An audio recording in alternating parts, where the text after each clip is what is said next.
All right, I'm here with Alberto Ballesteros, the artist of the Unity League European Magic Cup playmat. It looks like this.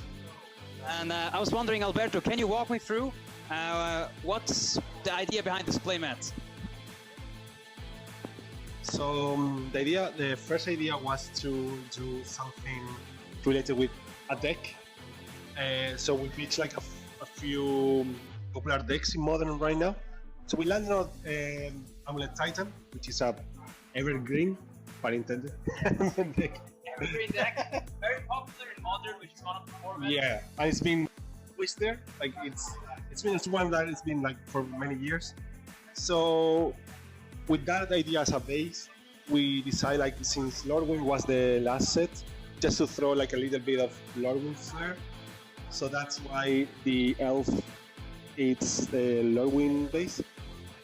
And then we were thinking about like the idea of the Titan bring like living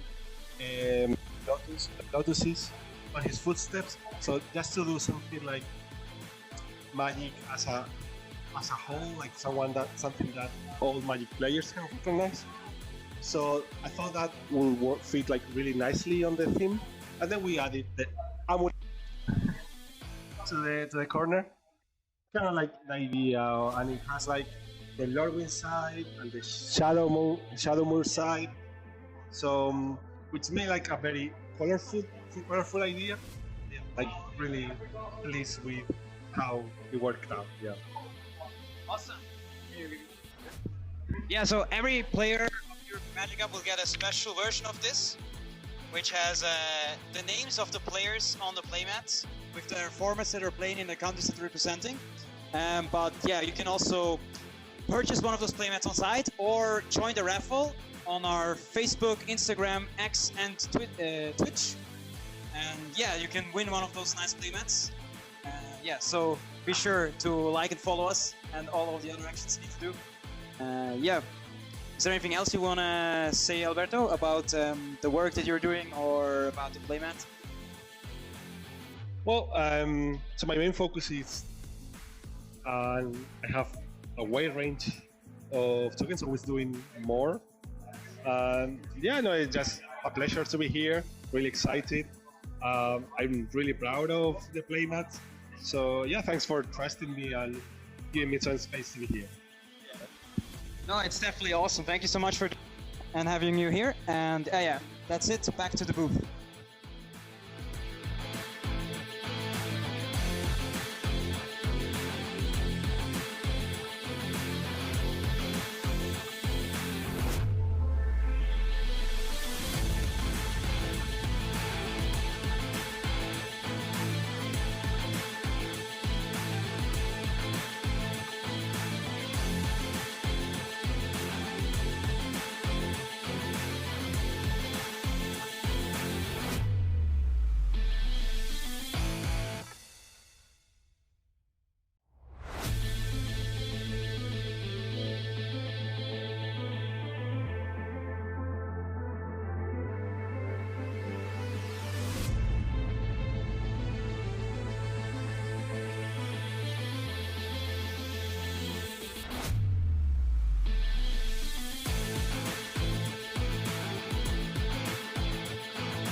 All right, I'm here with Alberto Ballesteros, the artist of the Unity League European Magic Cup playmat.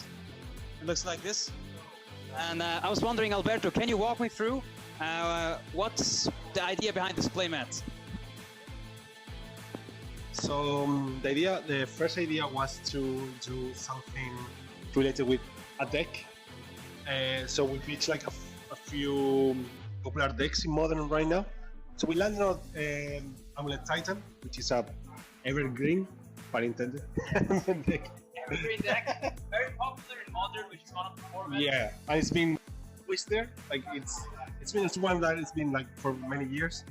So with that idea as a base, we decided, like, since Lordwing was the last set, just to throw like a little bit of Lordwing flair. So that's why the elf, it's the Lordwing base. And then we were thinking about like the idea of the Titan bring like living lotuses on his footsteps. So just to do something like magic as a whole, like something that all Magic players can recognize. So I thought that would fit like really nicely on the theme, and then we added the amulet to the corner, kind of like the idea, and it has like the Lordwing side and the Shadowmoor side. So which made like a very colorful idea. Yeah, like really pleased with how it worked out. Yeah. Awesome. Yeah, so every player of your Magic Cup will get a special version of this, which has the names of the players on the playmats with their formats that are playing in the countries that they're representing. But yeah, you can also purchase one of those playmats on site or join the raffle on our Facebook, Instagram, X, and Twitch. And yeah, you can win one of those nice playmats. Yeah, so be sure to like and follow us and all of the other actions you need to do. Yeah. Is there anything else you want to say, Alberto, about the work that you're doing or about the playmat? Well, so my main focus is I have a wide range of tokens, always doing more. Yeah, no, it's just a pleasure to be here, really excited. I'm really proud of the playmat. So yeah, thanks for trusting me and giving me some space to be here.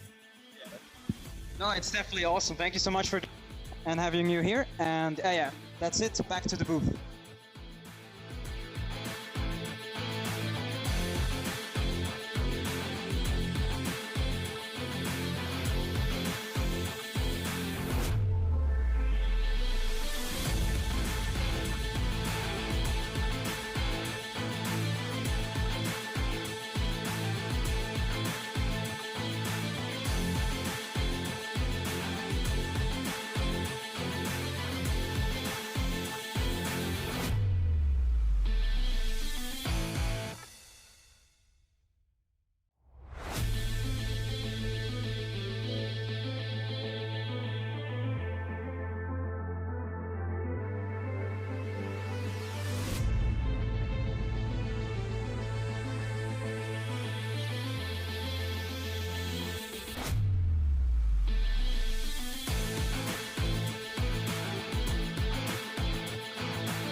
All right, I'm here with Alberto Ballesteros, the artist of the Unity League European Magic Cup playmat. It looks like this. And I was wondering, Alberto, can you walk me through what's the idea behind this playmat? So the first idea was to do something related with a deck. So we pitched like a few popular decks in Modern right now. So we landed on Amulet Titan, which is a evergreen, pun intended, deck. Evergreen deck, very popular in Modern, which is one of the formats. Yeah, and it's been twisted. Like it's one that it's been like for many years. So with that idea as a base, we decided like since Lordwing was the last set, just to throw like a little bit of Lordwing flair. So that's why the elf it's the Lordwing base. And then we were thinking about like the idea of the Titan bring like living lotuses on his footsteps. So just to do something like magic as a whole, like something that all Magic players can recognize.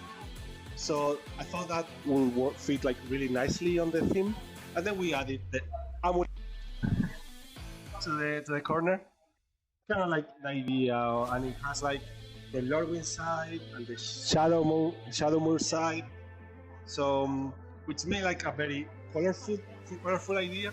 Yeah, like really pleased with how it worked out. Yeah. Awesome. Yeah, so every player of your Magic Cup will get a special version of this, which has the names of the players on the playmats with their formats that are playing in the countries that they're representing. But yeah, you can also purchase one of those playmats on site or join the raffle on our Facebook, Instagram, X, and Twitch. And yeah, you can win one of those nice playmats.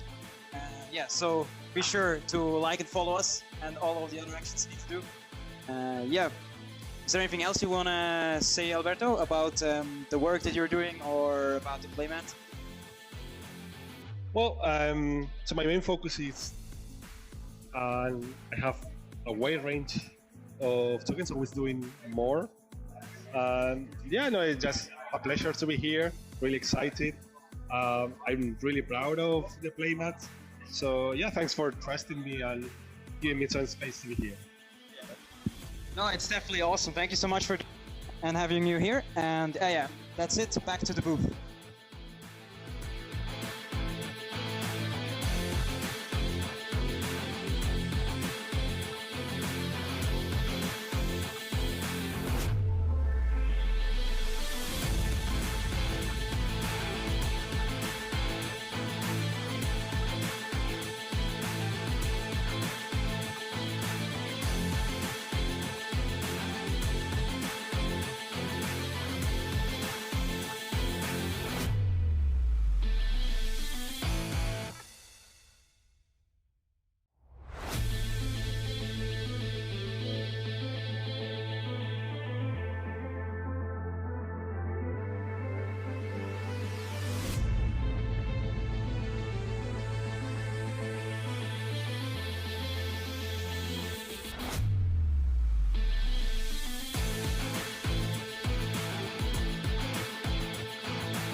You wanna go? You can go. Hello, everyone. Sorry for the delay. We had some technical difficulties. I'm Yari Wrench from the Unit League, and I'm joined here by Felix Stenitzer and Skura. And yeah, so we're finally ready to start with the top eight. Yeah, shall we just go down to see the teams, maybe? We will have the Danish team of Oscar Christensen, Mick Madsen, and Ole Lave. And they're playing against the team of Daniel Kappler, Rodrigo Togores, and Marcus Leicht. And we will be featuring the Pauper match between Rodrigo and Oscar in the first match. And we can also have a look at the deck list. Mhm. Go first. Yeah, so we have Junt by Oscar. He's playing the traditional Junt Wildfire deck. It's a mid-range deck trying to abuse the indestructible artifact lands to accelerate cards like Chrysalis or Refurbished Familiar, and eventually value the opponent out by just spamming too much creatures onto the board. And the deck from Rodrigo is called Core Gates. It's very similar to the Core Blade deck from years ago. And it basically tries to play small creatures and use Basilisk Gate to pump them. And with the life-linking creatures, you can always win the race, or with the flying creatures, you can just fly over the opponent's blockers and kill them for lethal. Is it working properly? Oh, yeah, We didn't transition. Okay. Yeah. Now it should work. So now you see the Coggets deck here, pretty stock list, I think. To dispel in the main deck. Besides that, very stock lists. You can splash these red and black cards from the sideboard with the gate lands, where you can name a color when you play them. And I guess we can show the Junt deck again quickly. Yeah. So now you should see the Junt deck properly. Also looks pretty stock to me. Is there anything, Skura, that you can point out that is like special about the deck lists, or something that you find surprising that's registered in the deck list? Yeah, so what I really like is the Palace Sentinels in the Core Gates list. I'm really curious if they're going to come up in this particular matchup specifically. Just getting the Monarch and then holding it for as long as you can behind the wall of creatures to block at Prismatic Strands. So that's one thing I'm curious if it's going to come up particularly. On Junt's side, there are much fewer surprises, I would say, because it's a bunch of blasts, duresses, and just removal. So I'm much more interested in how Core Gates approaches this compared to Junt approaching the matchup. Right, maybe let's head down to the feature match and start the games to see a bit of the matches, I think. There's one key card I want to mention for Junt, this is the Makeshift Munition, because this card basically lets you kill all the creatures Core Gates creates, and it can be really game-breaking if Rodrigo doesn't draw one of his 2 Raven Charm copies. Yeah. But let's go to the game now. Let's see if the players should be ready now.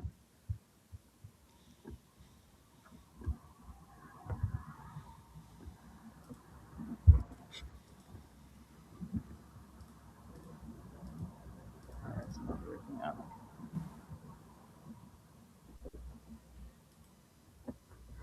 Usually takes a couple of seconds. Oh, I think maybe Dajin is actually not streaming, and he needs to start the stream so we can actually see the matches.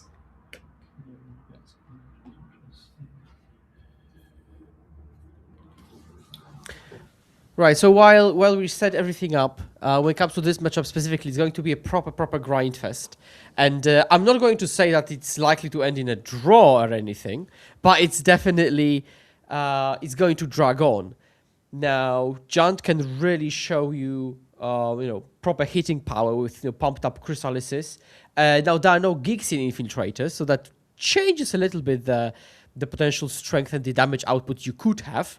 But Chrysalis, Familiar, and even a Blood Fountain to reuse those, that's very nice to pressure Core Gates. But then Core Gates, infamous for its ability to play, Pillow Fort style, or just, impenetrable castle type of game, where you've got Sacred Cats, which can block, gain life, get replayed, Squadron Hawks, Guardian of the Guild Pact. Although here it's a bit less potent because Chrysalis has no color, so the monocoloured clause doesn't really apply. But we might see the classic kind of dynamic that we also saw yesterday in the Terra matchup, where even if the Core Gates deck is attacked for a lot, the Gates deck can attack back with the Lifelinker pumped with Basilisk Gate, essentially kind of offsetting the race and, potentially even winning it long term. So we'll see how much that comes into play. But then again, the opposing player can maybe block with a Spawn and sacrifice it to disallow any lifelink action. So a lot can be going on there. It's also one of the rare matchups where you actually don't want to wildfire your own lands, instead want to save your wildfire for the Basilisk Gate to destroy that. Yeah, And yeah. I think we are ready to go. Looks good to me. Yeah, they are playing open decklist as well, which can matter. For example, John knows that there is a Guardian of the Guild Pact in the list. It knows there is no, for example, Abandoned Attachments, and it's the Modern Age version. And there are 2 Thraben champs, of which we spoke before. And players are off to the races.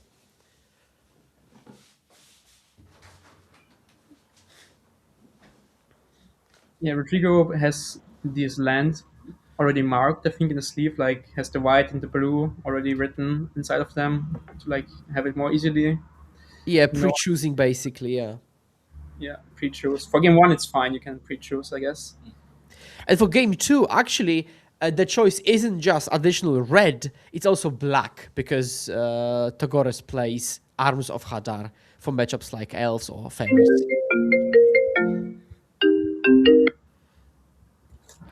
And we see the one of Sagu Wildling.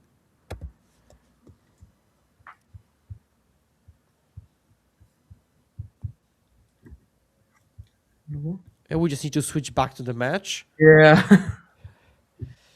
But Sagu Wildling finding a basic, a one-off that maybe helps you in longer games, and something you can rebuy with Blood Fountain or Pulse of Murasa. This deck list plays both, actually. It's gone. Ja, anrufen. Also, interesting card, the Sago Wildling is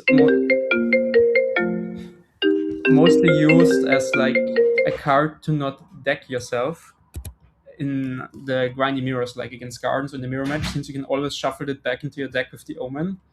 And it's not, that's the main reason why the card is played in the Junt deck. So this matchup, it's just getting a land, and that's okay. And we are back.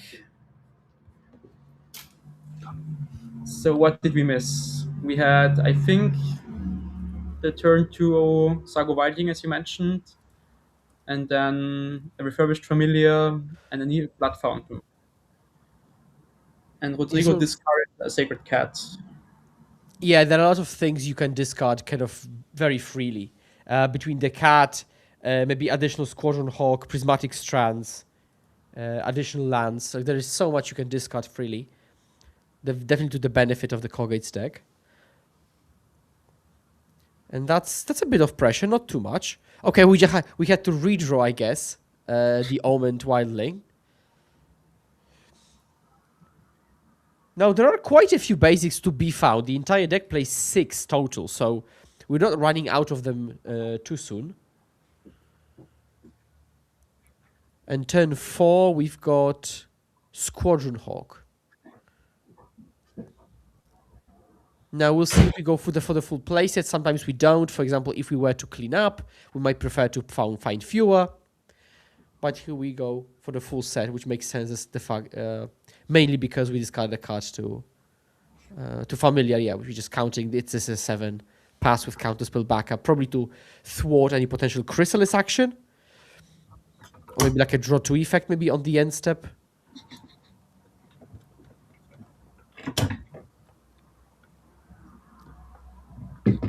And actually, Felix, because you played this tournament, right? And in the Pauper seat, what did you play? I played Junt Wildfire myself. Oh, you did play Junt. Okay. Yes. Nice. We finished 4-1, and we 5-3 as total in the team. We got 11th place, so barely missed top 8. Oh. And I went Pauper portion myself. How did you go? Who'd you go? 4-1. Okay, that's nice. That's very nice. So actually, if from your perspective as the Junt player, you're facing Kogates, let's say, in this spot, right? You take over from Oscar. How are you feeling? In this spot, I think I'm feeling pretty fine. The Kogates player has some Squadron Hawks, but they don't apply much pressure without the Basilisk Gate, and I deployed my land drops, drew some cards. I mean, I would like to have a Chrysalis now, or maybe like the first Dispute effect, but game is looking fine to me so far. As a Junt player, I feel confident here. And the matchup itself, like macro scale. I beat it yesterday twice, but I think it's a very close and grindy matchup, as you said before. But I would give the edge to Junt. Like cards like Makeshift Munition and all the Familiars. Also, Chrysalis having the Void and being able to block the Guardian is a nice interaction. Would you say that it changes anything that Rodrigo's deck specifically has Palace Sentinels? I think it's for sure a card he should bring in the matchup, but it can be very tough to keep the Monarch from Junt, since they have like the Refurbished Familiar being a 2-1 flyer, or the Chrysalis who can just attack and has to be jump blocked every turn. It Also might the be a make, two-edged sword sometimes. yeah, exactly as you said. I think he should bring it in, but I think it can be his downfall as well, the Monarch. Yeah. Which to some people, and I might be those some people, is actually a good thing about the Monarch because it introduces this kind of tension and it promotes basically proactivity, right? Not just sitting back forever. I mean, kind of, because when you are the one with the Monarch, you want to sit back forever holding it, right? So, yeah, we're exchanging proactivity, so to speak. It's really interesting now- to see a wildfire on his own land here and not on one of the gates. So, considering there is no Basilisk Gate, would you just sandbag the wildfire or use it on any gate or use it on your own? It depends pretty much on his hand, but I would like to sandbag it if I can afford it. Like if I have some action in hand and I can do some stuff besides that. Or we see a heap gate, which could also be a prime target since that makes treasure over time, right? So I think that's like the next best gate to destroy is the heap gate. So, given that, from Rodrigo's perspective, do you think it's a tell that maybe Jan's hand isn't very, very good because he used the wildfire so freely? I would say so, yes. Also, he cycled the land, which means he probably doesn't have any draw two spells because he would have played them already, or no Chrysalis. Since, especially with the Blood Fountain play, you can just slam Chrysalis into counter spells and rebuy them later. Okay, so we can already infer some information, which is really important at this level. Yeah, so likely Oscar has a weekend, I would say, or he's like just slow playing a lot. And Rodrigo we have seen at least one counter spell in his hand, and we know the Free Squadron Hawk still from before. And we're not using any brainstorm tricks with the Squadron Hawk, just God honest deployage of another one. And we're kind of stalematey almost. No attacks, no blocks from either side. But no continuous advantage for either player either. Although here we can see a draw two on the end step. Yeah, the first one, Eviscerator's Insight, especially good in this spot because he can flashback it later on. Ooh, that's good. Well, I mean, Oscar will be untapping with 5 fresh cards and an Insight ready for the next turn. So that sounds like a pretty decent position right now. No pressure, but a lot of card flow. And every land drop made. Like 7 mana available. I think Togoras has missed maybe 1 or 2 land drops so far. He is making treasures with the Heap Gate, of course, so he's not falling behind, but I think slowly and slowly Oscar is pulling more ahead and more ahead.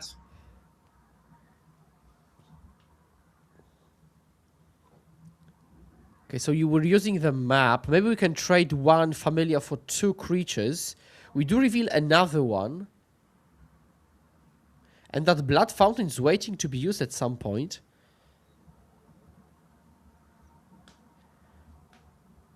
And we are indeed keeping it. We could immediately get access to it if we crack the spellbomb, but would you be waiting with the spellbomb for something? Or just exiling the cat is good enough for you?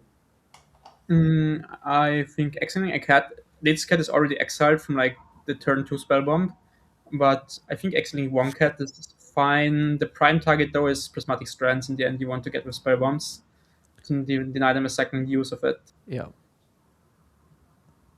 And we're getting aggressive from Oscar's side again, attacking for free already. And we're attacking back immediately. Okay. I can see Thraben Charm. This is the medic. But now we're playing at a Delva game, basically.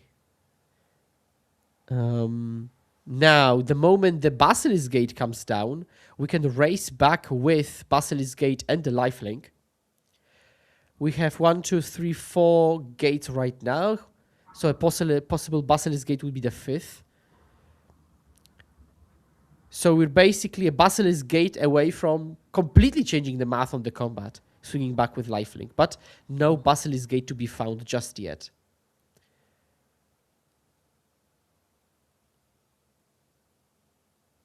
Okay, that's the 3rd familiar. And then it does get countered, sure, but the Blood Fountain is still waiting and waiting to be used. And actually, we're cashing it in right now. And Thraben Charm in response. Wow. That thwarts the plan completely. And we even did this on the main phase. So basically, Oscar kind of, wasting an entire turn here. Okay, that's a huge exchange. Thraben Charm main deck, pulling a lot of weight here.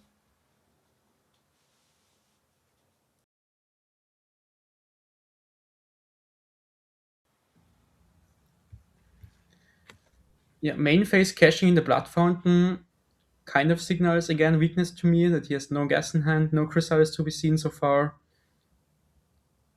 And Rodrigo can just continue attacking for free, and with the 1-3 lifelink medic, he is currently winning this race.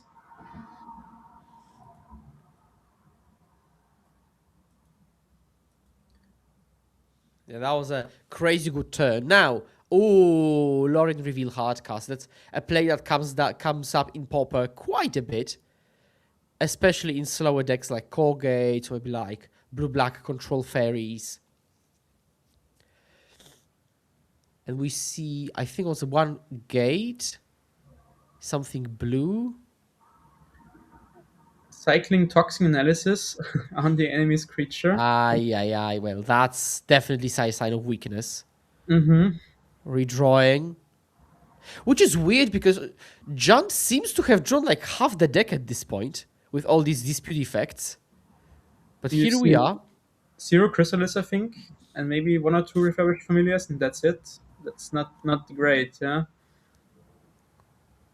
And we try to draw 3 cards of the spell bomb.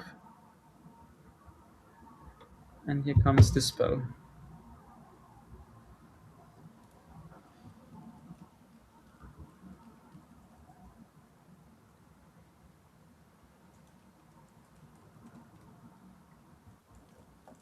The jump player is still playing more and more land. No Chrysalis, no dispute effects left.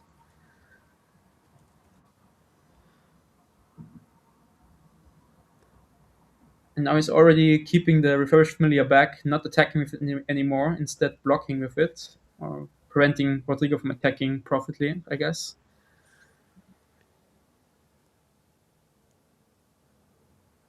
And life total are still pretty stable. Oh, I think we're passing back. Nothing. No attacks, no main phase action, no land drop either.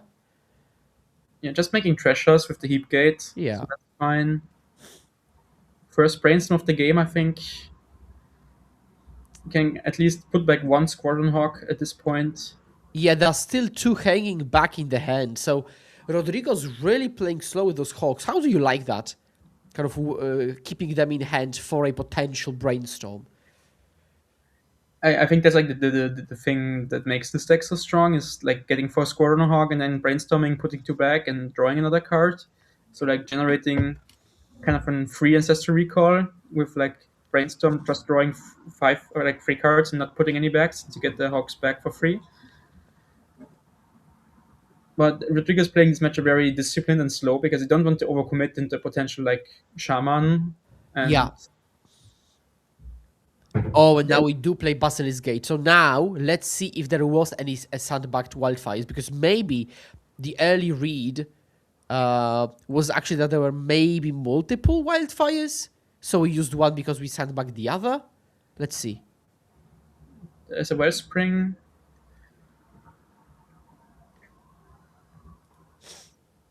Let's see what we have here. It's either Dispute Effect. Okay, it's 4 mana, so likely Chrysalis. Yes, first Chrysalis of the game finally appears. A little bit too late for my taste.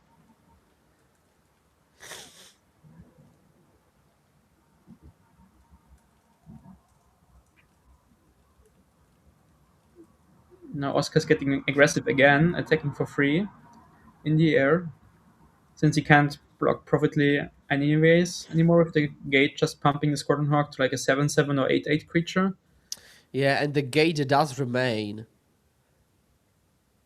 Okay, from Rodrigo's perspective, would you play your gate only, Basilisk Gate, I mean, only when you know, for example, you have a counterspell backup?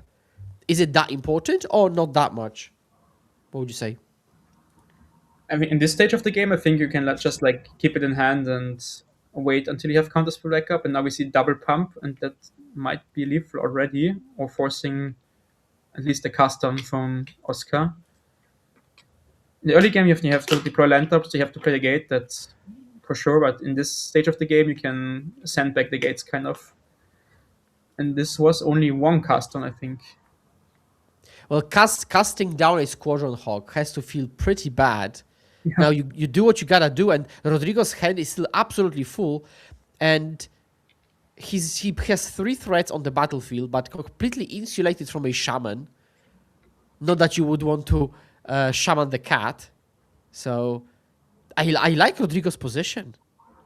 Quite a bit. Yeah, we're recycling a land.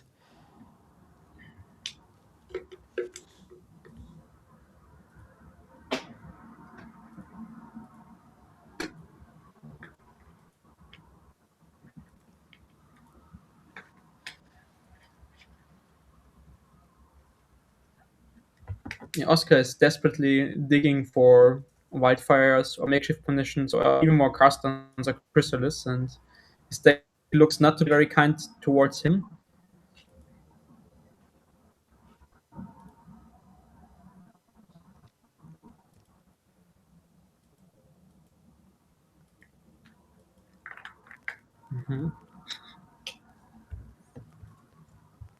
Now, just as a reminder, this is the top 8. This is untimed and open deck list. Oh, and we see a card you mentioned numerous times today. Is this a way to turn things around? Because it just might be. The one-off. We've got one of the Thraben Charms used already. No ways to shuffle cards back from your graveyard. Now, Rodrigo has seen a good portion of his deck already, so there might be a second Thraben Charm waiting in the hand. But this munition, like, you could deal easily 10 damage if we get 2 cycles, like this turn plus the next one. Yeah, almost. I think he has like 5 or 6 artifact lands at least, 2 more Scions, a map token. So he just will likely shoot the cat and one of the hawks. He already attacks for free as well, going down to 7. If the attack connects, maybe Rodrigo thinks about the strands. Can this munition turn this around? Like, I was putting the advantage buff firmly in the Colgate's favor, and now the one-off munitions might just be, that's it. Wow, crazy. Should we not have tapped out of a counterspell, maybe? But like, playing around a one-off is always so tricky. And now we see why this card is so powerful, because Rodrigo Sorcery Speed pays 2 mana to pump a creature and uses his gate activation, and Oscar just spends 1 mana and kills the creature immediately. And this is just so efficient from Oscar's side. Yeah, same thing again. Both hawks down, both gates used, just swinging for 1. And if the life totals are correct, you should likely just jump block with a Scion and shoot it even face already, and not kill the cat. Which disallows lifelink as well, right? Because no damage is actually dealt. So crazy. unless Rodrigo is slow rolling us and there is a Thraben charm, but I don't think there is.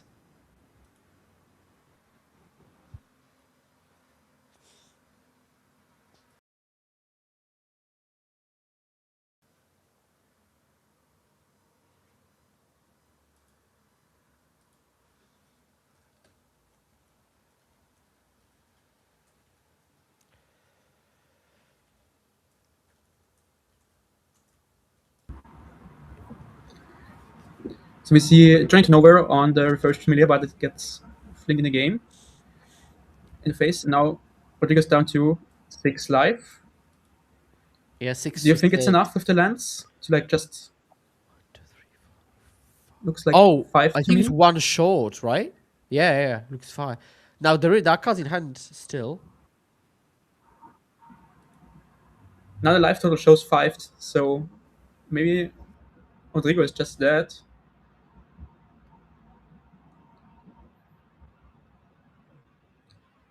Plays another Sacred Cat and passes the turn. And now Oscar, all he has to do, I think, is just fling 5 to the face. Yeah, we've got the 6th land. Just playing on Lambas to ensure he has enough artifacts in play.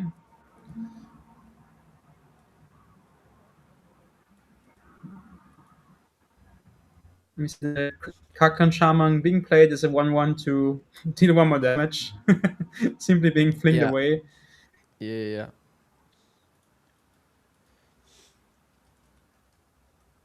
And that's it. The makeshift munition turns around the game and wins the game 1 for Oscar, Crazy. even though it looked quite bad. Wow, that's absolutely crazy.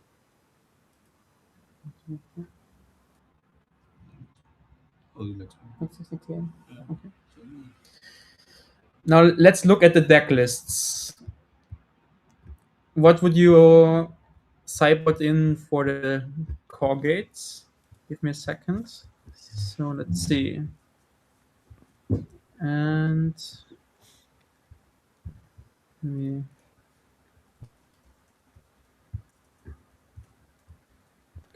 you see it on stream already, the core gates deck lists? Yeah, we can't see it on screen just yet. You can see it. Okay, 1 second.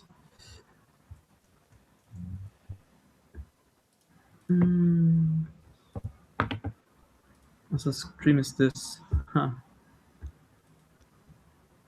Now, before you put this on, let me talk about some stuff now. The cards we talked about was Palace Sentinels, so basically the Monarch mechanic. We have access to 5 Hydros if we wanted to, and potentially Glorious Gale for the Familiars and for the Chrysalises, right? So I think Sentinels and Blue Blasts are probably what you want to put in, but not all 5 blasts. That's likely too many. But because the cards you really want to cover are Munitions, Wildfire, because it's not only just your way to disallow their run, but also protect your own gates. And of course, naturally, their Pyroblasts are going to come in. So you might maybe get away with like 2-3-ish blasts, maybe not all 5. Although there is much less strain on your sideboard, or like over sideboarding, because you've got Modern Ages and you've got Brainstorms to get the cards out of your hand. So maybe if you over prepare, you can always, ditch them away. Now, it is open deck list, so there is perfect information on what's in the opposing deck. So probably, a mix of a couple of Blasts plus Palace Sentinels, I think sounds reasonable. And that's for Togores. For Christensen, I see 3 Pyros, and I would definitely side them in because it tags the Modern Age, it tags actual Counterspell, late game Lorients, Brainstorms, and the Blasts that are going to come in likely. Although the whole creature base is white, which is also maybe one of the reasons why the Monarch is actually white, so it's never tagged with any Blast. And what else do we see? Probably not a weathered matchup oof matchup. Breath Weapon, probably a hard sell, although you could get spots where you just clean up Hawks and Cats, but there are creatures with 3 toughness, and also we see Rodrigo's tendency not to overcommit anyways, so probably that's not a good idea. You could sign a Nile Spellbomb, because, just cycle and get rid of some value stuff in the graveyard. And I like Juresis, I think, quite a bit. So probably a mix of Juresis and Red Blast is at its premium here. Yeah. But overall, I think we will both get a bit more interactive, kind of refine the deck list, but the main core of the ideas of both decks will remain. So Judd will be Junding with creatures, interaction, draw 2 effects, and then core gates will want to play a longer game, pace their threats, and then eventually take advantage of Basilisk Gate. So this remains as it was. So that doesn't really change. And being on the play or on the draw shouldn't matter that much. Core gates can't really take advantage of being on the play too much. Junt might, if it has the turn 2 Wildfire, turn 3 Chrysalis Curve, but other than that, I don't think play draw should play a big role. Would you ever consider being on the draw, Felix, as Junt? Never mind. I think, giving the pressure of Counterspell, I wouldn't choose to be in a draw, but you could think about it in theory. Yes, I haven't thought about it at all, but since the game isn't like about tempo, it's more about like value and drawing cards. Maybe this could be a good thing. Yeah, But because I'm thinking that core gates specifically can't really punish you that much, because they're going to be passing back, Squadron Hawking, which you can't do anything about anyways. So out of all the possible grindy matchups, this is the one where they cannot punish you. Contrary to, let's say, maybe like blue-black fairies, where they could ninja you out, so you do want to be on the play, right? Or maybe gardens. Although there may be another one where, who knows, maybe we're underusing being on the draw in Pauper. But that's a different discussion. yeah, I hope the players are ready. Let's get back for game 2.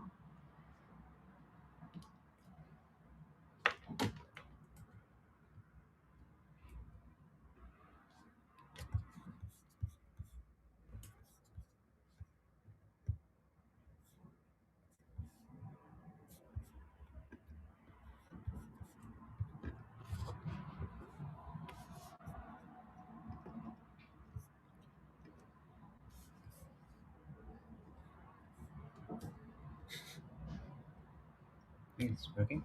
No. Yes, let's see some stream. Seems to me that Oscar is mulliganing and Rodriguez has kept a full 7.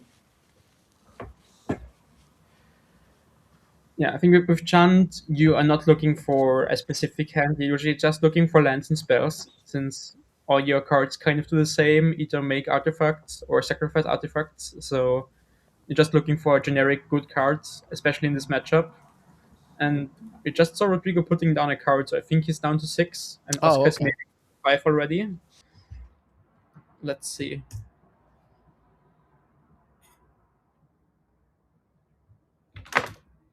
Now, card economy is definitely at play, hence the whole being on the draw discussion, but it's still going to be a long time until this probably catches up to you. The key thing is to have some kind of functional starts, and then the puzzle will come together likely between the brainstorms and hawks from Rodrigo, and between, Wellsprings and dispute effects for Oscar. So being functional is probably the most important here.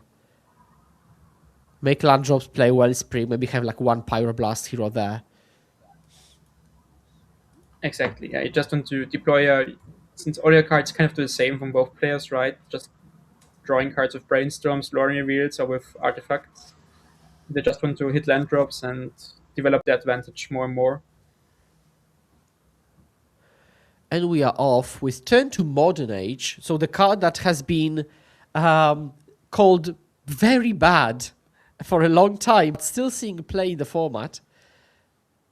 But in this deck particularly, you can discard the Strands, the Cats. But again, in every deck it's play, people cope that you can always discard something to the graveyard with value, like, Deep Analysis and stuff. But maybe the 2/3 flyer is exactly what this deck needs. because it doesn't. Well, uh, the modern age is still a mystery to me. Yeah, we got a reader here. Oscar reading the backside of the modern age. It's a 2 click flyer, right? 2/3 flyer, yes, enchantment, which Yeah. shouldn't matter specifically.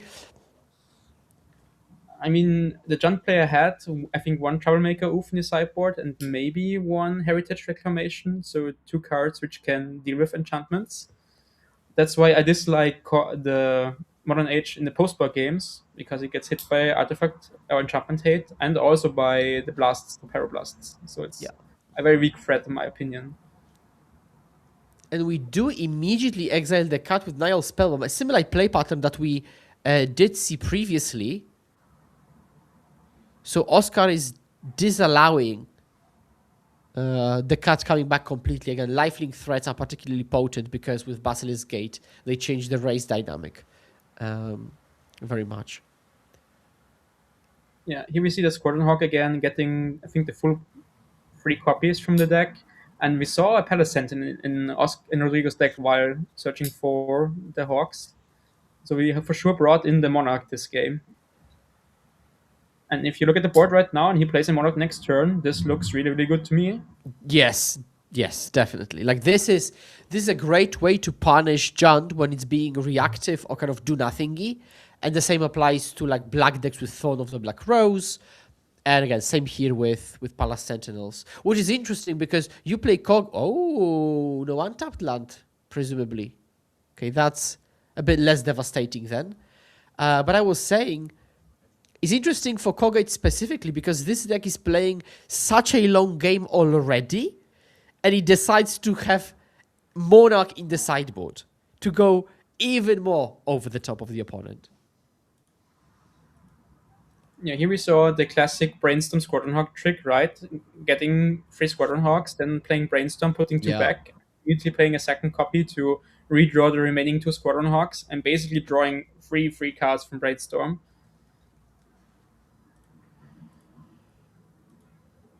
And Oscar is still just drawing cards, not doing anything, and letting Rodrigo put on the pressure. Yeah, and Oscar But is not proactive or reactive. But okay, now we've got something, and we discard the cat immediately. yeah, free value on the cat discard. Can embalm it next turn immediately. Oh, that is the And here oof, we have right? the, Yeah, you called it. yep, exiling the Modern Age and drawing a card of the Wellspring.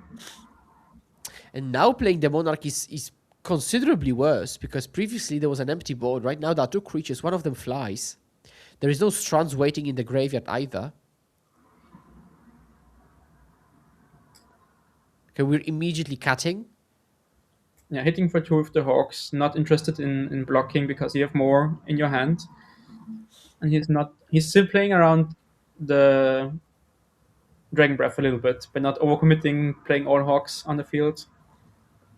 Well, good thing for Rodrigo is that if a breath weapon comes, then Oscar also loses the entire board. To which Rodrigo can then slam the Monarch and then run away with the game. So breath weapon could definitely be a double-edged sword if it came in at all. Yeah, right now we are trading 2 damage for each. Who do you think it favors, like trading 2 damage every turn? Yeah, I would say I'd like to be on the Kogate side because at some point, let's say, in 3 or 4 combats, you will be doing the same thing but with lifelink. So you will be able to recoup that much, much better than Junt. And you see Glorious Gale on Chrysalis, which is basically a fancy Essence Scatter. Yeah. Well, I think it's a good tech. I haven't seen this one before in the sideboards, and I've just seen Essence Scatter Remove Soul, which is basically the same card, but now we're getting more and more legends printed Yeah. with popularity. So it might be correct to play the Glorious Gale moving forward. It's simply no downside, right? Compared to Essence Scatter. Yeah. Okay, and we are drawing more cards. Still 4 power on the battlefield spread across 2 bodies. Yeah, using the window where Rodrigo is tapped out of counterspell mana, just has like this spell open, I guess. Yeah. I'm drawing 2 cards safely. Do we slam the Monarch now? Well, it's still not entirely safe, but it's rarely going to be if the opponent has a couple of creatures on the board. Yeah, from the Chan side, you usually trim on cast downs post board in this game, so like maybe 1 or 2 copies. So actually having 2 Squadron Hawks against 1 Refurbished Familiar might be a safe spot for the Monarch already. Okay, maybe a 2/3 will be coming down, and then we can Monarch. Does he have it in hand? Have you seen it? The Monarch? Yeah, the Monarch Oh, card. I just assumed he did because you said that he does. I saw it in the Uh, deck. I saw it in his deck while searching his Squadron Hawks, not in his hand. oh, okay. So I know I have not seen it actually. Yeah, okay. I think I would have slammed it here already if I had the Monarch in hand. Yeah, that is very entirely possible. Now we're only attacking for 1 here, trying to prevent the Refurbished Familiar from attacking by leaving 1 Squadron Hawk back and not over extending the board again from Rodrigo's side. Playing this matchup very carefully, very passive. There we see Caston on top. Putting a count in the Familiar, now it becomes a 3/2, preventing Rodrigo from attacking with this 1/1 Squadron Hawks.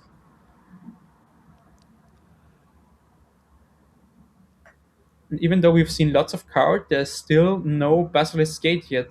Are you feeling like pressured from Rodrigo's side that you need to find the gate soon, or are you still chilling? I think I'm pretty comfortable because I'm not pressured, but I would be afraid that Oscar is drawing a bit more than I'd like to, and I'm not drawing enough because there is no like a proper steady card flow. I wouldn't feel in control of everything. There are just 4 actual counter spells. Okay. Oh, it's the Guardian. So I wouldn't feel that comfortable actually in Rodrigo's position. Because we're not pressuring, we're not drawing, and we're not controlling the opponent. Now, the key question is what Oscar does end step. Because if he just cycles a land, then no worry. But if he draws 3 on the end step, then it's much worse. Yeah, both players kind of just passing the turns back and forth, not doing anything. Now the 2/3 protection from monocolored is a good way to start some pressure again for Rodrigo, since it can be blocked besides by Scions and potential Chrysalis later on. Yeah, nothing else. Double cycle from Oscar, having nothing. Okay, well, in this position then, I think I'm fine as Rodrigo because I don't feel I'm being punished for tapping down as low. But I think every single turn could be complete swing. Like, whether Oscar draws 3 or plays Chrysalis, whether Rodrigo slams Lorien and it resolves or it doesn't. It all really accumulates. But now, Rodrigo will have 5 creatures on the board. Like, that's becoming like no joke. Oh. Okay. Definitely waiting for Rodrigo to not have 2 blue mana for counterspell. So we're just deploying the makeshift munitions now. The card that single-handedly won game 1. Postboard, it's a little bit less impressive since you have the blasts to like destroy it after it was played, in addition to the frame charms. Yeah, there could be as many as, 5 or 6 cards that straight up kill it on the board. But I'm not sure I have seen any of them in Rodrigo's hand. Now, Rodrigo's at the 18. That's much higher than last time. But a single lifelink attack could just completely change the math. Like, there aren't that many fodder creatures or artifacts to throw around. Oh, okay. Drawing 2. No dispel. And in this state of the game, throwing lands on creatures already is kind of costly or pricey for Oscar, since he only has like 8 or 7. So not like last game, I had like 10 lands, he can throw Yeah. 3 away, doesn't matter. This game is still like in the early stages for this matchup, kind of, We've played for a while, but still early stages for this one.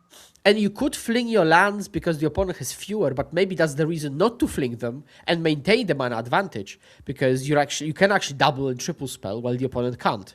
So maintaining this asymmetry of lands might be good, at least for now. We're really thinking for a long, long time if we want to keep the hawk, the furrish familiar alive or not, and finally decide to fling a ward of whispers on one of the squadron hawks.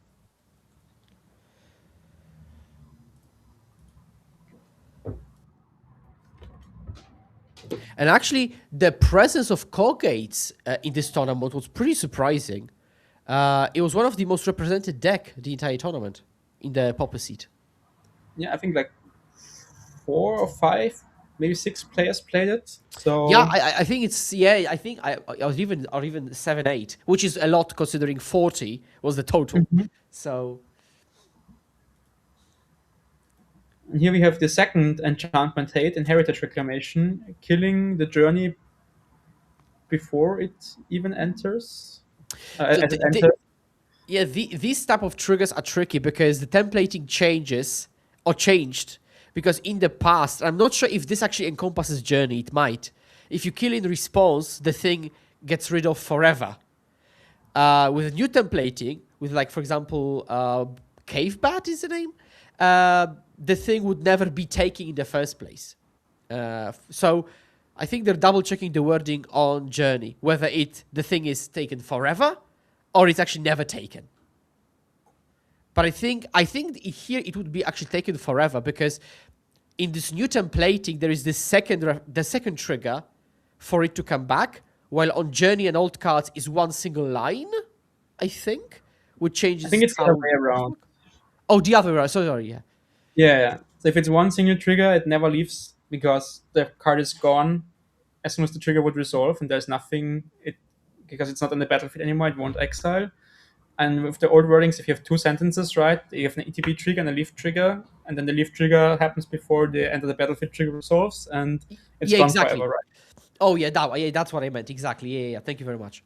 So this alt and Oscar may have been caught up in the new templating, kind of grinding standard and the newer cards, and now Oscar Rodrigo is like, well, I mean, that's what the card says, you know. And I'm not sure if how. I think it was cast already, and this is the discussion. Yeah. I think he tried to like save the 1/1 counter on his refurbished familiar, so like having it, Yeah, keeping it at the body. But I think the journey is the old wording actually, so it's 2 triggers, right? Yeah. So which will like the result will be the complete opposite of what Oscar wanted because he'll lose both for a single journey, right? mm-hmm. And if you fall into this trap, it's I think Rodrigo is saying that it's Oscar's mistake and he killed it in response to a trigger, as he said, and it should Yeah, be gone forever. perfect legal play, which I allowed. And we are in the top 8 of the Unity League European Magic Cup, culmination of the full year. And there is definitely a bit more pressure to do well and take the advantage where you can get it. But we'll see how it's actually resolved. We've got the judges nearby always.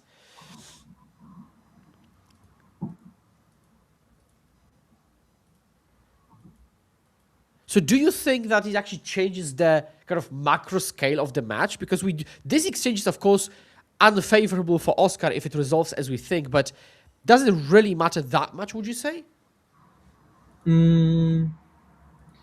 Like if it's the old wording and you can't protect it, like it has to go into Excel and then it comes back. It's a 2/1 flyer, and which is doesn't get through the modern age, the flip modern age. So it's like a 2/3 blocker, so you can't attack anyway with it. So I think that the reverse familiar kind of is useless anyway, right? It's either way, if it stays in the battlefield or is exiled, it's not going to impact the board much besides being pinged for 1 maybe with the makeshift munitions in the end. So I don't think it matters much. Yeah, maybe some alternative would be that if we just let the journey resolve and accept to lose familiar or fling it, we could have heritaged the 2/3, and that would kind of free up the board for you. So It's yeah, actually also a nice interaction with Journey that it can target your own creatures. So if the Chant player decides to sacrifice all creatures in response, then you're forced your own card with the Journey. Yeah, but it would have to be on the stack fully, right? Not resolved targeted. And I think Yeah, we're at the stage of resolved targeted. yes. And Looks like they rewinded. Rewound? Yeah, we Okay. still see Heritage Reclamation in hand, 2 mana open for Oscar. So it looks like they rewinded the interaction.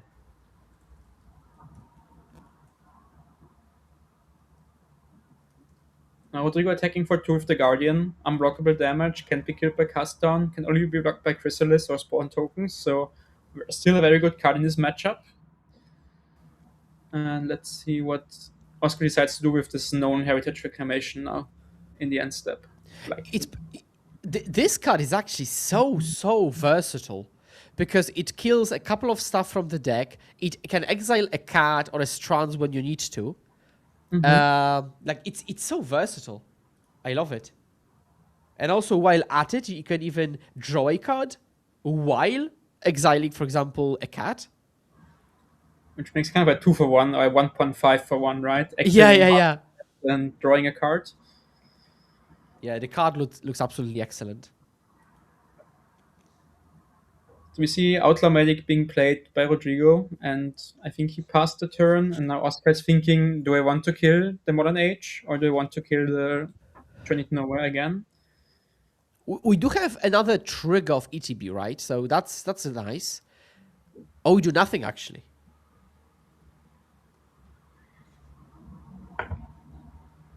Yeah, I think he wants to have more information on if he needs the Familiar back or wants to kill the 2/3 flyer. For now, maybe his hand is again somewhat weak, but there is a sign of weakness, kind of, right? Hardcast Sago Wildling. 5 mana 3/3 flyer, gaining 3 life. Blocks the Modern Age, but that's it, kind of, right? I do appreciate the games of Magic where you don't play spells because you can, but only when you like decide that you want to. Because Yeah. here the pace is so slow that you can actually hold back a 2 mana removal, right? But normally, let's say in faster matches, you just play it because there is no time to send back a 2-drop. And I do like matches like this, definitely. Yeah, it's a very interesting match to play for both sides, I think. It requires lots of patience, as you said. Like, you can wait with your cards, you're not forced to do anything on the opponent's 1/1 creatures, right? They just don't do much damage without the gate. You're not pressured to do anything. Yeah. Here we see a 1 mana for 5 mana trade countering Lauren Yeah. Reveal. Hurts to see a little bit. Yeah, and like drawing 3 would be so strong, especially as Rodrigo has actually been still missing land drops and munitions still on the board, which is a huge giveaway. There is no hydro because you didn't protect the Lorien, you didn't kill munitions. I'm curious what Rodrigo's hand is because no lands, no kind of instant speed interaction, maybe just even more creatures flooded. Also, no Basilisk Gate yet. To Oh yeah. put the race in his favor with the life linking creatures or with the protection for monocolored creature. I think he still has 2 Squadron Hawks in hand from like way earlier. Now we have Cleansing Wildfire on top. Yeah, when playing against this deck, but also with it, you have to keep track of the cards that you know the opponent has seen. Like, I mean, the Hawks. Because now we try to recall if they have been seen or shuffled away. But these players, like even more so, have to keep track of these things. Because you could potentially know 2 out of 4 cards in the opponent's hand.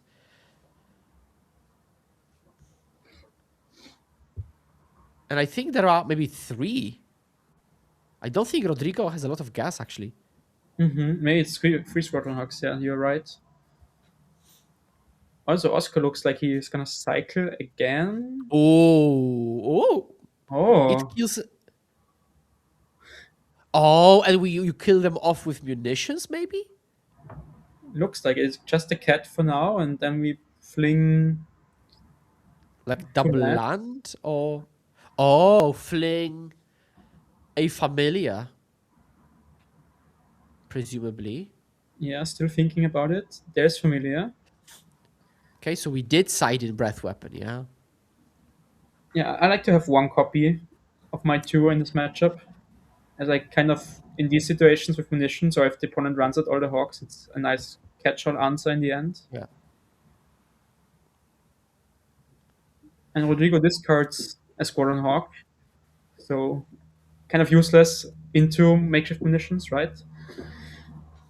And If now if we kill off the lifelink, we Rodrigo at least gets a redraw. Now you might not want to kill a 1/3 at the cost of a land or a creature, but then again, if a gate comes down, it flips the race, so it's a long-term problem anyways.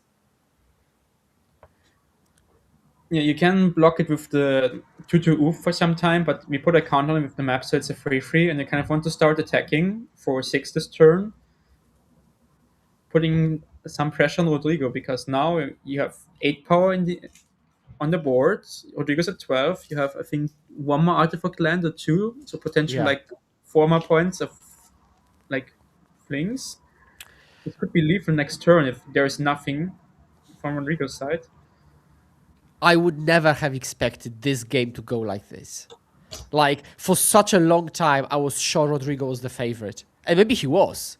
But, like, slowly but surely, the advantage bar was leaning towards Oscar. He was kind of missing on brainstorms or Lorien or the Monarch, kind of, or even the Basilisk Gate to like put pressure on Oscar. Yeah. Rodrigo gave Oscar so much time to do whatever he wants. There was no pressure at all. Oscar drew, I think, more cards this game, played more lands, played more spells also, right? So now we are just on the back foot for Rodrigo, and now he drew the Palace Sentinel with the brainstorm, which is too late, I think, at this point for the Monarch card to be impactful. And we've seen no prismatic strands this entire match so far, I think, and also no Yeah, battle true, true. this game.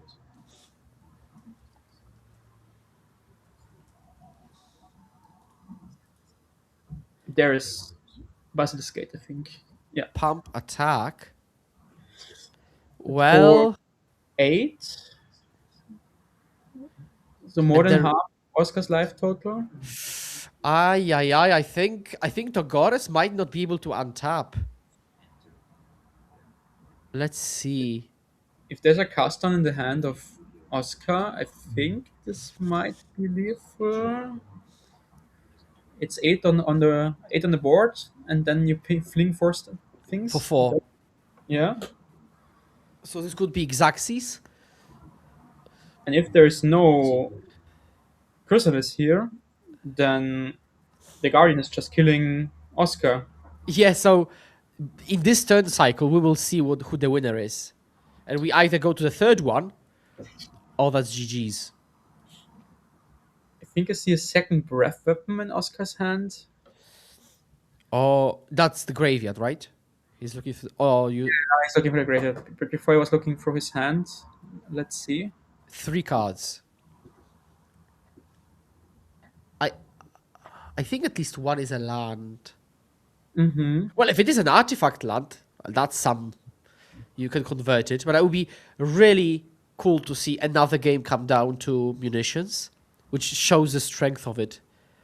Just a one-off, but so strong when drawn at the correct time. It's kind of the strength of the Junt deck. You have some of these one-offs will really impact the game a lot, and then you just like draw them at the right point since you draw half your deck or your entire deck every game and Yeah. play it around the games for you. I think we still haven't played the Heritage Reclamation yet this game. It's still Oh, yeah. Yeah, we have to keep stuff in mind constantly. True. it looks like You Fnatic offering, I think. you could free up the Familia to just have another artifact. Okay, we're doing this. Yeah, digging for Chrysalis.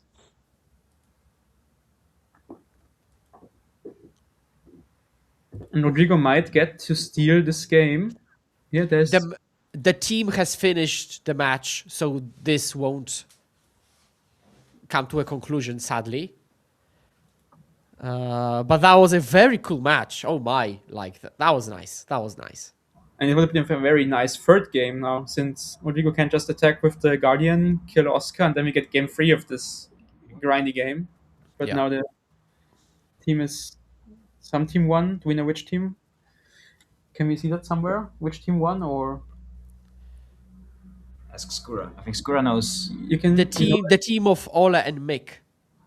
Oh, so the Danish team. Okay, so the Danish team won.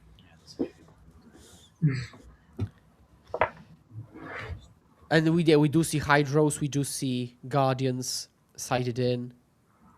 Yeah, as expected. And from Oscar's side, we see the artifact, the enchantment removal, the breath weapons, Yeah. pyroblasts. No, the rest is surprising, I think. Unless he hasn't finished the sideboarding just yet. We'll see, maybe. And I'm not sure if we have any backups or we're just going to another round soon enough. I think we will jump right into top 4. There's no backup team match. There's no backup team, no. Yeah. So you can just maybe show a bit about what we're here for, like for example, the schedule of the tournament. So yesterday we had team sealed 3 rounds of Swiss and then 5 rounds of team trios, modern standard pauper. And today I think it was like 38 or 39 teams yesterday competing from all over Europe. And today we have the top 8 double elimination brackets. Do you know what double elimination means, Skura? I do. So every team basically has one loss to give, but then at some point it's eliminated, but it can play until it has got 2 losses. The whole team losses, right? Yeah. It's kind of, if you lose first round and you have to go home now at like 11, it would feel bad. So Yeah. we decided to make double elimination, so at least you play 2 rounds of Magic on Sunday. And go home at 12. Go on 12, maybe, yeah. Let's have a look at the prize schedule. We have, even for 9th to 12th place, kind of consolidation price, 750 euros for a team. 5th to 8th place, 1,200 euros per team. 3rd and 4th place, 2,100. And for the 1st and 2nd place, 3,000 and 5,100 euros. That's quite a big prize pool, I have to say. Crazy Yeah. stuff. It is pretty crazy. And these teams today are already playing for the 1st through 8th. Yeah. Yesterday, some teams finished 9th to 12th, got their store credits, and now we are back in top 8 only today. Like right? Your team finished in that. 11th place, exactly. Very Yeah. nice. Very We nice. got at least some vendor credit. But yeah. Also, how can you get to the European Magic Cup for next year? You can collect points at your local regular events or playing league events like RCQs, district events. I think they're like GPs, right? The Spotlight Series, or is this Premier? No, so regular is like more like casual events and like local events like this. League is like the weekly events that have a separate finals event at the end.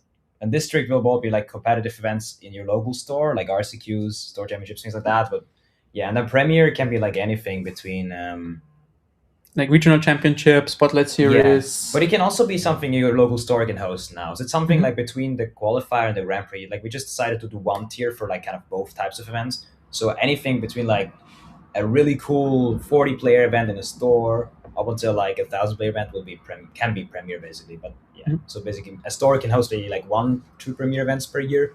That's kind of like the goal going forward. But it's still being rolled out in the current day. So if you want to have a 6x multiplier in your store, it's possible. Just let the stores know that they can contact us about this, and you can have like a really special event right in your hometown. Also, first place of Premier events qualifies to the nationals still? Yes. The finals still, right? Yes, it's first for the national finals. And then the leagues like will have a top 8 event, and they also qualify for the nationals. But yeah, I mean, the most important part, I guess, is just like if you want to go to the cup, the only way to do that is going to be through the nationals this year. So like you really have to grind to get to the nationals, and then from there you can get to the 20K finals that was happening today, and probably in roughly 1 year it will be another 20K. Great news from Yari, the owner and organizer. Do we have the next match ready already? I think we will probably need like 5 minutes. 5 minutes break. So let's just make a quick commercial break, and then we can we can come back to the for the next round. Cool. So see you guys later, and probably was fun. And let's look forward to maybe some modern standard and maybe also some more proper action down the line. And Yeah. see you guys soon. See you guys soon.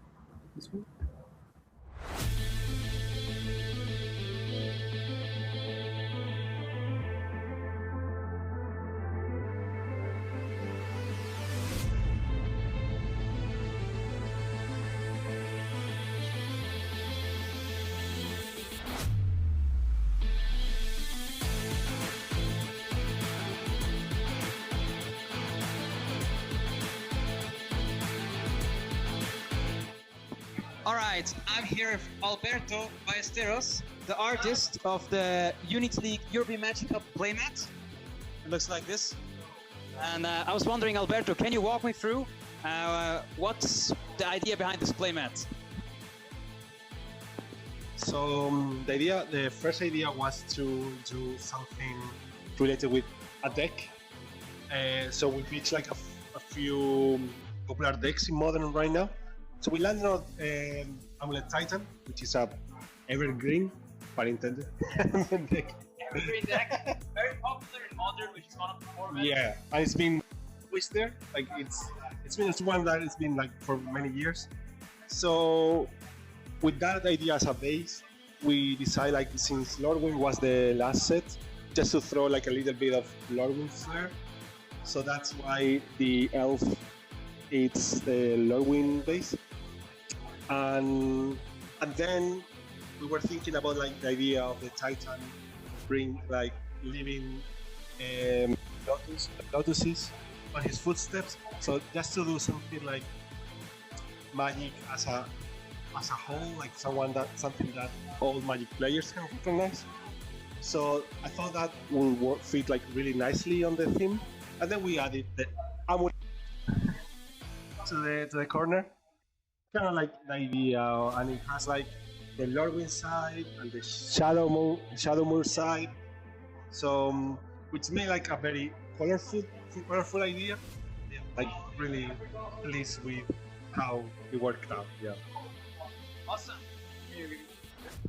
Yeah, so every player of your Magic Cup will get a special version of this, which has the names of the players on the playmats with their formats that are playing in the countries that they're representing. But yeah, you can also purchase one of those playmats on site or join the raffle on our Facebook, Instagram, X, and Twitch. And yeah, you can win one of those nice playmats. Yeah, so be sure to like and follow us and all of the other actions you need to do. Yeah, is there anything else you want to say, Alberto, about the work that you're doing or about the playmat? Well, so my main focus is I have a wide range of tokens, always doing more. Yeah, no, it's just a pleasure to be here, really excited. I'm really proud of the playmat. So yeah, thanks for trusting me and giving me some space to be here. No, it's definitely awesome. Thank you so much for and having you here. And yeah, that's it. Back to the booth.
So perfect. Welcome back.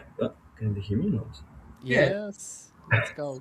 This is Well, what they see on screen. welcome back, everyone. So we're here to cast the semifinals now of the European Unity League. We're gonna show you the modern match, and let's look at the decks.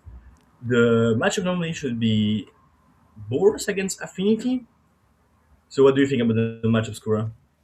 Yeah, we actually watched this matchup yesterday, and it turned out to be much more interesting than I originally envisioned, because the way Energy played is they held up early discharge to disallow any emissary action, to then disallow a Kappa Cannoneer, so then the game actually changed into a pretty fair game on both sides.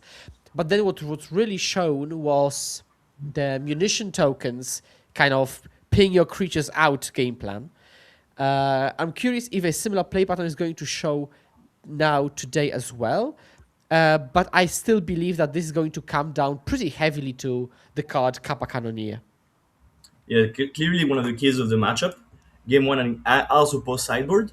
Anything you see that is you find interesting or spicy in the deck lists? Yeah, let me think. I see a single Rebuke. I see double Ravager to combine with those for weapons manufacturings. When it comes to the sideboard, there is no mass removal for the matchup, so no kind of pyroclasm type of effect. Actually, no point removal either, so no like galvanic blasts. But there are 4 main deck. So maybe we could have pre-boarded almost for the matchup, you could say. 4 Galv Blast, 4 explosives, 4 manufacturings with Ravagers. So maybe we can actually maybe play a bit of a fairer game, not only just Kappa and go to town. Yeah, clearly this version of the deck it's better suited for the game one against Boars than the Yeah. usual version of the deck. There is some switches, less metallic rebukes, but that might bite the affinity player post boards because if there is some Wrath of the Skies in the sideboard of the Boars player, he will have less counters, and that post sideboard can become kind of a key card, even if game one and game it's actually pretty bad. True. Although post board you can board up by 2 Rebukes and 2 Swan Songs. Exactly. And then if you decide this is the way you want to play, you can have up to 5 of those. But then with 4 blasts, 5 counters, you would be watering down your main plan quite a bit. So it's going to be a delicate kind of dance of kind of yeah. your configuration. So it'll be pretty interesting to see how the affinity player sideboard from the Boros side, I think the main deck is pretty stock. We can see one Solitude, which is a little bit of the spice Yeah. of the deck. The rest of the main deck seems very stock. From the sideboard, we can see the absence of some cards, but we can see that there is still the 2 Wrath of the Skies in the deck, in the sideboard, Yeah. that are like the clutchest card you can probably have in this matchup. 1 Vexing Bubble if he's on the play, 2 Wear and Tears, and 1 Conqueror that will probably be extremely clutch for post sideboard games. So I think they're pretty classic, even if the Affinity side seems pretty well prepared for this Boros mashup, probably expecting.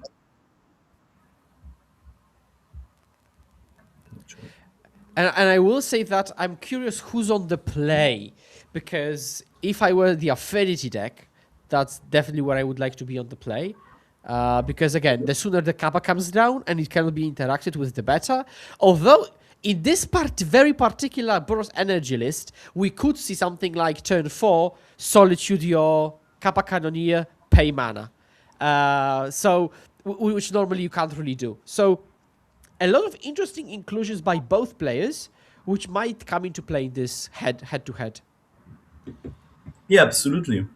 I think this matchup often like game one is very much of who can do the most busted thing, who is gonna go over the top Yeah. of the other one. Also, sometimes the Boars deck is able to raise Kappa Cannoneer with some Ocelots and some Guided Souls. That's a scenario that can happen actually. It's pretty rare, but sometimes if you do double Ocelot, you're just gonna go over the top of whatever the Affinity deck can do until they find an Engineer Explosive. So there is some tension with the card, and it's pretty interesting. But with the version of Affinity that he has, he's probably favored game one for the matchup. Yeah, I would say so. And we'll see if we see maybe like turn 1 EE on 1 pass type of game. We've got 4 EEs main deck. You can use them pretty liberally. Or maybe kind of sandbag action and then slam a Kappa on some turn. I can see that Urza's Saga should also be okay-ish, although there are 2 Thraben Charms to destroy them. And of course, in this matchup, the constructs can be chumped almost forever unless you do find your shadow spears. Absolutely. The Saga Game 1, finding the key cards that are gonna save you from spots to spots, it's gonna be extremely important for him to navigate them properly. He has a bunch of bullets. He can find a Tomo scripting Gaze of a Flage, a Lava Spore Boots to try to finish the game, and the Shadow Spear is gonna be the main target probably a lot of the time with the Claw of Geeks to just run over the game and try to race Yeah. him. It's extremely efficient and it's probably one of the main patterns that you're gonna have in this matchup. The Spellbomb has some pretty nice utility sometimes, but yeah, it's mainly gonna be the Shadow Spear and the Claw of Geeks that are gonna be tutored with the Saga for the if they're combined with the munitions. Yeah, and Affinity is one of the few decks that can actually afford to play Saga turn 1, similarly to Amulet Titan. But it also can speak to the unfairness of the deck, or the raw strength, because normally you can't afford for your land to self-implode on turn 3. But here you definitely can. So maybe there will be some turn 1 Saga, Spellbomb or Boots play. And there are a couple of things to play turn 1 with this Saga, right? I count 1, 2, 3, 4, 5 cards. Okay, maybe that's not that many, but let's Now we see get how it actually goes in action.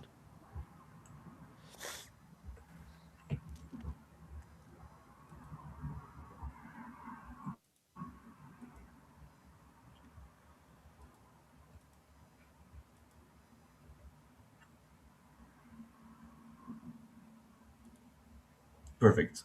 Okay. So now we can see the game starting. Perfect. So the Boros player is on the play and starts with a Ragavan, which is not the best card you can have probably in this matchup. It's clearly one of the worst one drops. Not a very big percentage of the time, in my opinion. Yeah, and turn 1, nothing from Affinity isn't that surprising because it's really a deck with zeros and then payoffs for the zeros. It's not like a gradual build up your board deck that much, like maybe it was in the past where you would Signal Pest on turn 1. So this Is that doesn't have to be indicative of much just yet. the deck had changed a lot. Before it was really like alone to the ground creature aggro type deck. I know it's more of a combo-ish deck where you try to make a lot of toppers and then convoke your Kappa Cannoneer. Yeah, exactly. Oh, okay. We're sniping an emissary, which I think Ari wishes he could have. Exactly. Emissary is really, really key for the Affinity deck. You really see the difference between the games where you don't have Emissary and you have Emissary. It's completely different. It's the most important card of your deck, probably with Kappa Cannoneer. But it's worth Yeah. noting that because of the warp's wording, you can't actually warp off of Ragavan. You could hardcast it, but you can't warp it. Warp can only be done from the hand. Now we also see a bombardment and an also pride, which is a pretty good start from the Boros player. It's gonna be now the Affinity player really needs to do unfair stuff to win this game. Anything that's remotely fair, like Urza Saga plan with some tokens, is absolutely not gonna work this game probably. Yeah, being on the player's energy and having this additional kind of mana ramp with Ragavan means basically it was like a double on the play, you could say. And this might be enough to just fairly raise Affinity. Here his advantage on the board is very big, putting all the pressure on the Affinity player to respond. And he's going to snowball with both Ragavan and Ocelot. We might get into situations where even like a warped emissary isn't enough because you can, I don't know, maybe like shoot it down. Yes, and another problem is that just the Ocelot tokens, if you cannot block the Ocelot is just gonna run completely mad and run with the game. Okay, another one red enchantment. That's a big cornerstone of the entire deck. Exactly. But the problem is here, depending on what he's gonna do, he's gonna put some artifacts. But again, he's gonna fall more on the board. If next turn, yeah, he's gonna pass the turn. He probably has a second munitions in the hand, if I can see properly. Yeah, I think so. Yeah. Second munition probably trying to next turn, the third turn be the one very explosive. And the only question is it gonna be too late? Yeah, we could have like manufacturing EE on 0 and some Moxopol interwoven, so we can actually, so we can actually maybe pop all of those munitions immediately. Exactly, that would be the type of combination that will get him back on the game. But anything that's just putting, for example, I don't think here a Kappa Cannoneer might not be should probably not be enough here actually, depending on the Yeah. hand of the Boros player. But I don't expect him to have nothing in hand at the moment. I mean, nothing I tells us that his hand is stopping, right? I do see a Ravager, and I think like 3 zeros. But if you play manufacturing, you still need 2 more mana to have that Ravager on. So a Mox Opal is essential. But if there is one, then we If might there be is an fine. hand as a multiple, yes, definitely the affinity player will be able to swing the game on his side. Okay, 1 of Fable, another creature on the board.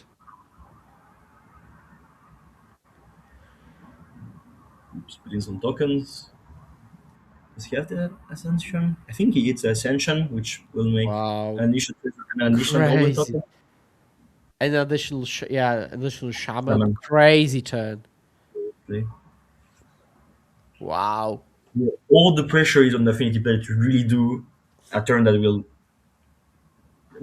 answer why he didn't do anything for the first 2 turns of the game.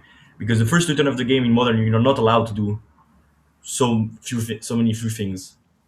Yeah, this is turn 3. Like this is how it goes. And you need to go really over the top right now. Absolutely. And so this is the key turn. So let's see Okay, what we he got has a for land. us. We have the land. Absolutely. Now we need some zeros and a mox, if possible. Okay. This plus a couple of zeros plus Ravager from hand. Maybe. Okay. But this might... I expect Emissary to potentially just die in response to the first trigger on the stack. But see, if he's able to have a lot of zeros in hand and the Ravager, that would be different because he'll still be able to raffle a little bit of all the board, and then the board player need to find a new threat. Oh, because manufacturing triggers off upon Emissary. Mhm. There is a window with priority. Okay. So it's not going to be nearly as explosive. We basically paid 1 mana for ammunition. Combination, exactly.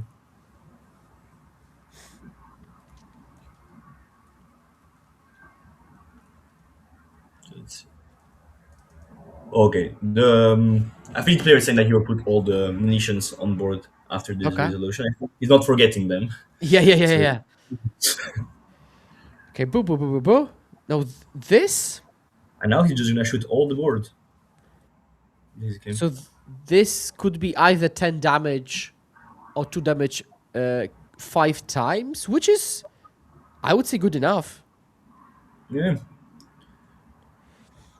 This is what he had to do, and he's doing it, I guess. So. Shooting the first one at Oslos, if I can see properly.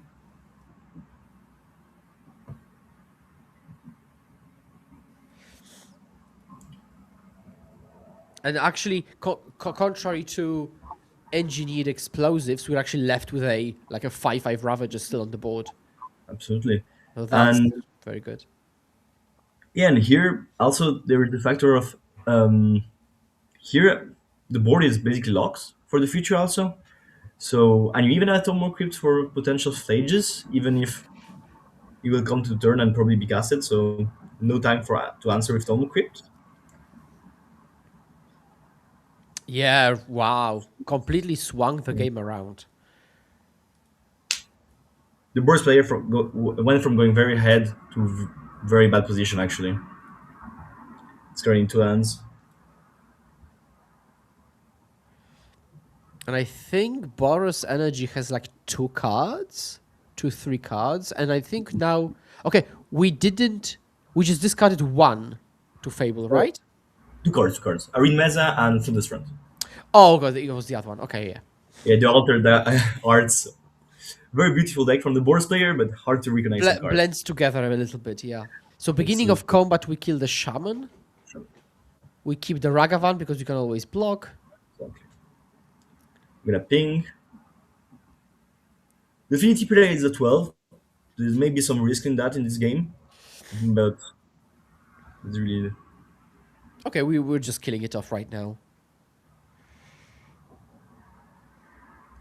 Sure. And then, okay, a lot of invisible on stack action here, and we just pass back.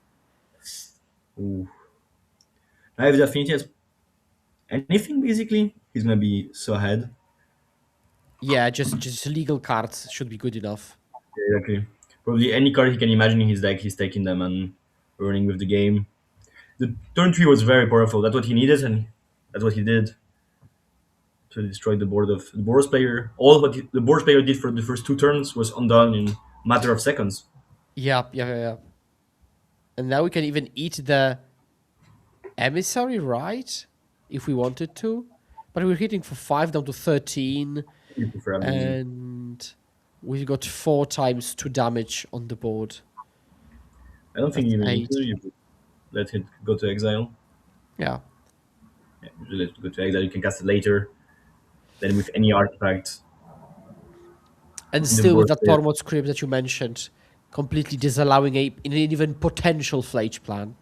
Yeah, absolutely. Because here, if he's gonna in a normal spot, he could surveil, flash to the graveyard, and then cast surveil and probably cast the flade and probably be in a good spot. But here is not the case because surveils, flash to the graveyard, just gonna get exiled. In his turn, he could try to cast flage, then cast it back, and there will not be normally any spots for him to get Tombo script. But let's Okay, see. how many? Let me just check. There are 3 seasoned pyromancers. This could be one way to come back potentially. Because we need to chain a couple of cards. We have a ton of mana. So some seasoned pyro into a couple of cards. Yeah, I mean Ragavan isn't that. Also, we can say that are we probably at lethal on that spot? If you do the math. It looks He very sacrificed lethally. all the- But I think he had even little last turn, probably, actually. He sacrificed all the munitions and attacked. He Well, probably yeah. decided not to do it because it was more safe to not to do it. Wow, that's a. And so this basically this game came down to that key turn 3s, and both players showed really good turn 3s. But Absolutely. one lined up just a little bit better against the other. Because if you have, let's say, 4 or 5 munition tokens, it's going to be much less impressive if you played against, I don't know, Mill or Titan. But against Energy, absolutely excellent. Absolutely. After turn 3, the game was basically finished. We said that the Affinity player had to do a very impactful turn 3 to be back in that game, and he just did it. A Kapai Cannoneer would not have been enough. He had to react to the board of the Boros player, destroy the board. Then Boros player was not really in the game anymore because of all these artifacts that actually have effects. Like Tombo script in this game could just lock the game out actually. Like Boros player had some chances of going back if he in some situation with Flage. Here there was just not any outs actually, basically. Close to no outs for the Boros player. Maybe we can look into the center match quickly. Absolutely.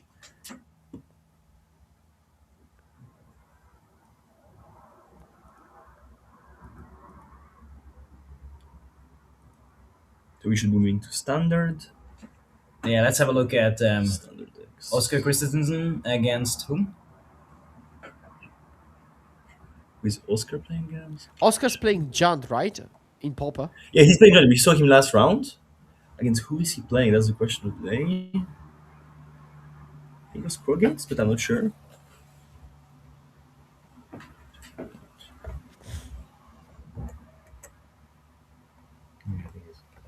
And there we go. There we go. So, against Red Rally, Ah, it's just which I think was the only copy of Red Rally of all tournament, actually. If I'm not wrong. they're Oh, also we in actually the saw break. it yesterday, yeah. Oh, And, Rod is the only even person. losing. And still in the top 8 here. Very impressive. I think he's the only person I decided to register the Red Rally deck. I have to admit, as someone who played this tournament with the Pauper seat, I did not expect any copies of the deck to be played. The deck is great, but has some consistency problems, and in the expected meta, which was, I guess, for a lot of people, from what we see, a lot of dominance from the top 3 decks, which are Mono Blue, Gates, and Junt. That were the 3 more respected decks. And Madness. Madness was a little bit underrepresented, but Mono Blue, Gates, and June were the more represented decks, and heavily so. So I think that influenced some choices like people not playing familiars or the matchups. other decks that maybe made rarely actually be a good deck for the weekend. So it was Now, maybe the right choice. from what I remember, actually, Rally likes playing against Madness. So Tommaso probably wishes he played against that a little bit more often. But again, into Terrors, Absolutely. I think it's perfectly fine. Against Jund, I know it's relatively close. Depends on how fast you can get out of the gates. But Oscar's deck includes classic 4 Chrysalids, but also 3 Breath Weapons post board, which could be absolutely back-breaking. And actually, Oscar So you has already won game 1. game on, yeah. I think the June matchup is not that good for Rally, mainly post boards, because as we said, the people are prepared for this type of matchups and have the drafts. So we can see how it goes. The Rally deck is sometimes just so explosive that he's gonna basically auto win if the June player doesn't have any drafts. So the interesting thing of this type of decks, they're kind of like playing at the casino sometimes. If you're in the good side of the deck, you're just gonna be invincible, and sometimes you're just gonna Yeah, auto lose because the deck doesn't want. precisely. But that's the beauty of Yeah. Pauper. That's the beauty of Pauper. You have some of the most grindy games you can ever play, and then you have some games that are extremely fast and extreme, like a modern basically games. This is more like a modern game where you really you have like unstoppable force against an immovable object basically, Yeah. which June is. Here we Oh, clearly have a control deck and an aggro deck. Okay, so we switch to standard. So for the standard games, I think it's Grixis Elementals that we have. yeah, we see So Ashling and Soulgate Lantern on the board. Oh, no, we it's have an not Elemental Ashling. against the Spelemental decks. So Spelemental deck was a breakout deck for the modern for the last Pro Tour. For the last Pro Tour, the breakout deck was the Spelemental decks because the deck was extremely good against all the Cup decks. Now we have seen that it's fallen down a little bit, and a similar thing for actually for the Elemental deck. Both decks that prey on both Elemental decks we're seeing prey on Cub, and recently have been going down a little bit. So let's see what happens when they match each other. Do you Yeah, have an early favorite for this matchup, Skura? yeah. Now we okay. So let me let's dissect what's going on. Okay, actually, I think we're switching back to modern already. So we just got a short glimpse of the two worlds, which is Pauper shuffling uh, and standard being double steam vents. But until we switch, we saw Flame Braider adding mana and de-seating the hand. Okay, and that's cool. And in response to this hit, I think bounce off. If you so probably. Uh, I think it's off slot for the Boris player. yeah. Oh, so okay. So we've got a one drop unchallenged. Oh, there is a Galvanic Blast, so we just took the damage. We might kill it before the end step happens. Absolutely. But Let's see what that the turn means two will be. that means we remain in main phase 2, right? So Oli can add something else. Okay, okay. So we just say, I'm fine if you have a token. I don't want you to have that main phase 2. Exactly. We prefer shutting the main phase two and basically the turn that the token. Yeah. The token is basically relevant in this type of games. As you said, it's really about winning kind of the game over the top of the other player. Okay, emissary. I assume now we're going to go. Okay, cloth kicks. No land drop yet, but it might just die in response. And ooh, the one off solitude. So So I think yes, that you're. two of that board actually. I think he might have 2 copies of that card, so probably Oh the right, yeah. If sided in, then it's 2. Yeah, true. thing. So, and I think the affinity player kind of expected this. The board player did not do anything turn two. I think you have to think about there is probably some answer to what I'm gonna do because the board player cannot really keep a hand. I think with no really turn two, and we see that he exiled Ajani, which is very interesting. Oh yeah. Ajani is very very interesting. What Yeah, do you think this that means? I think this could be Ole not having maybe more white cards and just accepting that he has to stop Ari from doing anything remotely kind of set uppy. Now, because there was no emissary turn 1, we could see turn 2 manufacturing, where you holding up that solitude Pretty wouldn't punish. pan out. Yeah, interesting. Maybe there is a card. Maybe we held up Thraben Charm for like Urza's Saga for turn 2. Or even for the manufacturing, because it could have Yeah. answered the manufacturing, and you have the solitude for the other. So Thraben Charm makes sense. 3 cards left in the hand right now, so not many. So it's very interesting, very interesting. And we see that the affinity player has the sagging hand actually. We just saw, Ooh, I like this. Okay. just saw it. Is- Let's see what he decides to do with next turns with that, because maybe he has to read that the board player potentially is a charm. So Yeah, is he gonna run the saga, just slow roll it, try to bait maybe? Oh, I really Let's like see. this. Oh, passing the turn again from the Boros player. Yeah, exactly. Exactly. Okay, and the charm. Okay, so that's Very nice. Very nice. now he's gonna get the kappa. Yeah, this game is looking terrible for the Boros player. Yeah. Wow. So we had removal spell. 2 for 1 yourself for Boros. Yeah, typical game where the Boros player never can really burn his game plan, and the affinity player was just able to burn him over kind of at the start of the game. Now let's see what the Boros player can do. But from this spot, it's really hard actually to win, to come back. And we even have double redraw from Affinity. One in the land, the other in the Mishra's Bubble, plus the draw step. Like, the card flow is there. So Yeah, and the pressure, there's pressure, cut flow ahead on board. Basically, from all the parameters, the Boros player is very in a very bad position. Basically, And I'm you trying see to that. think of a way to even remove that kappa, but nothing else And comes to mind except for another Solitude and another exactly, card and passing the whole turn. there is second solitude, but even that is so bad for the Boros player. He needs to find the land. He needs to sacrifice another white card, Yeah. and it's not like the affinity player is gonna stop playing the game. Yeah, The true, affinity, true. the affinity player is still gonna go forward, and let's see. We can't out lifelink it, so looks pretty dire. I mean, there is something, I guess. And there Maybe is some something. a Johnny, maybe some Flage somewhere in between. Maybe some bombardment. Not even bombardment. Bombardment and giant problem is just getting resolved very fast. Let's see.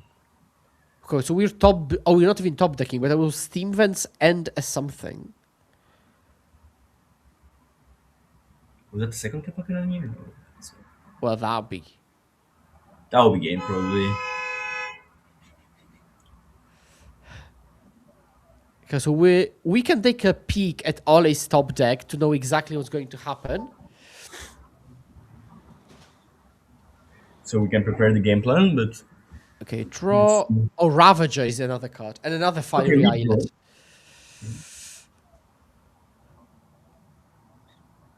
So we could Ravager, get a Kappa Cannoneer trigger, attack for 6 unblocked. But a Ravager isn't doing that much. Yeah, the Ravager here is not the star of the show. The star of the show here really is the Kappa Cannoneer. Yeah. Last game it was time to shine for the Ravager. This game, Ravager is probably gonna be as close as useless. It's gonna put a +1% counter and make the Kappa Cannoneer unblockable, and it's gonna be able to block. But I think that's basically it, basically. And put some more damage, actually. It's gonna make the clock faster, to be fair. Probably here the Affinity player can have a 2-turn clock.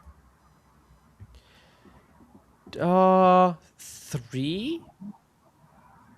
Oh, we Because- just had a clean block. So it's going to take a Okay. while, actually. Ooh. Very interesting thing to do. It is going No. to take a while. Oh. That was the best I can say, a terrible turn for the Affinity player. Yeah. And very hopeful for Boros. Now thinking Yeah. maybe I do have a chance. Really. Like, as good as you could expect, actually, this turn to go for the... Ooh, and Yeah. very interesting. Bubbling in the upkeep of the Boros player. Very So interesting, because... we couldn't have drawn like a Galvanic Blast, for example.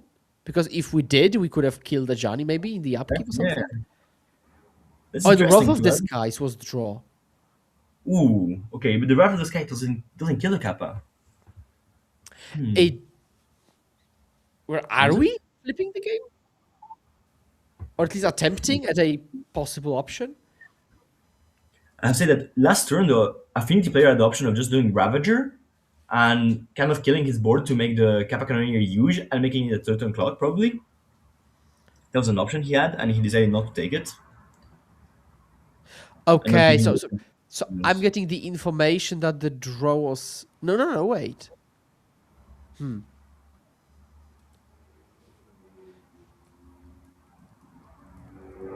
This game is being very curious.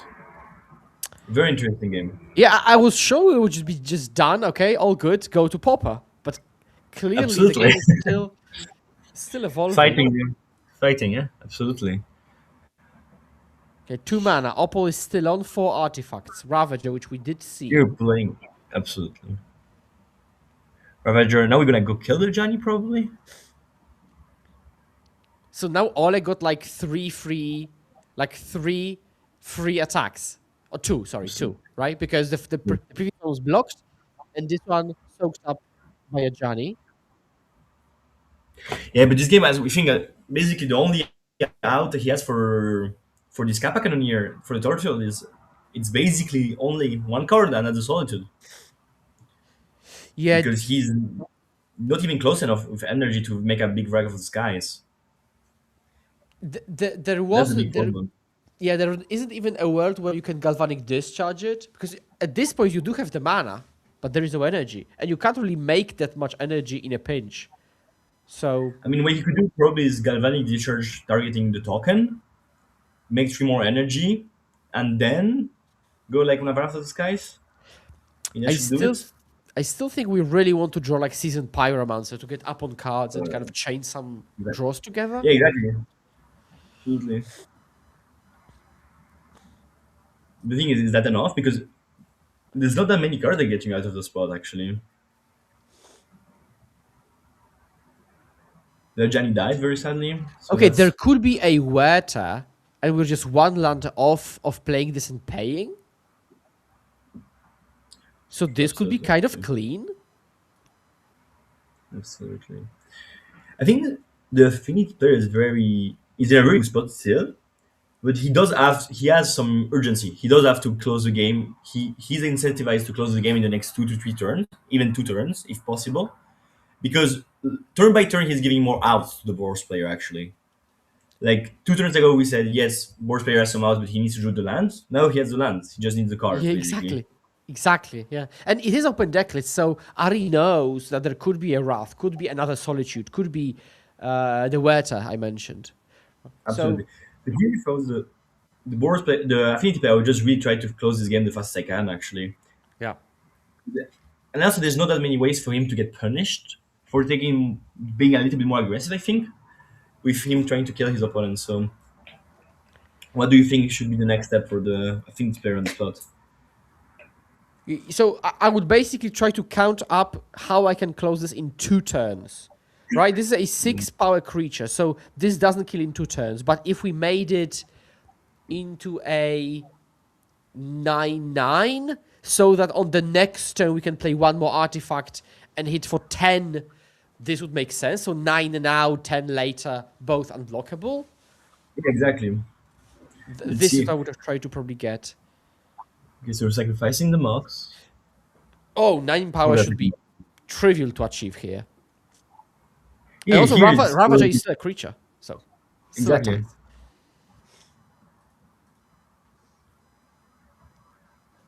So he has the 1/1 that can attack. And the Fine. drone can attack as well. Yeah. Those drone very rarely do anything except attacking when there is 10 of them or convoking the Kappa, but in this spot it's actually very relevant. Yeah.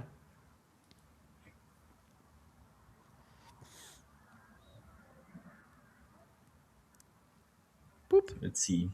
Just throw it under the bus.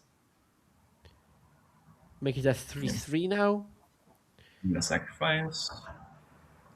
Or even Is there something? 9. Oh. Oh. Nice. Very nice. I mean, Isn't that risky doing it exactly now into like didn't we have a moment where there wouldn't be open rebuke mana? I think he always add rebuke up. I think Maybe when the he's actual previous turn, I think he didn't because he fetched tapped surveil. I think that out was today, yeah, absolutely, yeah. so I didn't, yeah, thankfully okay, that's but not punished. maybe. I mean, it's very weird, but I don't know if you remember that one turn he sacrificed the bubble at the upkeep and not during his turn, so he couldn't draw during the upkeep of the opponent, the affinity player. So maybe Uh-huh. the board player doesn't think he has any rebukes in the deck. Oh, okay. Now, Because if you had rebukes in the deck, probably you would sacrifice during your turn the bubble to draw and probably draw a rebuke, right? Trying to I explain it. I'm also trying to think that if I were playing to win as Boros, I might just wrath the previous turn and hope to draw a white card. Because now, Yeah, yes, you dealt with Kappa, but there are still things to deal with, right? yeah, absolutely. Now the pressure is like among us. It's And so we maybe have you could five have pieces on the board, wrathed. and it's not like one removal is gonna get you out of this spot because one Yeah, removal you on the Ravager will go on on the drone exactly. and you still continue. I guess you would draw like Flage. Actually, it's pretty relevant, but Yeah. Also, Wrath of the Skies is such a unique effect that I really don't want to exile it if I can help it. seriously. Here we saw Um, that the solid, we saw the strengths and the weaknesses of Solitude. Actually, this game was very good to see that because we saw that they allowed him not to really die, but at the same time they put him in a spot that they were like absolutely precarious. Like he's still in the game thanks to the Solitudes, but they are not going to allow him to win the game probably. So we see the limits of that card. yeah, but this game turned out to be much closer than I expected initially. Now Absolutely. this is a 5 ball down to 7. Yeah, I still think Flage is alive. Life draws. Yeah, clearly. Here's surveilling to Flage is possible even probably. I mean that's what makes Flage such an amazing card. It's just sometimes you draw it and I win. It's an auto win button in this type of mid range decks that can just here the mono removal. It's probably just making 3 energies.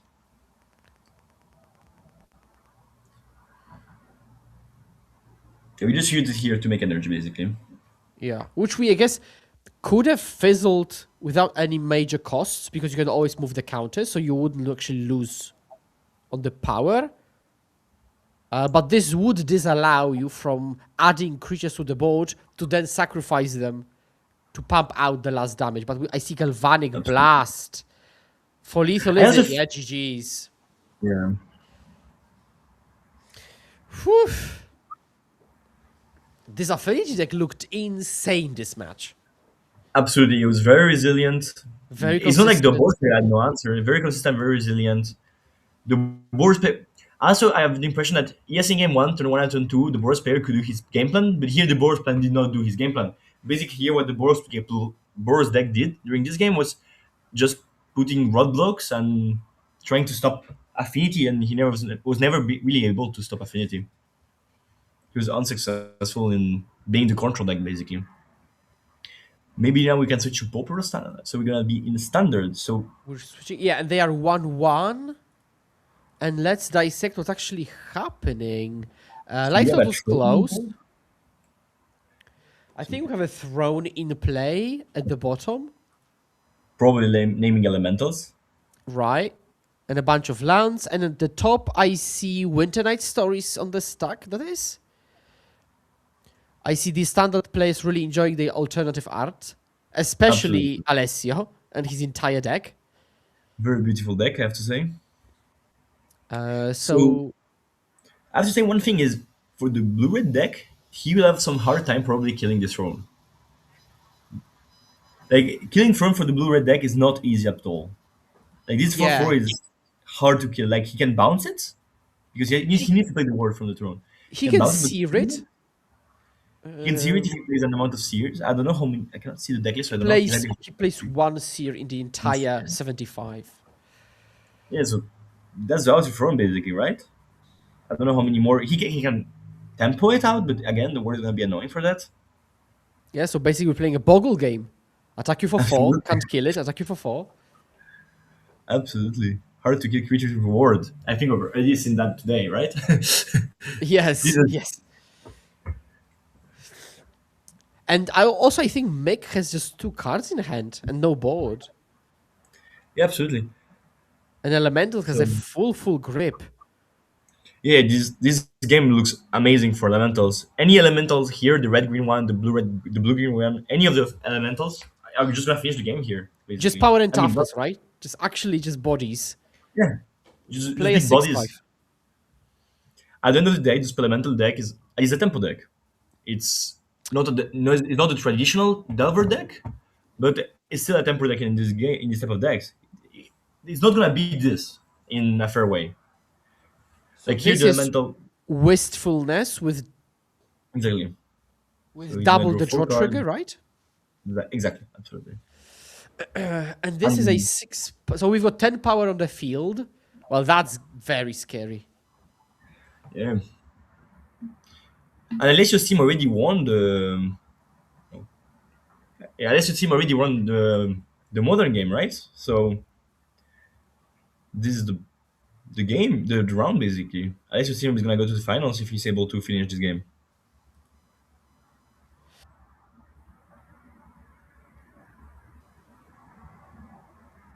I see Spellsner. I see an island.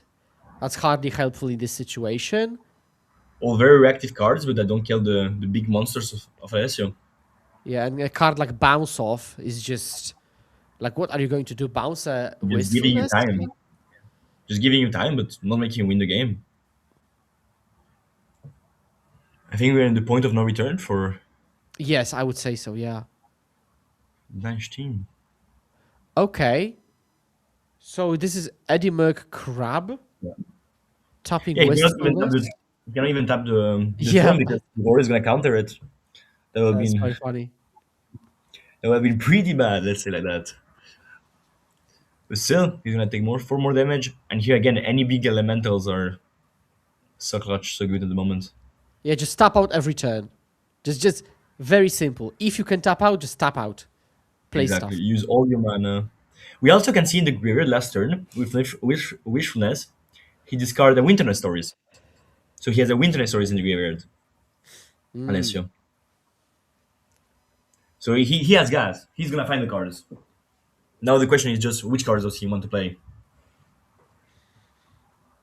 He's probably, I mean, he's still up a game. He's trying to win for the entire team. But he's still double checking what's the best way is. So we, of course, Exactly.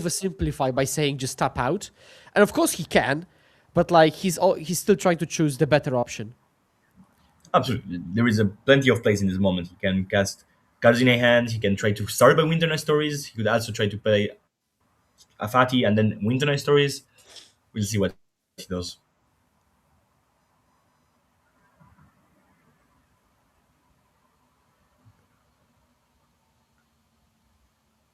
I think I can see another throne in the hand of Alessio, which is probably not what you dream of, but I guess again it's a 4/4 that's hard time to kill. Even if Yeah. Edimo Crab is blocking the thrones actually.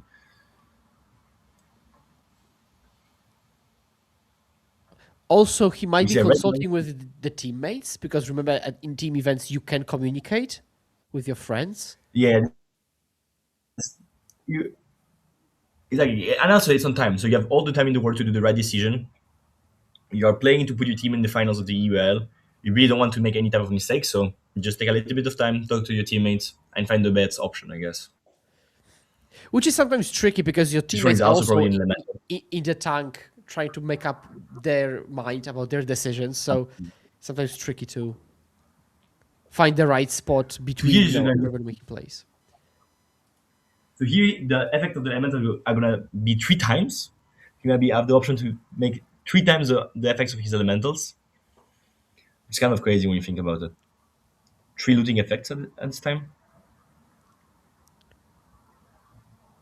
So not only does he True. have game-ending plays, all the mana or the card selection is just And that's another factor is he has two Cavernous Souls on the board at the moment, I'm pretty sure. So it's not like his big spells are going to be countered. His big spells are uncounterable. So he can just automatically tap out, play all his draw spells, come back, and yeah. And he's going to make Suga Lantern, so this crab will be lonely, probably. Yeah. And this deck has one very good catch-up mechanic for the board. This type of board, normally this deck solves it with Thunderflock. The only problem is he's playing against elementals, so Thunderflock Yeah. doesn't work.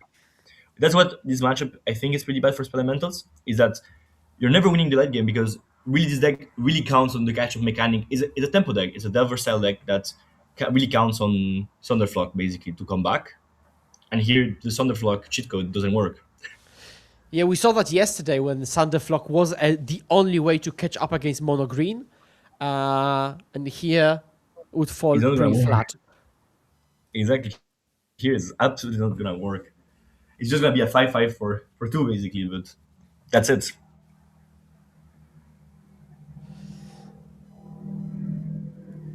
So let's see what we can come up with. Sleight of hand.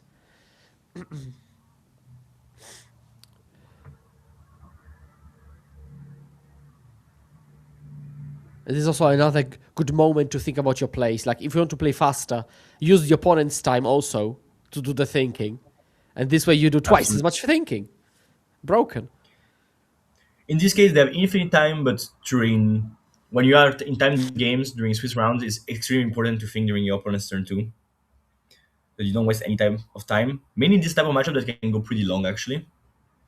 So it's very enjoyable. They're still going to a proper pace, even if it's on time actually. Yeah, yeah. Much appreciated. So we see two Thunderflux, two 5-5s. Okay, so we're now actually playing with stats. Is it if you're And- playing old-fashioned Magic? And we did get information from the production team that this is the decider. Because the other matches wow. finished asymmetrically. So, actually, symmetrically. So, this is the decider. This Thunderflux actually proposed something very interesting. Is that okay? The board is for Alessio is completely blocked on the ground, but he's a 12, and that's two Thunderflux. I'm not sure if Yeah. he keep any burst linings, but if he has any burst linings, that's 10+2. Or Well, plus that would 4. be crazy finish. Wow. That would be a good yeah. So here we're just gonna cast Willfulness and draw infinite cards with the 2 mana of the elemental I just flipped. He's So- gonna so- see cards at the moment. So how do we prepare for what you just said? I'm thinking you could Vibrance, and with the second trigger you can gain life. Or does the seed. Or does the seed. Yeah, you could. Yes, yeah. I'm just looking at The them seed is one by bouncing one. the seed is bouncing all the board basically, bouncing the three creatures, and then you can just attack with the two thrones and the willfulness and finishing the game on the spot basically. But yeah, this is I mean, GG's. That was way closer than what I thought it was gonna ever be after we joined in actually. Yeah, true. Very true. But this, When we joined the game, we were saying it. Old-fashioned Magic in some ways. There's some big creatures attacking each other yeah. and drawing a lot of cards. So I Yes, think the Pauper now, finished, so yeah, Pauper finished. I'm not sure if We we have- have any backups. So we might be taking a break until the finals. We will confirm. Okay. So I think we're taking We'll a find out. break. Yeah, taking a Perfect. break then until the next round. So the finals will be the team. Yeah. So the team we just saw against the team of Swiss players composed of Samuel Marty, Felipe Souza, and Pascal Grossman. If I remember correctly, Pascal Grossman is playing June Wildfighters against the team we have just seen. Morty is playing Boars in Modern Seat, and Souza is playing also 4-color Elementals. So it will be very interesting matchups, and we'll be excited to see you for the next round.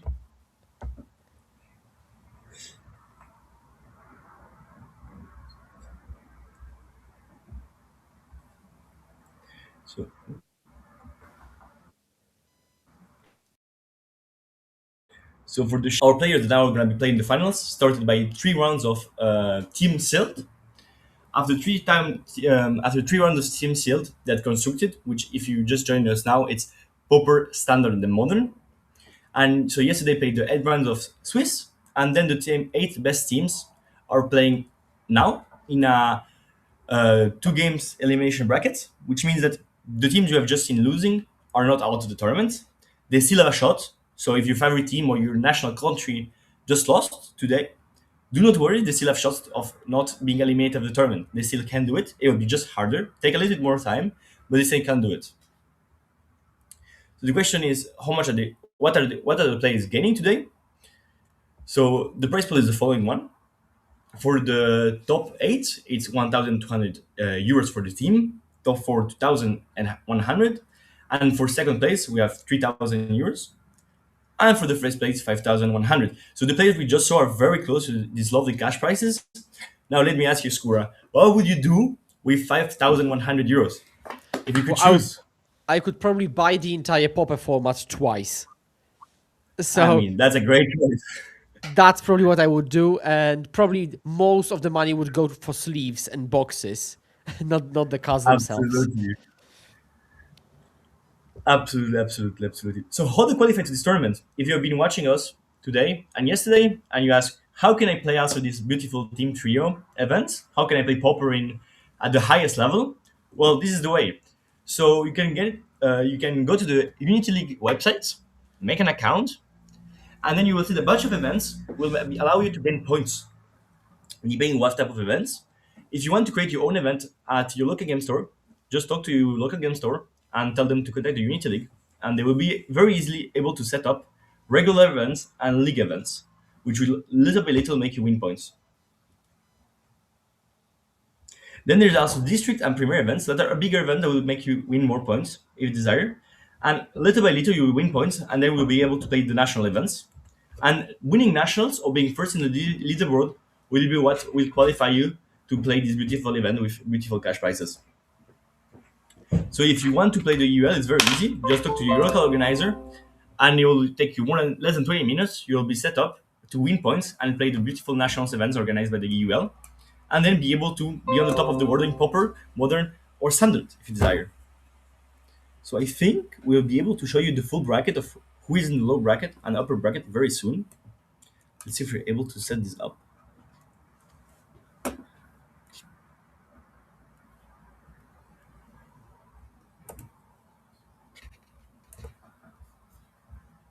Just 1 second.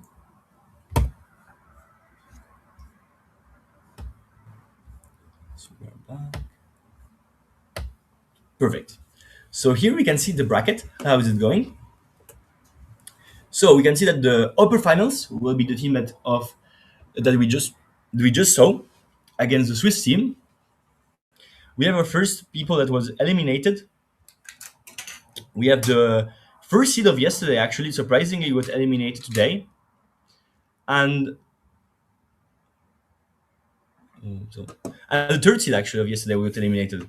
So the teams of Marti and Fajin are going to be playing for the upper bracket. Then they will have a very huge advantage for the odds of winning the day. We also see that the team of Princessen that we just lost still has a shot playing against one of the Polish teams, and we also have the team of Togolese that's still up. Again, we saw them lose, but they won their lower bracket games. So if you are rooting for Togolese or the Christensen team, they're still up and they still can win the tournament. They will just have to play the next round. I think we'll be showing them. Correct. Upper bracket final. I have Upper for sure the upper bracket final, yes, and then afterwards we'll probably the lower bracket round 3 or 4 is probably what we'll show next. So a bunch of Magic coming back up and stay up. Yeah, see you. We'll take a short break. The players will get ready for the top 4. Maybe get the toilet break, a water break, and Exactly. we'll be back And in then a come few back minutes. with more Magic, of course.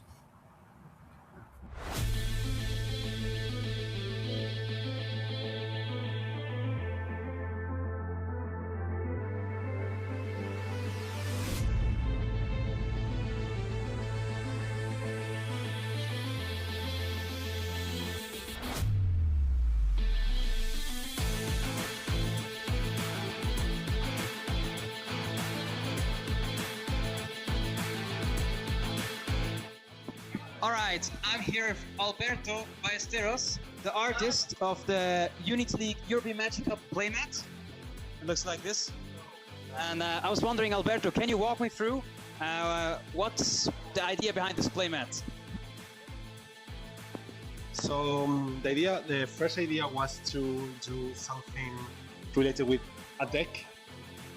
So we pitched like a few popular decks in Modern right now.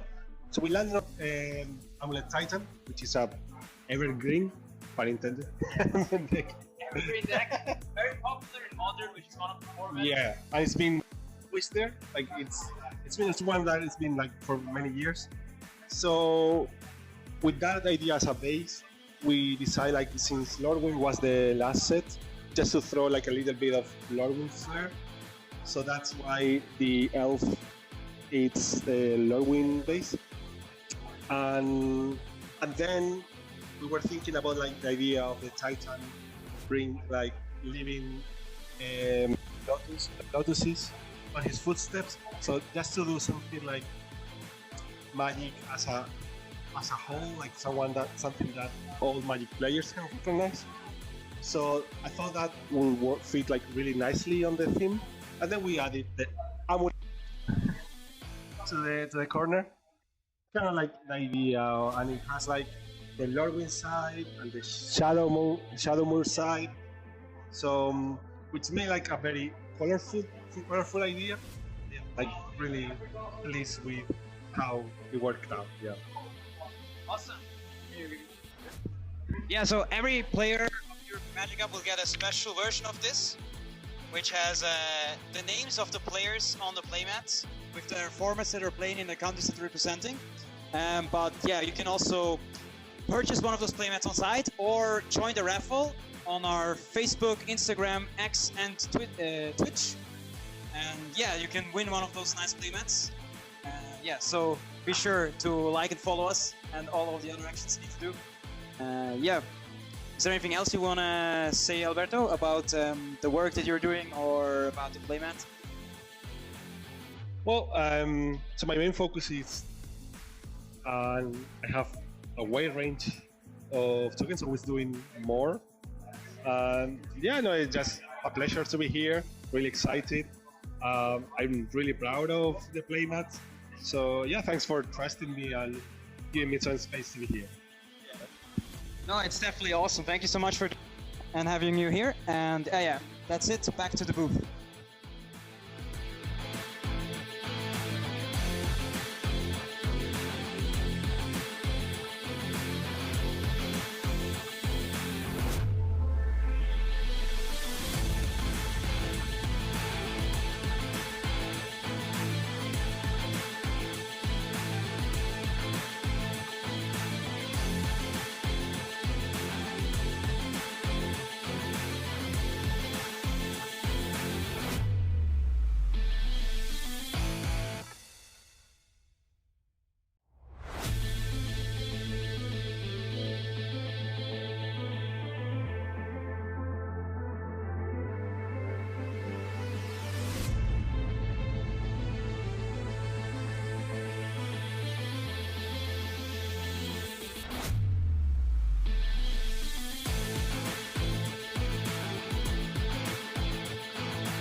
right, I'm here with Alberto Ballesteros, the artist of the Unity League European Magic Cup playmat. It looks like this. And I was wondering, Alberto, can you walk me through what's the idea behind this playmat? So the first idea was to do something related with a deck. So we pitched like a few popular decks in Modern right now. So we landed on Amulet Titan, which is a evergreen, pun intended, deck. Evergreen deck, very popular in Modern, which is one of the formats. Yeah, and it's been always there. Like it's one that it's been like for many years. So with that idea as a base, we decided, like, since Lordwing was the last set, just to throw like a little bit of Lordwing flair. So that's why the elf, it's the Lordwing base. And then we were thinking about like the idea of the Titan bring like living lotuses on his footsteps. So just to do something like magic as a whole, like something that all Magic players can recognize. So I thought that would fit like really nicely on the theme, and then we added the amulet to the corner, kind of like the idea, and it has like the Lordwing side and the Shadowmoor side. So which made like a very colorful idea. Yeah, like really pleased with how it worked out. Yeah. Awesome. Yeah, so every player of your Magic Cup will get a special version of this, which has the names of the players on the playmats with their formats that are playing in the countries that they're representing. But yeah, you can also purchase one of those playmats on site or join the raffle on our Facebook, Instagram, X, and Twitch. And yeah, you can win one of those nice playmats. Yeah, so be sure to like and follow us and all of the other actions you need to do. Yeah, is there anything else you want to say, Alberto, about the work that you're doing or about the playmat? Well, so my main focus is I have a wide range of tokens, always doing more. Yeah, no, it's just a pleasure to be here, really excited. I'm really proud of the playmat. So yeah, thanks for trusting me and giving me some space to be here. No, it's definitely awesome. Thank you so much for and having you here. And yeah, that's it. Back to the booth.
Welcome back. I'm Felix, joined by Skura again for the upper bracket final of the European Magic Cup. We have some Swiss team, I think. Let me show you the teams we are seeing here. Are we watching for the player profiles? So we have the Swiss team of Samuel, Pascal, and Felipe against the Italian team we just saw, Ari, Tommaso, and Alessio, battling out for basically the grand final slot, right? It's upper bracket, it's low, a double elimination bracket. So you have to win the upper bracket final and then the grand final, kind of. So let's see which of these two teams will make it. And we will start with standard this time.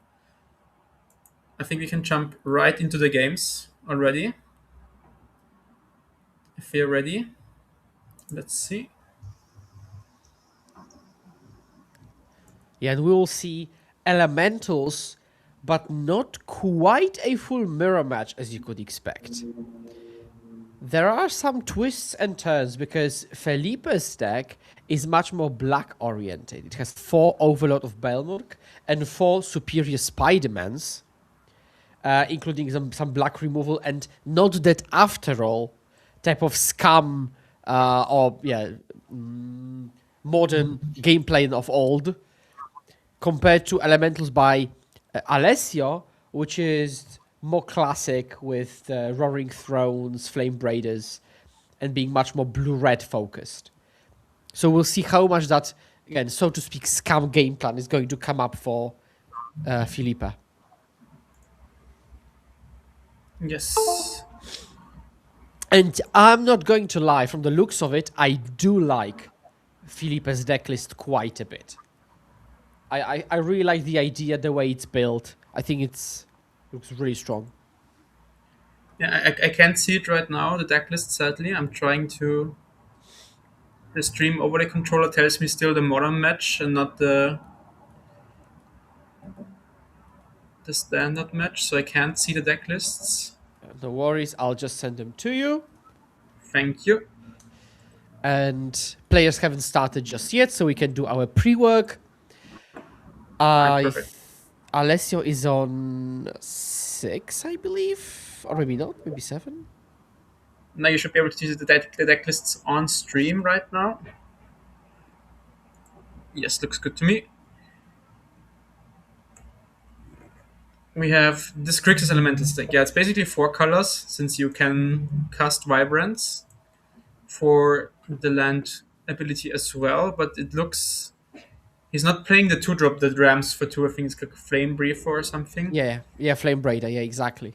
Or Flame Breather, yeah. So he opts to be more grindy with Overlord and Superior Spider-Man and Black Removal, and not that after all combo as you mentioned, yes. Instead of like the no Roaming Throne, no Flame Breather, so more like kind of scam potential, more like explosiveness for consistency a little bit, I would say.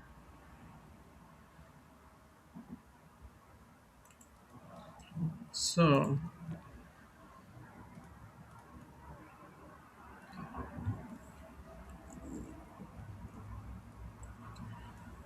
here we see a turn 2 Wistfulness, drawing 2 cards and probably ensuring land drops, not getting reanimated with not that after all yet. And Alessio, yeah, just as the Flame Bearer. And now we'll see how much the presence or lack thereof of Frame Braid is going to affect the game, because having this in play and stay alive might just switch it completely. Like, if both decks are giga grindy, typically the deck with more mana acceleration is going to fare much better, because it actually has a way to unload all these cards. Yeah, And although there are this many is- removals for Flame Raider in the deck, like the Requesting Hex and the Vibrance, but yeah, we see another Wistfulness here. Again, drawing more cards, maybe getting reanimated with not dead after all this time. Yeah, or we might maybe blight onto Wistfulness, but we're doing neither. No, not that after all. No Requiting Hex. So we do untap with the Braid. And we go to combat? Oh, I think he wrote the life totals from the Shockland, and now he's casting. Yes, the okay. Wist. That makes much more sense. Yes. Drawing 2 cards and leaving a 6/5 body behind, which is And that's something. and that's a turn 3. That's very Yeah. impressive. Imagine doing this in the team seal portion. That must be amazing, to be honest. True. But now, so what could Felipe do? Like they can keep trading with these elementals, bouncing, discarding them. But I think that the end game belongs to Felipe. But it seems tempo-wise, it's better for Alessio because of that 2-mana ramp. So, like, Felipe won't get to Overlord and Spider-Man, all these elementals, if he's not alive to do that. Yeah, I mean, Alessio has the rowing throne, which is kind of, I think, maybe the game breaker in this since you get your triggers. Oh, that's maybe just a bit too late. No Undying Trick. So we will get that 6/5 into the red zone, I think. And it looks like no a fourth land either for Felipe, right? Oh, that's painful. Maybe the players are still figuring out life totals. Yes, no fourth land. He discarded a Steam Vents, but he has drawn 6 cards with 3 Wistfulness, I think, and so no fourth land besides that. That's very painful. Let's see what Alessio is up to. Swinging for 6 for sure this turn, and maybe deploying Roaming Throne if he has it. And 6 is so much damage compared to the games we watched before with Pauper just hitting for 1 every time, and now just cracking him 5 on turn 4. And Felipe is, because of how the Shocklands and stuff lined up at 12, so they're very clean 2 shots. So in theory, Alessio would, doesn't have to do much. And what can Felipe do to answer this elemental? Looking at decklist, there is basically Deceit as the only out, kind of. Deal with a 6/5, or like play a block of his own, of course, but. Or like block and then harvest a Mem of Misery to kind of win in combat. Mm-hmm. That could be pretty cool. But yeah, not much beyond that. And especially missing land drops, which speaks to you being clearly unable to hardcast your own elementals. And what did Alessio deploy? Wow, that's hard to read. That's What could that be? I'm not familiar with all these artworks. Looks roaring. Well, doesn't really matter. GG's. Thank you very much. Maybe it was Thunderflock because it costs 9 mana, was reduced by 5 from the Wistfulness, so it costs 4 mana. It could be Thunderflock, maybe just as a 5/5 body. And wow, we immediately I expected this to go much longer. Yeah. Than what just happened. We saw Felipe struggling on the land drops, and then with the Flame Braider ramping out turn 4 Wistfulness was enough to. Turn 3 actually. Turn 3, yes, sorry. Which is just crazy. So now we have the sideboard. Yeah, we can try to look at the deck lists for. Now we can take some minutes. Can you see them now on the stream? We can, yes. Perfect. So here you have again the Grixis deck list from Felipe. Classic Grixis splash white in the sideboard. And splash green in the main deck for Vibrance, kind of, right? Yeah. So looking at the sideboard, which cards do you think he would like for the mirror match? Yes, I'm looking at Intimidation Tactics. I'm looking at... Let me just double check. Maybe Quantum Riddler to grind even more, potentially. Mm-hmm. Not that much that you could duress, unless you want to duress whatever Alessio might bring in. So maybe duress their counter magic. So you could maybe go that route. Mm-hmm. So I would probably side in like these kind of 5-6-ish cards. Yeah, I think so too. With Cavern of Souls, counter magic is maybe not that important in this matchup. But I agree on intimidation tactics and the quantum riddlers. Maybe even spider sense is kind of pseudo stifle, right? But there are still cards that are, for example, when I'm looking at Disdainful Stroke or Essence Scatter, you can still catch a Spider-Man or Overlord because they're not elementals. Yeah, makes sense. So thinking that you're a Wistfulness deck anyways, maybe you might afford to be able to play a couple of counter spells, like just literally a couple, because you can always discard them later in the game. Same goes for Winter Night Stories. And Let's have a look at Alessia's deck Ashling. lists. Yeah. So we have pretty much the same here. You mentioned the counter spells already. Quantum We've Riddler, got, I guess, well. yeah, we've got a couple of seers, maybe ill-timed explosions that, depending on what you discard. But this is symmetrical, so you would have to think, because a lot of your decks still overlap. Yeah. So this could be a double-edged sword. I mean, worst case, it's still like 4 mana, draw 2 cards, right? You don't have to deal damage. That is to very anything. true. That is very true, yes.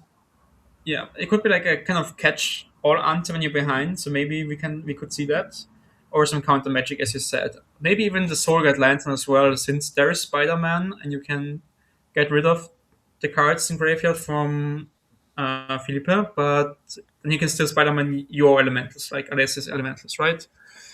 So not sure if graveyard hate is mandatory here or not. I think both players are not really changing too much in this matchup. Maybe Yeah. swapping like the burst lightnings out for real-time explosions or quantum riddlers or counter spells, like the small removal, and that's it, kind of. Yeah, kind of cosmetic refinement, basically. But the Yeah. core game plan stays absolutely the same as it was. And like it's kind of interesting because from Grixis' side, recruiting Hex doesn't kill much, but being able to answer that Flame Braider or not could be the game changer, potentially. So you could go, well, I'll side it out because it's bad, and let's hope they don't have it, or I'll keep it in as a full insurance policy against it. Yes. Also, you have like the Vibrance, which acts kind of as lightning bolt, right? But besides that, there is for both sides to kill the Ashling and for one side to kill the Flame Breather. You have maybe leave like you can trim 1 or 2, but I don't think you want to cut all 4 since you expose yourself to like a Flame Breather into Wistfulness start like we saw last game. Yeah, and now the Grixis deck is on the play. Oh, and I think I got a glimpse of Flame Braider in the Elemental's hand. So we might see a very similar kind of a mirroring of what happened, a couple of minutes ago. And I think we're off. Yeah, turn 1 spell must be Intimidation Tactics. Yes. Okay. And it's, three lands. Well, 3 lands, Roaring Throne, Flame Braider, Deceit. Okay, go and Vibrance? Maybe That's what Quantum Riddler? The most left card might be Quantum Riddler. possible. Okay, it looks greenish, but might be blue, yeah. Yeah, my screen is very tiny, so I can't tell exactly. But in general, if you do take Flame Braider, this is a very slow hand. Mm-hmm. You do Like, nothing until turn 4. It doesn't actually get on the board. Now, maybe you could discard something bigger because you have Spider-Mans, but it's likely probably for Alessio to evoke something anyways in those earlier stages. Yeah, imagine being in Alessio's position and you want to deceit on turn 2 to just get a look at their hand, and then on turn 4 they go like What? Spider-Man copy or deceit, and Oh, intimidation tactic. exiles. Yeah, that's what I'm exactly looking up. Yeah, exiles. Okay, that changes it a little bit. So it could not deceit, have been synergized with Spider-Man. yeah, deceit is gone, I think, and now we have Ashling on Felipe's side, getting to discard and draw.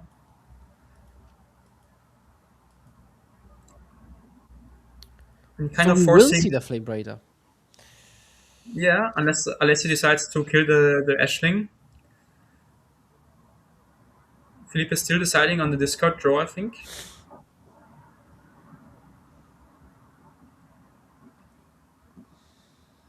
This is a very good matchup because kind of both decks are built to prey upon landfall, and the cup decks with Thunderflux and all of these removal and not really prepared for the mirror match, right? And I think that's an Ashling on Alessia's side as well. Discarding the Flame Braider. Interesting. Ooh, okay. Maybe there was a read that if Felipe didn't discard it, he surely has a good answer for it. So I might as well discard it myself. Something like that, like kind of level 3ing the opponent. Maybe, yeah. Now, do you know what this Ashling card does on the backside? Can you maybe tell it to us? Yes, absolutely. So we had the discard draw, which actually was declined by Filipa. But on your first main phase, you can pay and transform it, and upon transformation, you get a mana boost, which is just a one-time mana boost. However, you can transform it back onto the front side and then again to the back side to get that mana yet again. Yeah, like every second turn, right? You can do that.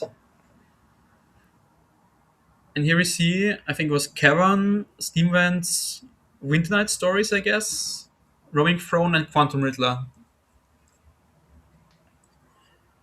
So here taking the Riddler makes perfect sense since it leaves Ooh, okay. still some Requiting Hex left in the deck post-board to kill Sage, Flame Braider, and Ashling. Oh, but there is just one card in hand, no land drop. Ashling remains unflipped. It makes sense why we didn't flip it. If we don't have like anything to spend the mana on, you don't need to flip it and just use the mana for the two spells, I guess. But also the discard kind of works counterproductively against an opponent with Riddlers in hand. Well,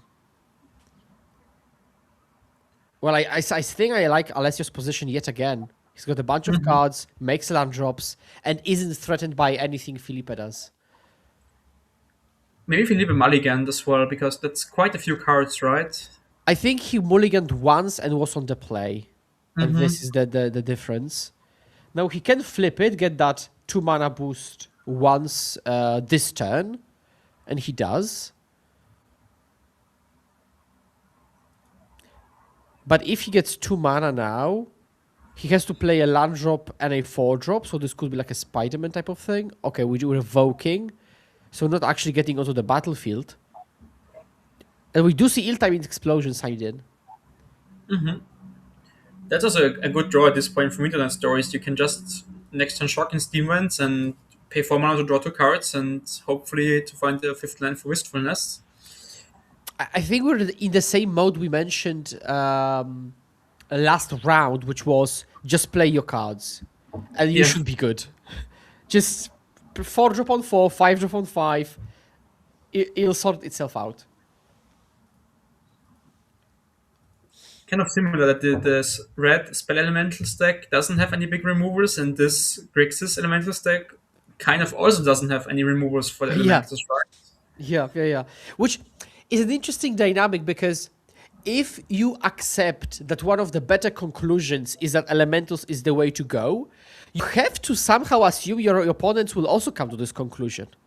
So you might want to give for the mirror match because of that kind of train of thought.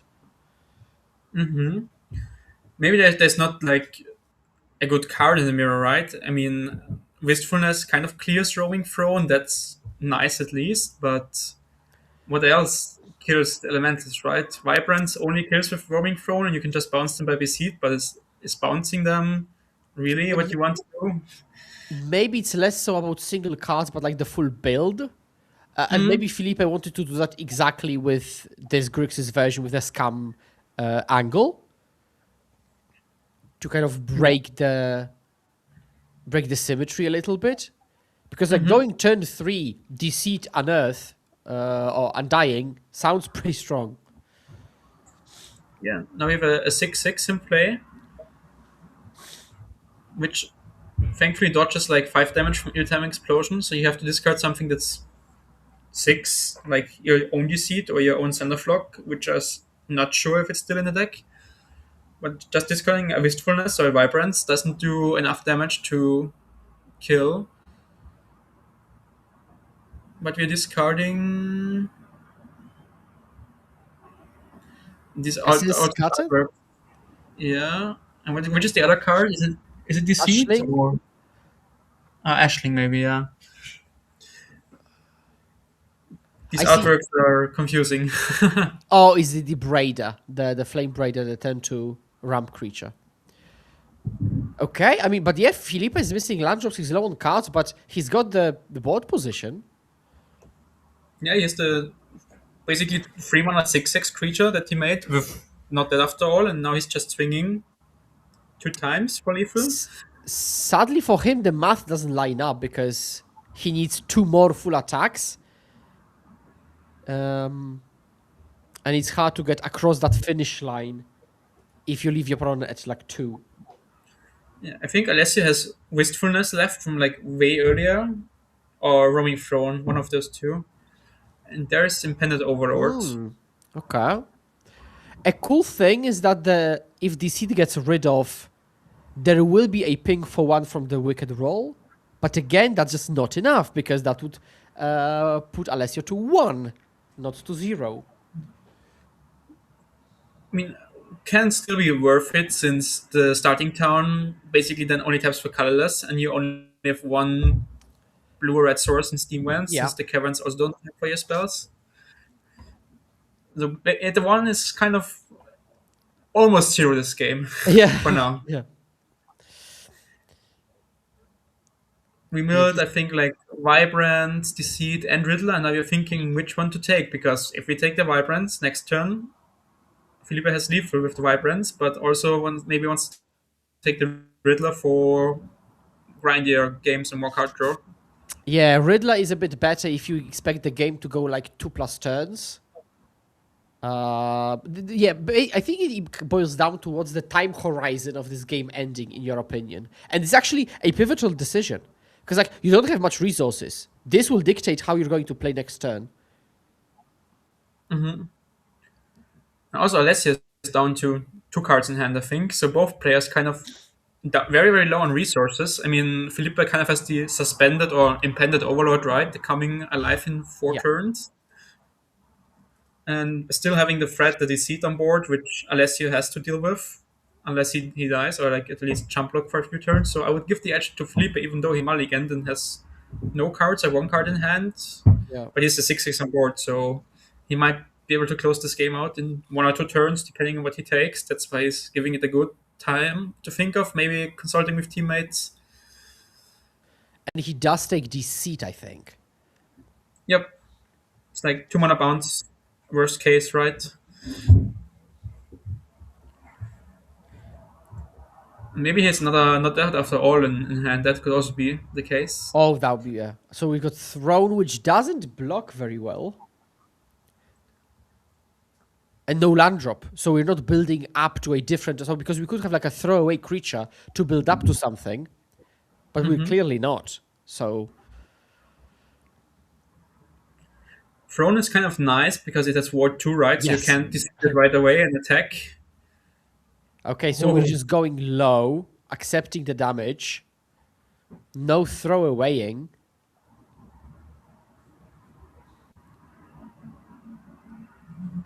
Now every Vibrance kills us now, so... Thank God, Alessio, Felipe didn't choose the Vibrance, otherwise he had 3 or 4 jump block. It's kind of playing with fire, right? Going to 2 life against a deck with 4 Vibrants, or possibly 4 Yeah. Vibrants in the deck. True. Like the key numbers are 3 and 1, right? 1 from the Wicked Roll and 3 from Vibrance. 2 is this kind of middle point between both. But it does mean that if any future Noded Afteralls come, then both creatures would then result in a shock to your face. So if what you said hypothetically happened, you could Deceit, the trigger would fizzle, but you could still not that after roll it. I have two creatures with wicked rolls. Yeah, But you could the then roles play it can be as a quite. Thoughtseize, right? Yeah. So let's see what Felipe is doing, thinking about his deceit, I guess. Or maybe Alessio is talking to his teammate right now. We have the first result already from the Pauper match. That Pascal, so Felipe's teammate, won 2 games to 0. So already the edge is towards the Swiss team for now. Yeah, and just as a reminder, this is a team event, three different formats, and it's open deck list. So players know exactly what's in the other person's deck. And also because that's the nature of the team tournaments, you can actually speak to your teammates freely. And whenever your teammate finishes, which is the best if it's the middle one, you can freely consult with someone else. And sometimes we jokingly say, "Oh, you're backseating," right? Because someone is seeing things more clearly and is picking on your decisions because they're not actually playing. But this is where it's actually very useful because your teammate is backseating, but it's actually helping you. And while I'm saying that, we did see, I think, a bounce with the pay of ward from Deceit. Yep.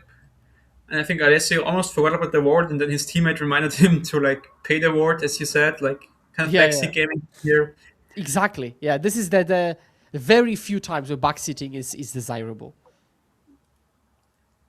And it kind of feels like with the back against the wall, since you have no board left, you're down to 2 life, you're basically forced to provide a jump blocker for the rest of the game for this turn. Your starting town can't tap for mana anymore, since then the roll kills you anyway. So Yeah. looks very promising for Felipe's position right now.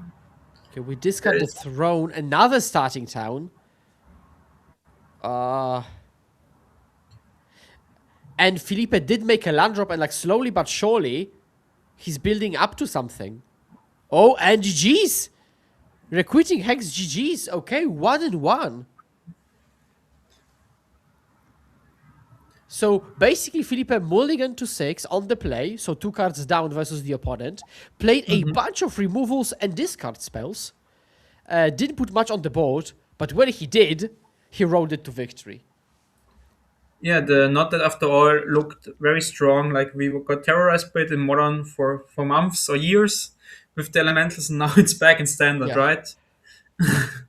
And the gameplay looked at such as well, because, discard your creature, then DC'd, bam, not after all, attack, attack, attack. Like, it was very modern-esque. Yeah, just like throw everything, like disrupt everything the opponent can do, and make your 3/6/6 basically, and just Yeah. attack with it a bunch of times. Maybe we can swap to the modern game if it's not finished, or the Yes, players start boring.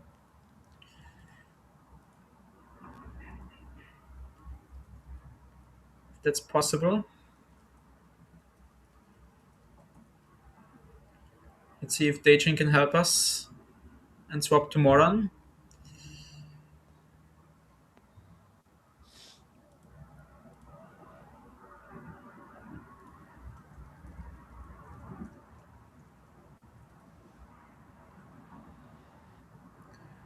Otherwise, again, we still saw recruiting Hex in the deck from Felipe, as we guessed so right. Killing Ashling, killing Flame Praetor. These are important targets. And we saw the Iltlan Explosion from Alessia's side, dealing or trying to deal with these elementals with the board states when you fall behind as a catch all. And also the Essence Scatter, I think, was yes, discarded, right? yeah, exactly. Yes, so we do indeed play the counter magic. So despite the Cavern of Souls, I think it's, sometimes you don't have the Cavern of Souls, you can always discard the counter spell, and it also just cleanly tags the side.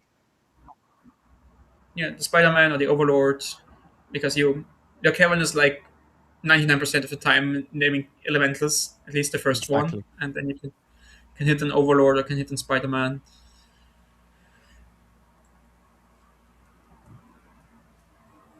So now with Alessia in the play, does anything change? I don't think so. Any sideboard changes? Not really. Like still, you want the recruiting hex, you want the essence getters in the play. I think it stays the same, right? Yeah, that is very true. I think on the play, I really want that early ramp. So I do want a 2-drop on 2, if possible. So that's either Ashling or Flame Raider.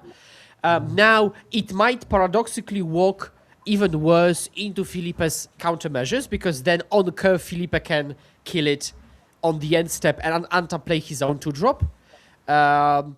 So it could be a pretty bad scenario, but still, I think one of the 8 2-drops would be very, very desirable in the opener. Yeah, makes sense. I mean, there's also only 4 recruiting hacks in the deck, so the odds of him having an anti-black source and Exactly. the hex is not that high compared to 8 2-drops. And also, Actually, Felipe doesn't mind maybe. Yeah, go ahead. yeah, I'm trying to count how many ways he actually has to even hold up that turn 1 hex. And I'm counting 2, 6, 7.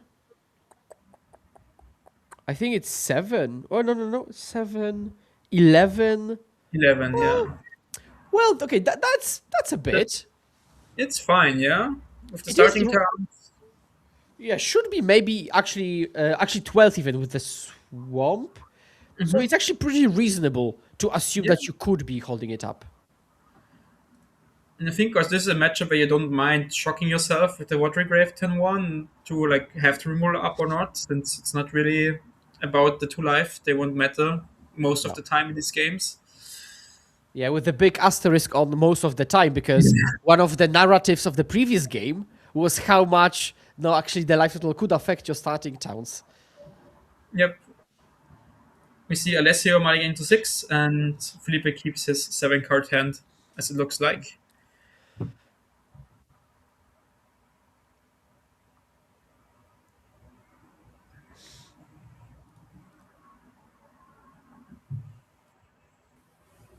Okay, we will finish the standard match, and then if Modern is still left, we will finish the series with Modern. If there's still has to be played a deciding third match, since Felipe's team already up 1-0 in the Pauper, like they won the Pauper match. Yeah. So the Swiss team up 1-0 in match scores, kind of, right? Okay, so now we're looking at the hand. I'm trying to see if I think I saw like 2 lands. I see a bounce off, which goes to the bottom immediately. I see Quadrum Riddler. Well, Basic Island doesn't cast that much. Oh, okay, it casts maybe plenty enough, but Yeah, can cast all of most of the elementals, right? And the Winter Stories, the card draw spells. Yeah. Let's see. He's thinking about the bounce off, or well, it's the bounce off. I think in the end he put to the bottom. yeah. So starting with the starting town, flavorfully mirrored, pass back. So do we see the anticipated 2-drop end step requiting hex? Because this could be huge. Okay, it's just Riddler. So it is blanking a potential hex, but I think that's fine enough for Felipe, because he doesn't have to kill anything. I think if you're the player with less good 2-drops, you're kind of relieved if you don't see one on the opponent's side being played on turn 2. Let's see, Felipe has Cavern of his own, and does he have a 2-drop? Looks like it. Yeah, Ashling. I don't think there are actually many others. Or could be Overload as well. You are just like evoking Or ADC. Evoke. Exactly. Or just... And we are evoking Vibrance. So we're finding a land and gaining to life. Yeah, making sure to hit the land drops. So it doesn't happen like last game, where you get stuck on 2 or 3 mana for quite some time. Are there any value lands to get in Felipe's deck? There is one land, yeah. Yeah. So Reason- basically, neither player had this kind of snowbally opening. They just draw a card pass, find a land pass. So instead of the anticipated, as I said, snowbally mana dense openings, it's just God honest magic. Draw a card here, draw a card there. Yeah, no one is like overcommitting, just staying back, drawing cards, developing their hand, but not their ward.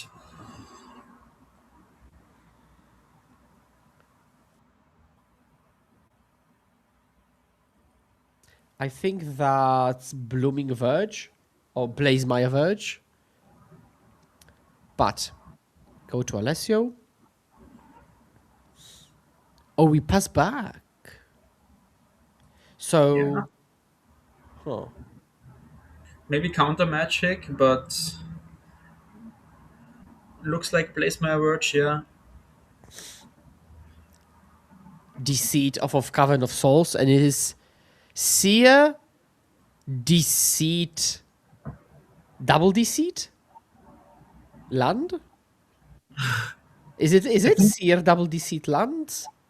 I think it's the Cory Mountain Monastery, maybe, then Island, Seer, Deceit, and one other elemental. Maybe it's double Deceit, yeah. I think that the card to the left might be Cory Mountain Monastery. Yeah, I think it is the monastery. The elementals did look. Oh wow! Let's go. Yeah, back 3 mana 6/6, discard one of your cards. And Alessios has 18 life. That means 3 attacks from Deceit. And now the clock is pretty clean compared to the previous game. Now we see, and I assume we drew another one. Maybe the second elemental is Vibrance. Yes, it's full of Vibrance. Okay. But so Felipe knew about this, right? No new cards were added. So the logical conclusion is that he was perfectly fine with this exchange. Yeah, trading 2 elementals for his one card, kind of, right? He trades Deceit and Not Dead After All for 3 cards from Alessio. Yeah. That's a trade I take all day, I guess. Yeah, true. So I'm curious what the follow-up is, because on the other hand, Alessio actually had something to play which otherwise maybe he wouldn't have, and then he's playing up to that Riddler that's waiting. So I'm curious what the follow-up from Felipe is, because again, everything happened as he probably expected it to. No surprises just yet. And Alessio drew the Surveillant. So, that's actually potentially bad, because he might not be able to unload the cards to use that replacement effect of Quantum Riddler, because he'll just be land flooded. Yeah, so if he plays Island next turn and then Riddler, he will only draw 1 card, since he draws 1 more for turn, right? Has 2 cards in hand, Yeah. and he will not draw 2 cards. And Philippe is still thinking about what he wants to play. Maybe he wants to Deceit again, but he knows that there's at least 1 land in Alessio's hand. Yeah. Maybe it's Spider-Man time on like Vibrance. But it doesn't work well since you need to play blue and black, right? So you can only get 1 trigger off.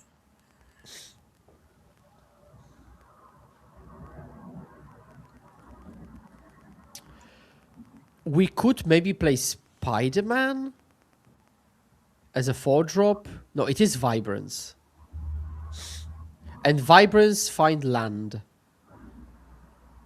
I'm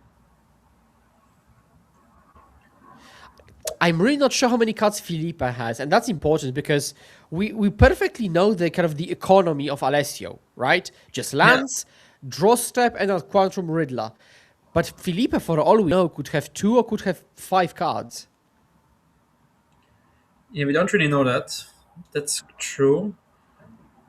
Interesting that it's not getting the Risen Reef, the Restless Reef. So Yeah, so maybe we have actually lands kind of spells to play on curve now, because there is no kind of stop point to play the top land. But we pass back, and we pass back, so we don't play the Riddler anyway.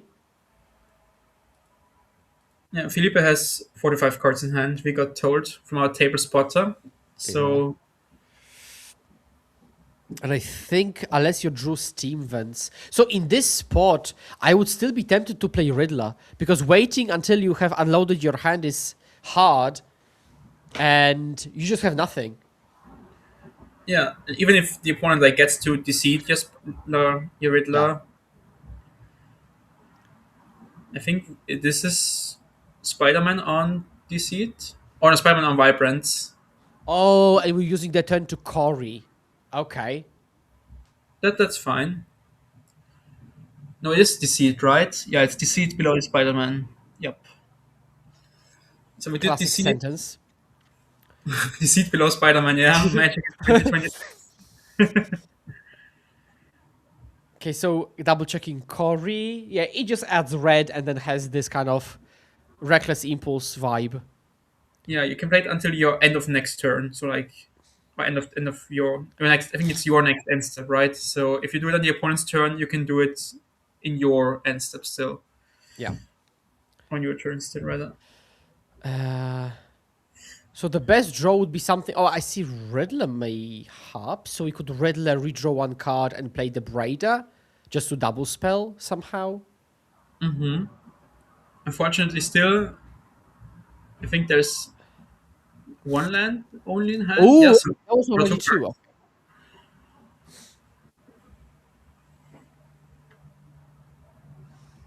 Did he pass without playing Flame Braider, or did he put it in exile right away? Yes, he put it in exile too early. Okay, okay. Yeah. I think he's spinning his wheels, but it might just not be enough because Felipe still has got a ton of gas in the tank. But it's still anyone's game. We Yeah, pass. 16 is you can take still 2 hits from the Spider-Man or the DC rather, right? So let's see what Felipe has. Maybe finally time for a recruiting hex. First 2-drop late this game.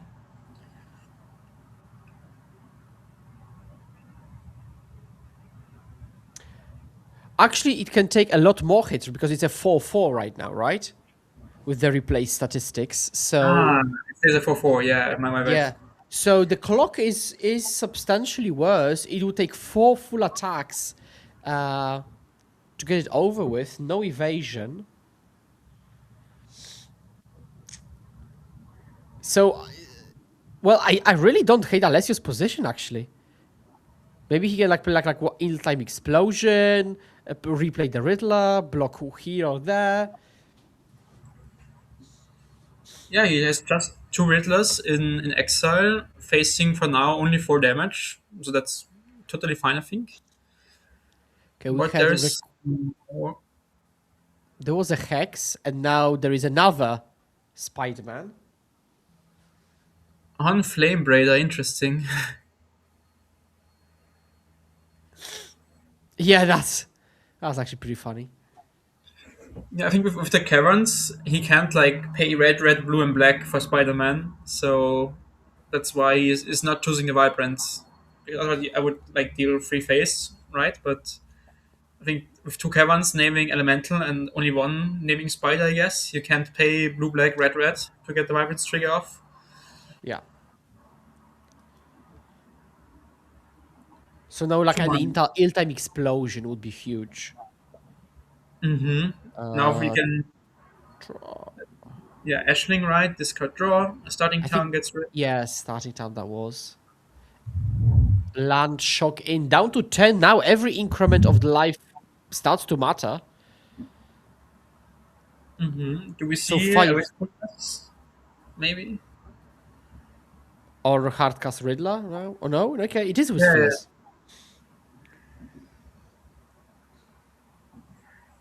yeah. No roll to destroy this time. Well, Okay. 6-5 blocks the entire board, right? And on next turn he can make mana with Ashling, and if he wants to. Maybe we are turning this around. Crazy.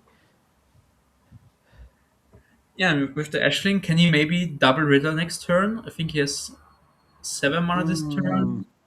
One short, right? But there's Okay. Hardcast Deceit. Oh, and double paying. So we bounce Wistfulness, and the modes resolve sequentially. So we bounce Wistfulness and then discard Wistfulness. Oof. Wow, what a turn for Felipe. Crazy. And we also have our lands flooded, so again, Riddler will just be a half a Mule Drifter. Yeah, second recruiting Hex.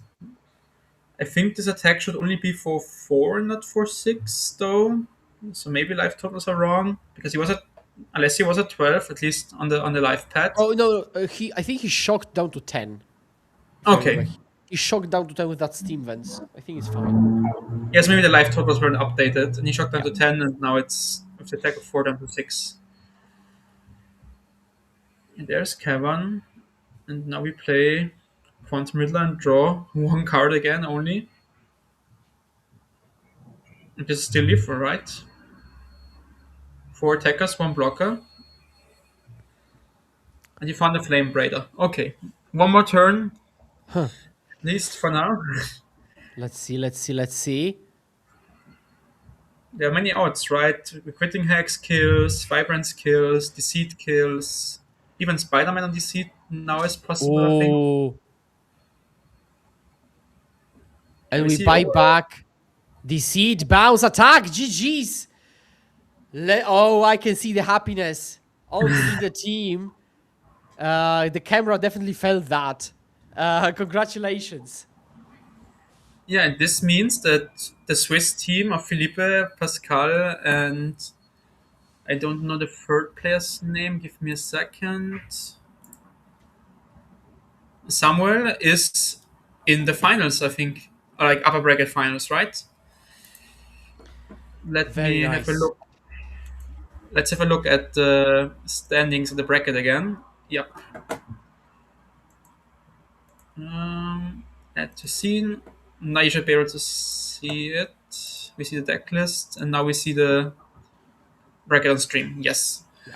So we are all the way here already. The first team for the grand final, Marty Sousa Grossman, is already set. So the Swiss teams are already locked for the finals, and we are currently waiting, I guess, for the results of the lower bracket games.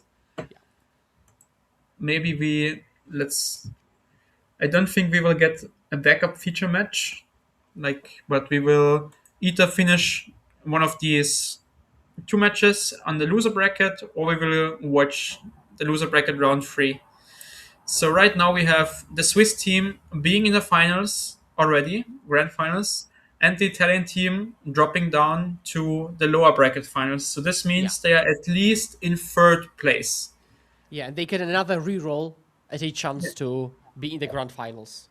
Yes, they get a second chance to win the grand final, win and be in the grand finals. But at worst, they are locked for top 3 so far. Yeah, which is a Yeah. very decent position to begin with. I think so. Yeah, top 3 of the European Magic Cup would be Yeah. a nice achievement for everyone, pretty much. I would say.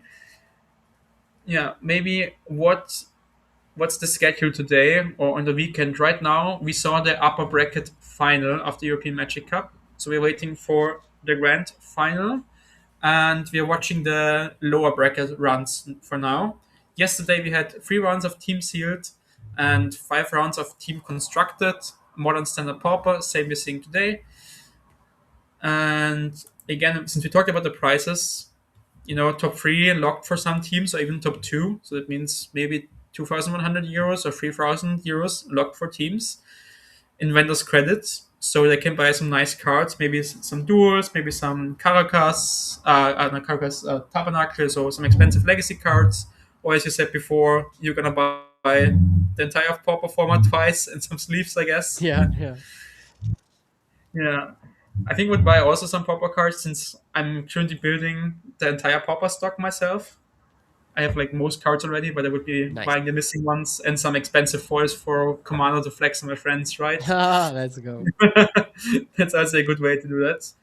And how can you get there to the European Unity finals? So we have the European Cup right now, and there's also going to be one next year, of course. How to do that? First, you have to qualify to your nationals, and at the nationals, the top finishers of your country's national will qualify to European Magic Cup.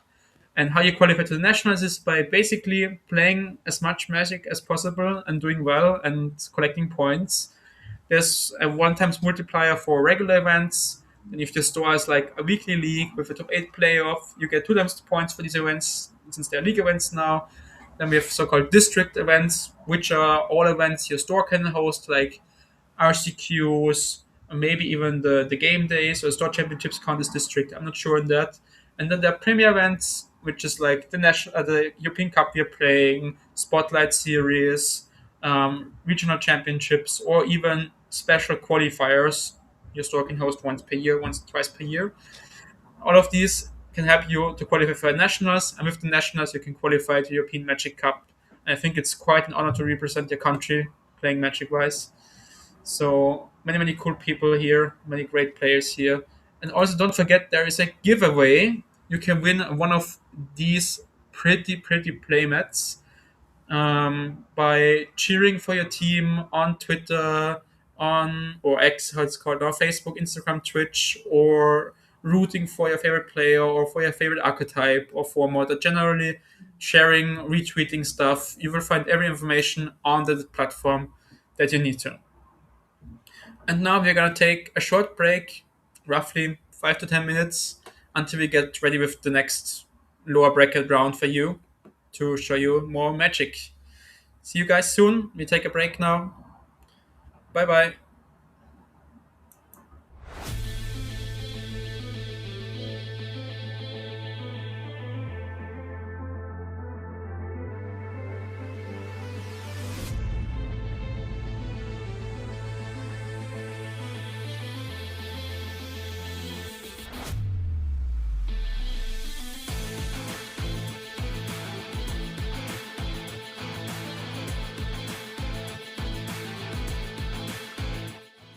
All right, I'm here with Alberto Ballesteros, the artist of the Unity League European Magic Cup playmat. It looks like this. And I was wondering, Alberto, can you walk me through what's the idea behind this playmat? So the first idea was to do something related with a deck. So we pitched like a few popular decks in Modern right now. So we landed on Amulet Titan, which is a evergreen, pun intended, deck. Evergreen deck, very popular in Modern, which is one of the formats. Yeah, and it's been always there. Like it's one that it's been like for many years. So with that idea as a base, we decided, like, since Lordwing was the last set, just to throw like a little bit of Lordwing flair. So that's why the elf, it's the Lordwing base.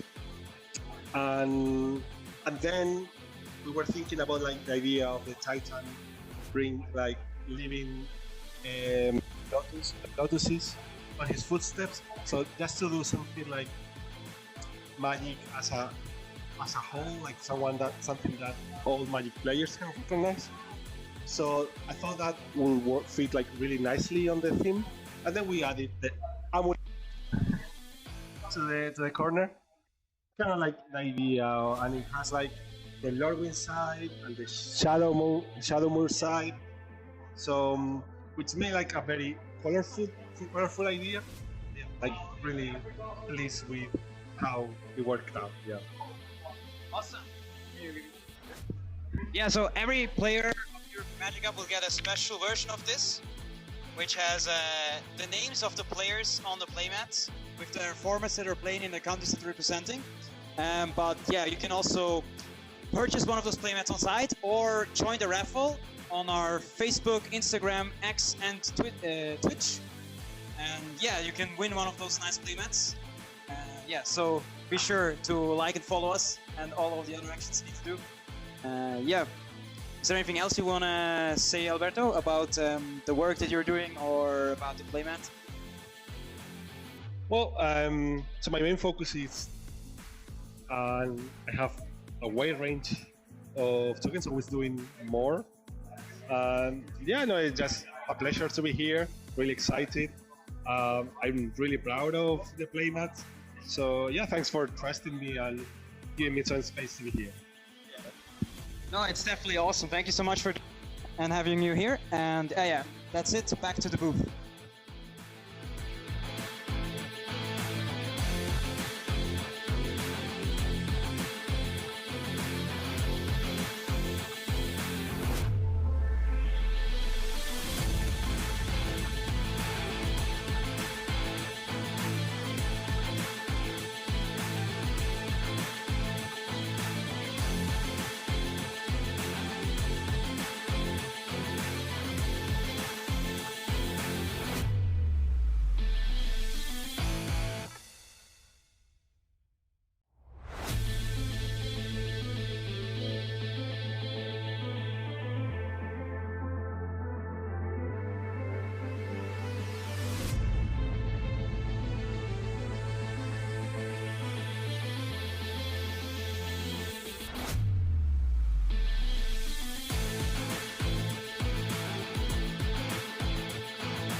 All right, I'm here with Alberto Ballesteros, the artist of the Unity League European Magic Cup playmat. It looks like this. And I was wondering, Alberto, can you walk me through what's the idea behind this playmat? So the first idea was to do something related with a deck. So we pitched like a few popular decks in Modern right now. So we landed on Amulet Titan, which is a evergreen, pun intended, deck. Evergreen deck, very popular in Modern, which is one of the formats. Yeah, and it's been always there. Like it's one that it's been like for many years. So with that idea as a base, we decided like since Lordwind was the last set, just to throw like a little bit of Lordwind flair. So that's why the elf it's the Lordwind base. And then we were thinking about like the idea of the Titan bring like living lotuses on his footsteps. So just to do something like magic as a whole, like something that all Magic players can recognize. So I thought that would fit like really nicely on the theme, and then we added the amulet to the corner, kind of like the idea, and it has like the Lordwind side and the Shadowmoor side. So which made like a very colorful idea. Yeah, like really pleased with how it worked out. Yeah. Awesome. Yeah, so every player of your Magic Cup will get a special version of this, which has the names of the players on the playmats with their formats that they're playing in the countries that they're representing. But yeah, you can also purchase one of those playmats on site or join the raffle on our Facebook, Instagram, X, and Twitch. And yeah, you can win one of those nice playmats. Yeah, so be sure to like and follow us and all of the other actions you need to do. Yeah. Is there anything else you want to say, Alberto, about the work that you're doing or about the playmat? Well, so my main focus is I have a wide range of tokens, always doing more. Yeah, no, it's just a pleasure to be here, really excited. I'm really proud of the playmat. So yeah, thanks for trusting me and giving me some space to be here. No, it's definitely awesome. Thank you so much for and having you here. And yeah, that's it. Back to the booth.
All right, I'm here with Alberto Ballesteros, the artist of the Unity League European Magic Cup playmat.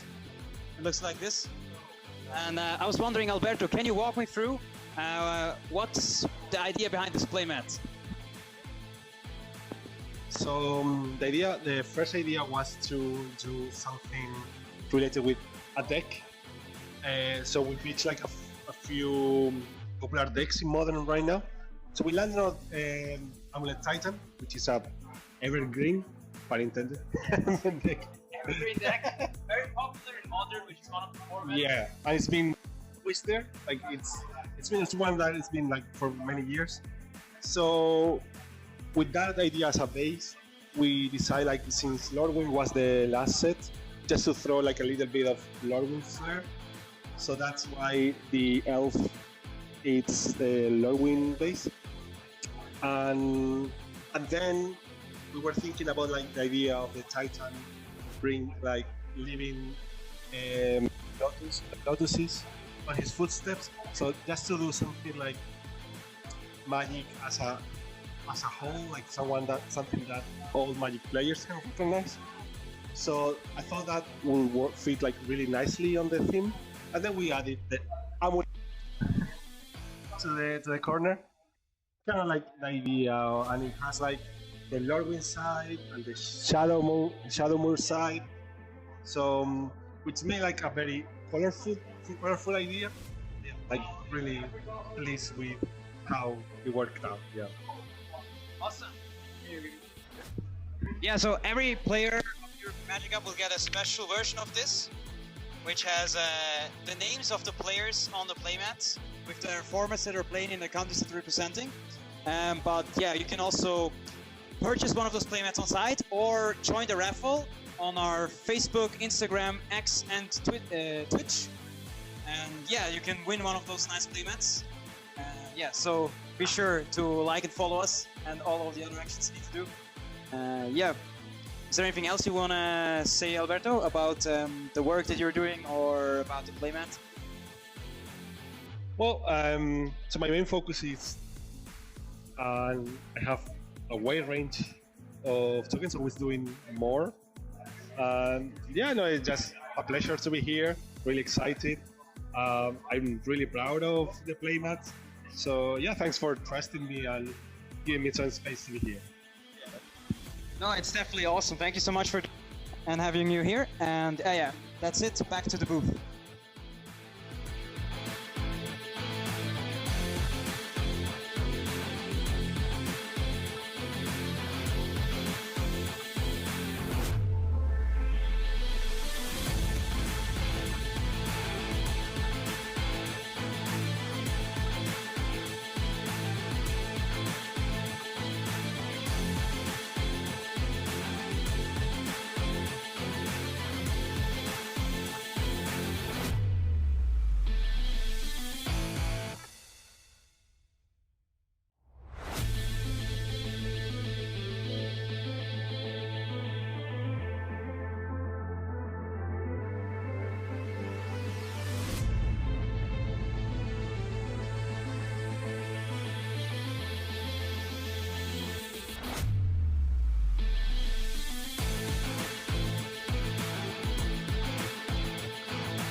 All right, I'm here with Alberto Ballesteros, the artist of the Unity League European Magic Cup playmat.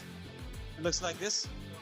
And I was wondering, Alberto, can you walk me through what's the idea behind this playmat?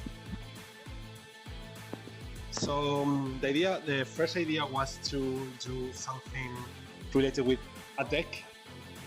So we pitched like a few popular decks in Modern right now. So we landed on Amulet Titan, which is a evergreen, pun intended, deck. Evergreen deck, very popular in Modern, which is one of the formats. Yeah, and it's been always there. Like it's one that it's been like for many years.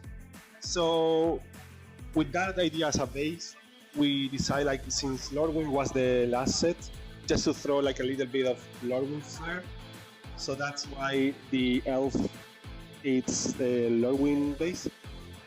And then we were thinking about like the idea of the Titan bring like living lotuses on his footsteps. So just to do something like magic as a whole, like something that all Magic players can recognize. So I thought that would fit like really nicely on the theme, and then we added the amulet to the corner, kind of like the idea, and it has like the Lordwing side and the Shadowmoor side. So which made like a very colorful idea. Yeah, like really pleased with how it worked out. Yeah. Awesome. Yeah, so every player of your Magic Cup will get a special version of this, which has the names of the players on the playmats with their formats that are playing in the countries that they're representing. But yeah, you can also purchase one of those playmats on site or join the raffle on our Facebook, Instagram, X, and Twitch. And yeah, you can win one of those nice playmats. Yeah, so be sure to like and follow us and all of the other actions you need to do. Yeah. Is there anything else you want to say, Alberto, about the work that you're doing or about the playmat? Well, so my main focus is I have a wide range of tokens, always doing more. Yeah, no, it's just a pleasure to be here, really excited. I'm really proud of the playmat. So yeah, thanks for trusting me and giving me some space to be here. No, it's definitely awesome. Thank you so much for and having you here. And yeah, that's it. Back to the booth.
All right, I'm here with Alberto Ballesteros, the artist of the Unity League European Magic Cup playmat. It looks like this. And I was wondering, Alberto, can you walk me through what's the idea behind this playmat? So the first idea was to do something related with a deck. So we pitched like a few popular decks in Modern right now. So we landed on Amulet Titan, which is a evergreen, pun intended, deck. Evergreen deck, very popular in Modern, which is one of the formats. Yeah, and it's been always there. Like it's one that it's been like for many years. So with that idea as a base, we decided like since Lordwing was the last set, just to throw like a little bit of Lordwing flair. So that's why the elf it's the Lordwing base. And then we were thinking about like the idea of the Titan bring like living lotuses on his footsteps. So just to do something like magic as a whole, like something that all Magic players can recognize. So I thought that would fit like really nicely on the theme, and then we added the amulet to the corner, kind of like the idea, and it has like the Lordwing side and the Shadowmoor side. So which made like a very colorful idea. Yeah, like really pleased with how it worked out. Yeah. Awesome. Yeah, so every player of your Magic Cup will get a special version of this, which has the names of the players on the playmats with their formats that are playing in the countries that they're representing. But yeah, you can also purchase one of those playmats on site or join the raffle on our Facebook, Instagram, X, and Twitch. And yeah, you can win one of those nice playmats. Yeah, so be sure to like and follow us and all of the other actions you need to do. Yeah, is there anything else you want to say, Alberto, about the work that you're doing or about the playmat? Well, so my main focus is I have a wide range of tokens, always doing more. Yeah, no, it's just a pleasure to be here, really excited. I'm really proud of the playmat. So yeah, thanks for trusting me and giving me some space to be here. No, it's definitely awesome. Thank you so much for and having you here. And yeah, that's it. Back to the booth.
All right, I'm here with Alberto Ballesteros, the artist of the Unity League European Magic Cup playmat. It looks like this. And I was wondering, Alberto, can you walk me through what's the idea behind this playmat? So the first idea was to do something related with a deck. So we pitched like a few popular decks in Modern right now. So we landed on Amulet Titan, which is a evergreen, pun intended, deck. Evergreen deck, very popular in Modern, which is one of the formats. Yeah, and it's been always there. Like it's one that it's been like for many years. So with that idea as a base, we decided like since Lordwing was the last set, just to throw like a little bit of Lordwing flair. So that's why the elf it's the Lordwing base. And then we were thinking about like the idea of the Titan bring like living lotuses on his footsteps. So just to do something like magic as a whole, like something that all Magic players can recognize. So I thought that would fit like really nicely on the theme, and then we added the amulet to the corner, kind of like the idea, and it has like the Lordwing side and the Shadowmoor side. So which made like a very colorful idea. Yeah, like really pleased with how it worked out. Yeah. Awesome. Yeah, so every player of your Magic Cup will get a special version of this, which has the names of the players on the playmats with their formats that are playing in the countries that they're representing. But yeah, you can also purchase one of those playmats on site or join the raffle on our Facebook, Instagram, X, and Twitch. And yeah, you can win one of those nice playmats. Yeah, so be sure to like and follow us and all of the other actions you need to do. Yeah. Is there anything else you want to say, Alberto, about the work that you're doing or about the playmat? Well, so my main focus is I have a wide range of tokens, always doing more. Yeah, no, it's just a pleasure to be here. Really excited. I'm really proud of the playmat. So yeah, thanks for trusting me and giving me some space to be here. No, it's definitely awesome. Thank you so much for and having you here. And yeah, that's it. Back to the booth.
All right, I'm here with Alberto Ballesteros, the artist of the Unity League European Magic Cup playmat. It looks like this. And I was wondering, Alberto, can you walk me through what's the idea behind this playmat? So the first idea was to do something related with a deck. So we pitched like a few popular decks in Modern right now. So we landed on Amulet Titan, which is a evergreen, pun intended, deck. Evergreen deck, very popular in Modern, which is one of the formats. Yeah, and it's been always there. Like it's one that it's been like for many years. So with that idea as a base, we decided like since Lordwing was the last set, just to throw like a little bit of Lordwing flair. So that's why the elf it's the Lordwing base. And then we were thinking about like the idea of the Titan bring like living lotuses on his footsteps. So just to do something like magic as a whole, like something that all magic players can recognize. So I thought that would fit like really nicely on the theme, and then we added the amulet to the corner. Kind of like the idea, and it has like the Lordwing side and the Shadowmoor side. So which made like a very colorful idea. Yeah, like really pleased with how it worked out. Yeah. Awesome. Yeah, so every player of your Magic Cup will get a special version of this, which has the names of the players on the playmats with their formats that are playing in the countries that they're representing. But yeah, you can also purchase one of those playmats on site or join the raffle on our Facebook, Instagram, X, and Twitch. And yeah, you can win one of those nice playmats. Yeah, so be sure to like and follow us and all of the other actions you need to do. Yeah. Is there anything else you want to say, Alberto, about the work that you're doing or about the playmat? Well, so my main focus is I have a wide range of tokens, always doing more. Yeah, no, it's just a pleasure to be here, really excited. I'm really proud of the playmat. So yeah, thanks for trusting me and giving me some space to be here. No, it's definitely awesome. Thank you so much for and having you here. And yeah, that's it. Back to the booth.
All right, I'm here with Alberto Ballesteros, the artist of the Unity League European Magic Cup playmat.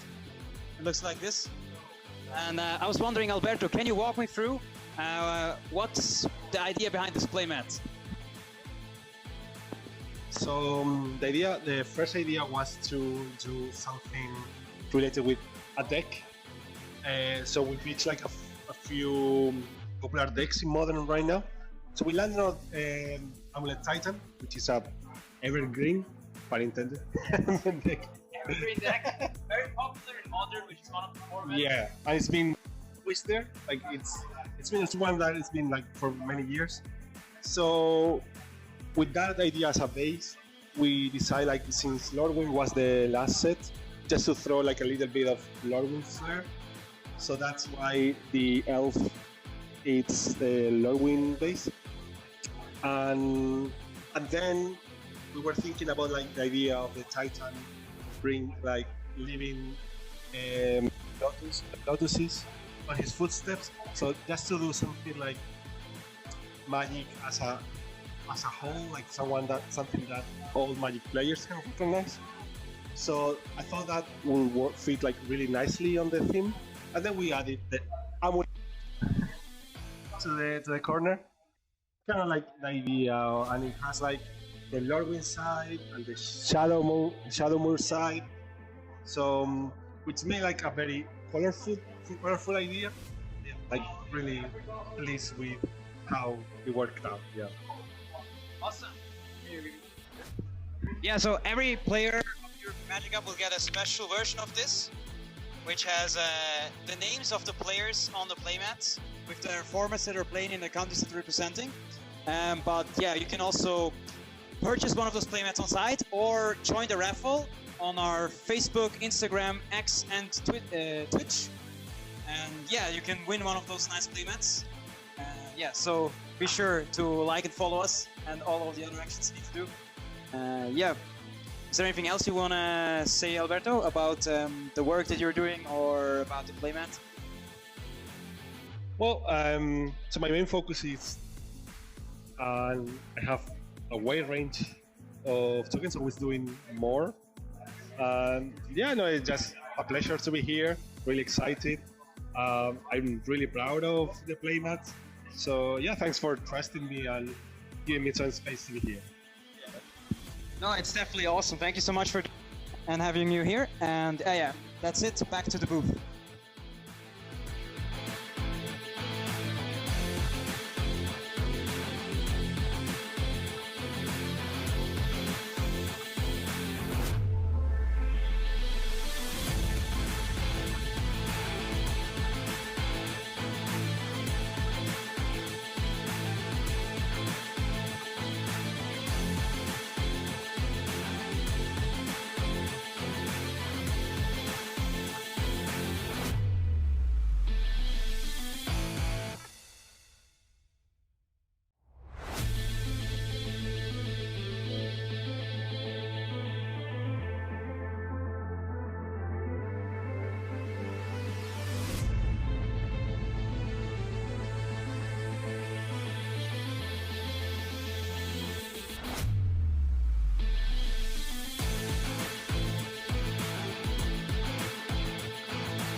Hello, everybody. Welcome back to the European Magic Cup. I am Lucifer, and I am joined this time by the lovely Felix Stenitzer, who is on this side. And I should try to make sure that I need to go this way so that it does things properly, and I'm not just pointing into the void. But we are here for the losers semi-finals, and we've got a very, very fun matchup for you. Let me just share with you who we have today. We have Team Denmark versus Team Portugal. On the Danish side, we have Olli Lave, Oscar Christensen, and Mick Madsen against the Portuguese powerhouses of Andre Rodriguez, Andre Santana, who we have covered at length during the Pauper portions of the Swiss rounds yesterday, and then the lovely Francisco Castanera, who all have been on an absolute tear, found themselves in the loser semi-finals brackets, and the winner of this match will be looking to secure their slots into the finals if they win the losers finals, of course, but they're looking to get their chance. If they lose, they're out. All right, we are going to be covering the modern tables, but we should talk about the modern players, shouldn't we, Felix? We have Boros Energy versus Amulet Titan, two titans of the format, up against each other. Felix, what are we thinking?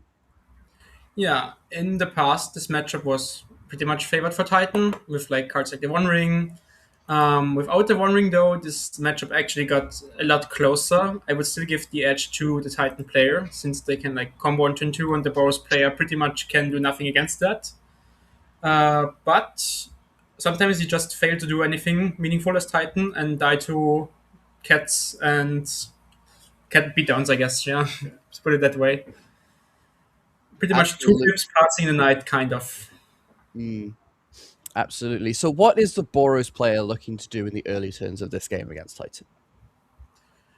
They want to apply as much pressure as possible. So, like, ideal start would be Ragavan to them to spend 3 mana on turn 2, and then follow up with like Ajani, Ursula Pride, Guide of Souls, Goblin Bombardment. Or they want to have a more disruptive draw with cards like Fraben Charm to exile the graveyard or kill Urza's Saga, maybe Static Prison if they still play it in the main deck. Or post sideboard, they have interaction cards like Wrath of the Skies or Blood Moon to completely shut off the Amulet Titan player. But they want to be as fast as possible, usually. And the Titan deck. Oh, yeah, please go ahead. Yeah, the Titan players, looks like the Titan player taking a mulligan here. A deck that's able to mulligan better than most in the modern format. But what is the Titan player looking for in his 7-card hand? So I've been playing Titan for many years, so I think you got a good guy here to talk about Titan. Brilliant. So usually you go, depending on player draw, the rule used to be you want to make a turn 3 Titan on the draw and turn 4 on the play. Like, it was the rule 5 years ago, let's say. And I think right now it's more like you want to have a turn 2 Titan on the draw or a turn 3 Titan on the play, kind of. That's like the rule of thumb you want to look for in your opening hand. How you achieve that doesn't really matter if you win the game on turn 2 or turn 3. But yeah, rule of thumb is like do something impactful turn 3 or lose, basically, yeah. Absolutely. It looks like our Titan player consulting their next hand. Boros Energy player happy with their 7, has chosen not to mulligan. Let's see what Andre Rodriguez is doing. We've seen Andre do very well with this Amulet Titan deck throughout this tournament, and now looking to secure another win against Boros Energy.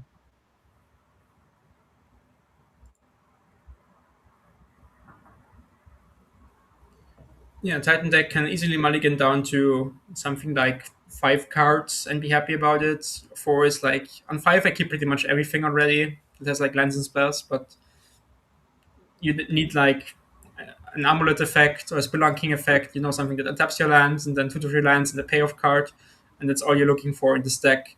Against Boros Energy especially, you want to have something like an Aboric Razor, because that like buys you a lot of time in the end, or forces the opponent to have like a Runic Discharge, which is a card they don't want to have usually in this matchup. So it's like kind of a good way to delay Ragavans or Guide of Souls or also Prides, and in the end can also jump in front of a giant creature to the reach. Absolutely. And it looks like Andre Rodriguez consulting his teammate on this hand. It's looking like he's considering keeping his 6. And the question is just one of what card do I need to put away? It looks like he's eyeing up that Beseiju that I could only just see, but we know it's there. Considering potentially putting that card on the bottom, Felix. Boseiju not a relevant card against Boros Energy in game 1 because they usually play no Blood Moons. In this case, we have in Ola's deck list we have 1 copy of Blood Moon. That's really the only target you're really worried about. Post-board, there are usually more Blood Moons or Damping Spheres and other hate cards where Boseiju really shines. So it's not really a mandatory card to have in hand in this game 1. Absolutely. And a reminder, this is an open decklist tournament, so Andre will know about that main deck Blood Moon in Olilave's hand. It looks like he's considered putting something down. Olilave going to start off with I believe that is a Flooded Strand. That's going to get a Sacred Foundry to cast an Ocelot Pride, one of the better one-drops from this Boros Energy deck. Yeah, it's, I think, likely the worst one to play against Titan, because I mean, it snowballs, of course, but it gets walled by a Boric Razor, and you don't really care about the bodies it's making. Ideally, you want to start with Ragavan or Guide of Souls. I mean, if this Utsula Pride is followed up by whatever Guide of Souls in the second one, then perfect. But yeah, I think it's the worst of the 3 1-drops to open up with here. Boreal Grazer, quite comedically referred to as one of the best one-drop creatures in Magic. Very good against an aggressive deck like Boros Energy, but also another very good one-drop is this Amulet of Vigor on turn 1. Olilave's got to be worried about that one. Yeah, as long as there's only one, it's fine. But as soon as the second one comes down, he is going to be in lots of trouble. Absolutely, and it looks like we're eyeing up a turn 2 play. That's going to be a Goblin Bombardment from the Boros Energy player, going to increase the clock slightly. With these Ocelot Pride tokens going off, will definitely put significantly more pressure on Andre Rodriguez. And now we pass to the Titan player. He has an Amulet of Vigor and plenty of things he can do with it. What is he particularly looking for here? I mean, in this turn, you're likely just setting up and deploying more mana sources right now. He has, I guess, Malevolent Rumble to dig for more spells, playing Bounce into Spelunking to even play more land drops in the end, or a Grazer here. So just, if he can't win this turn, which is unlikely with a single Amulet, then he's trying to probably advance his board position and prepare for Titan next turn, ideally. Absolutely, and I've just had a little peek at the hand there for Andre Rodriguez. I see a Gruul Turf, a Boseiju, I see a Scape Shift, lots of very powerful cards for Andre, but not obvious what he's going to do with them just yet. The Amulet of Vigor is the dream start for him. Yeah, Scapeshift is more of a recent addition to the deck. I mean, now it's like 1 year already that it's been being played, or even more than that. But it allows you to combo with 4 lands and nothing else on the battlefield. Like, you need 1 Amulet of Vigor and 4 lands, and then you can combo off with Scapeshift, make a loop with infinite mana. We're gonna get to that later, likely. It looks like that's going to be a Malevolent Rumble now from Andre. Gruul Turf bouncing the forest. Looks like we have Spelunking now, alongside Crumbling Vestige, a Gruul Turf, and a Mirror Pool.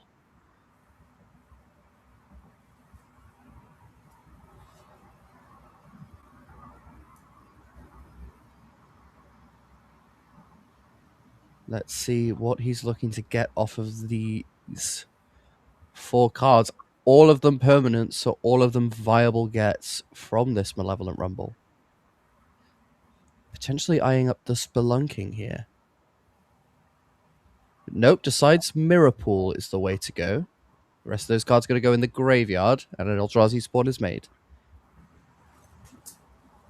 Yeah, Mirror Pool pretty much ensures that your combo is still available if the opponent plays Raven Charm. If the Mirror Pool is gone, then you can't do the combo anymore, and your deck loses a significant amount of kill potential. Absolutely, and here comes the best one-drop in Magic, Arboreal Grazer coming down, and that's going to put a forest into play. Going to pass the turn now to Olilave, who's going to draw a card. Let's see what he's about to do now. This Arboreal Grazer is going to stonewall those creatures for a little bit. He's only going to get 1 damage through here. Flooded Strand, the land drop for turn. Galvanic Discharge. Going to dispatch now of that Arboreal Grazer. And now we're going to... Okay. Sacrificing the cat token to kill the Eldrazi spawn. That's an interesting play. Yeah, it's a good catch from Ole, because Otherwise, Andre could simply block the Ocelot Pride, then sacrifice the token before damage is dealt, and then there's no life gain for Ole this turn, and he won't make a new cat token. So this ensures that there is one damage coming through, and the Scion is dead, and makes a new cat token immediately in the end step.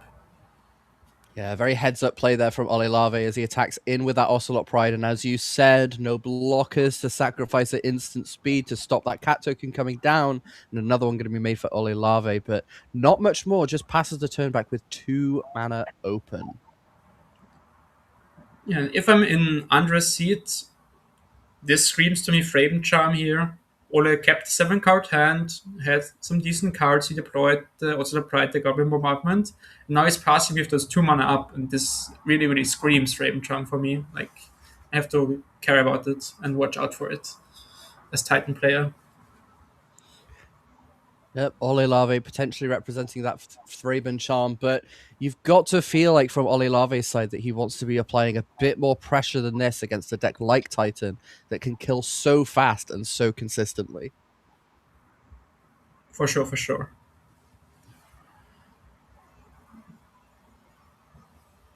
Just a reminder to our players watching, this is the losers semi-finals. The winner of this match will be progressing to the losers finals with a chance at facing the undefeated Swiss team in the grand finals. The loser is going home.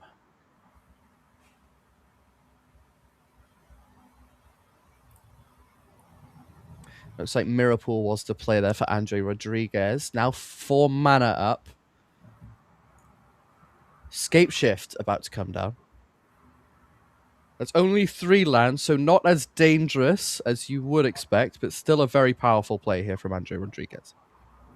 Yeah, this is likely just gonna be a Rampscape shift, where he's gonna get like 6, 7, 8, where like lands worth of mana to Lotus Field, a bounce land, something like that, to cast the Titan and not do the full combo loop with Analysts. So let's see what Andre chooses. Likely Lotus Fields, 1 or 2 copies would be my guess. Looks like a Simic Growth Chamber and 2 copies of Crumbling Vestige coming down. Those Vestiges each going to make a mana of any color before being untapped. And here comes a Primeval Titan.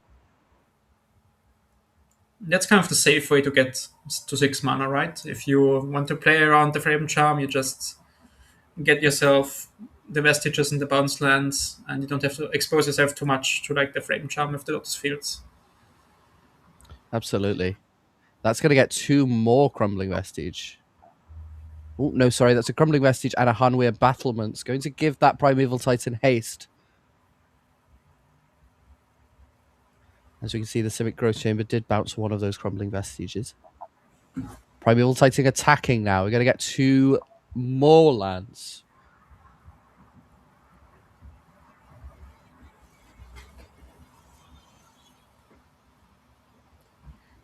Yeah, with this kind of new, or like 2 to 3 year old builds of Titan playing the Hanweir Battlements makes it way less scary with a single Titan, a single Amulet. Back in the years with Slayer Stronghold and Sunhome, you could do stuff like hit for 16 now in this spot, or hit for 20. But right now it's just a Titan coming for 6 with haste, even being tapped to no vigilance. But it's going to set up for something powerful the very next turn. Absolutely. And it looks like Gruul Turf and Beseiju coming down now.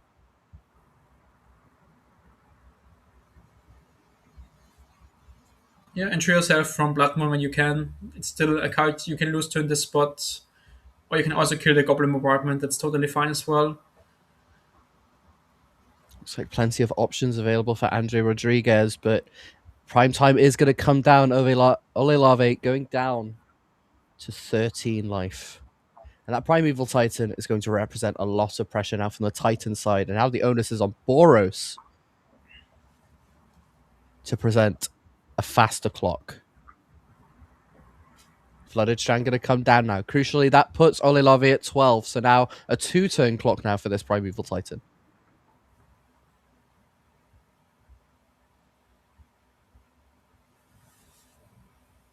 Right now we can't copy it since the mirror pool is already gone.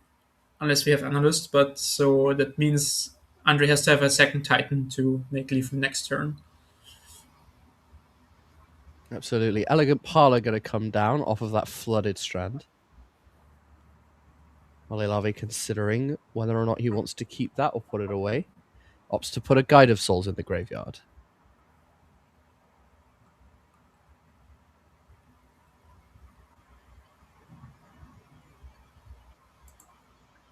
Now we pass back to the Boros player who's going to untap and draw. Going to look to apply some pressure now on this Amulet Titan deck. Looks like another Goblin Bombardment, a Thraben Charm that we did talk about, Felix.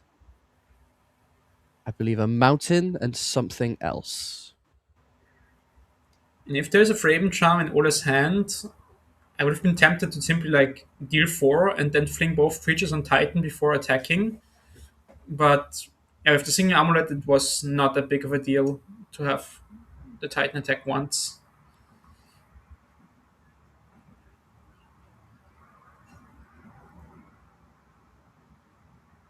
It looks like a full swing here with the Ocelot Pride and the Cat. That has gone through. Olilave going back up to 13. Arid Mesa, the land drop for 2. So I believe just the Goblin Bombardment, the Mountain, and the Thraben Charm in hand. Not the best if you're Olilave. And I'm wondering what was his keep. Likely he like kind of snap keeped 7, right? Or like at least for us it was a quick keep on 7 from what we have seen. And that means like discharge, also bright bombardment, likely Fraben Charm and 3 lands. I mean that's the best you can do maybe in game 1, but it's a very slow hand as we can see. Like only hitting for 2 each turn is not a lot. Ooh, I am very sorry. I have just seen that card again. It is not a Mountain. It is a Seasoned Pyromancer. Ooh, okay. That's improves a much his- better card than a basic Mountain, I think. Yeah, absolutely. Opts not to play it, though. Choosing to represent Thraben Charm. Ocelot Pride now going to make another cat. And it looks like he might be about to go for that Thraben Charm. Which now cleanly kills the Titan. Titan goes to the graveyard, and now the turn passes back to Andre Rodriguez. Let's see what he can do with this turn. He has a lot of mana. He can cast a Primeval Titan, and more likely than not can give it haste.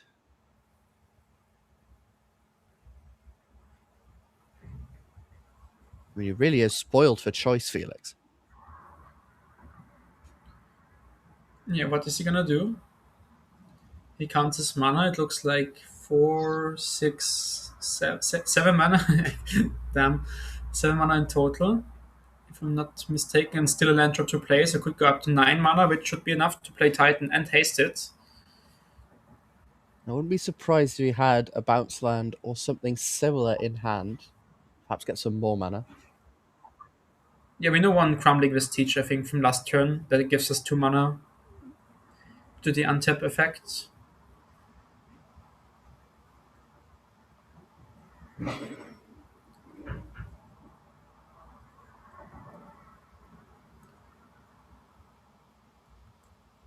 And that looks like a second Primeval Titan of the Rumble to me, which I think is a very good pickup for Andre.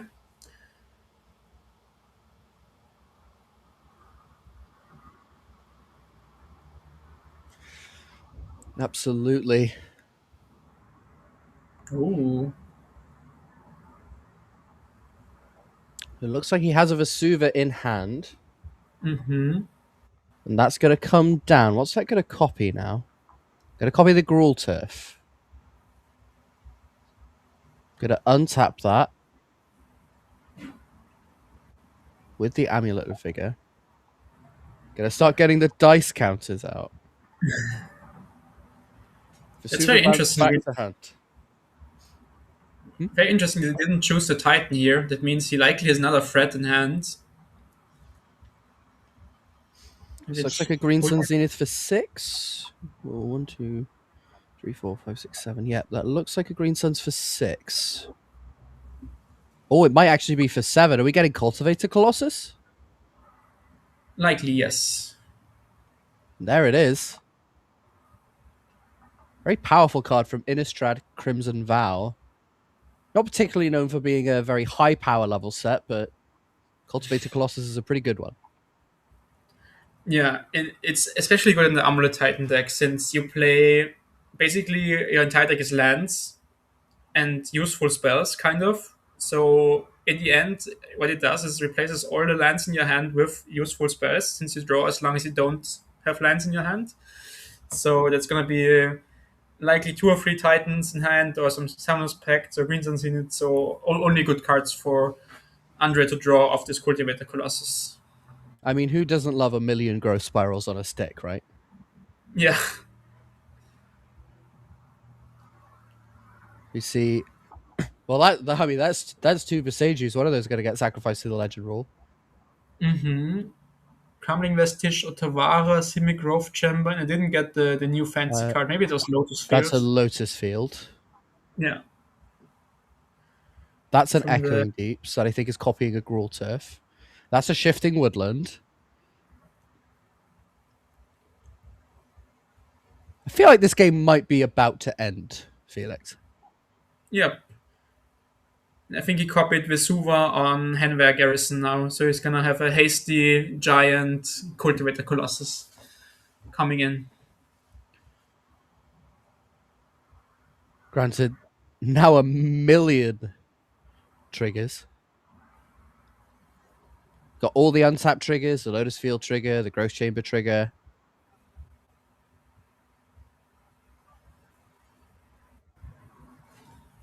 Looks like he's just ordering them up. Those are all going to be untapped first. There's a Saga as well.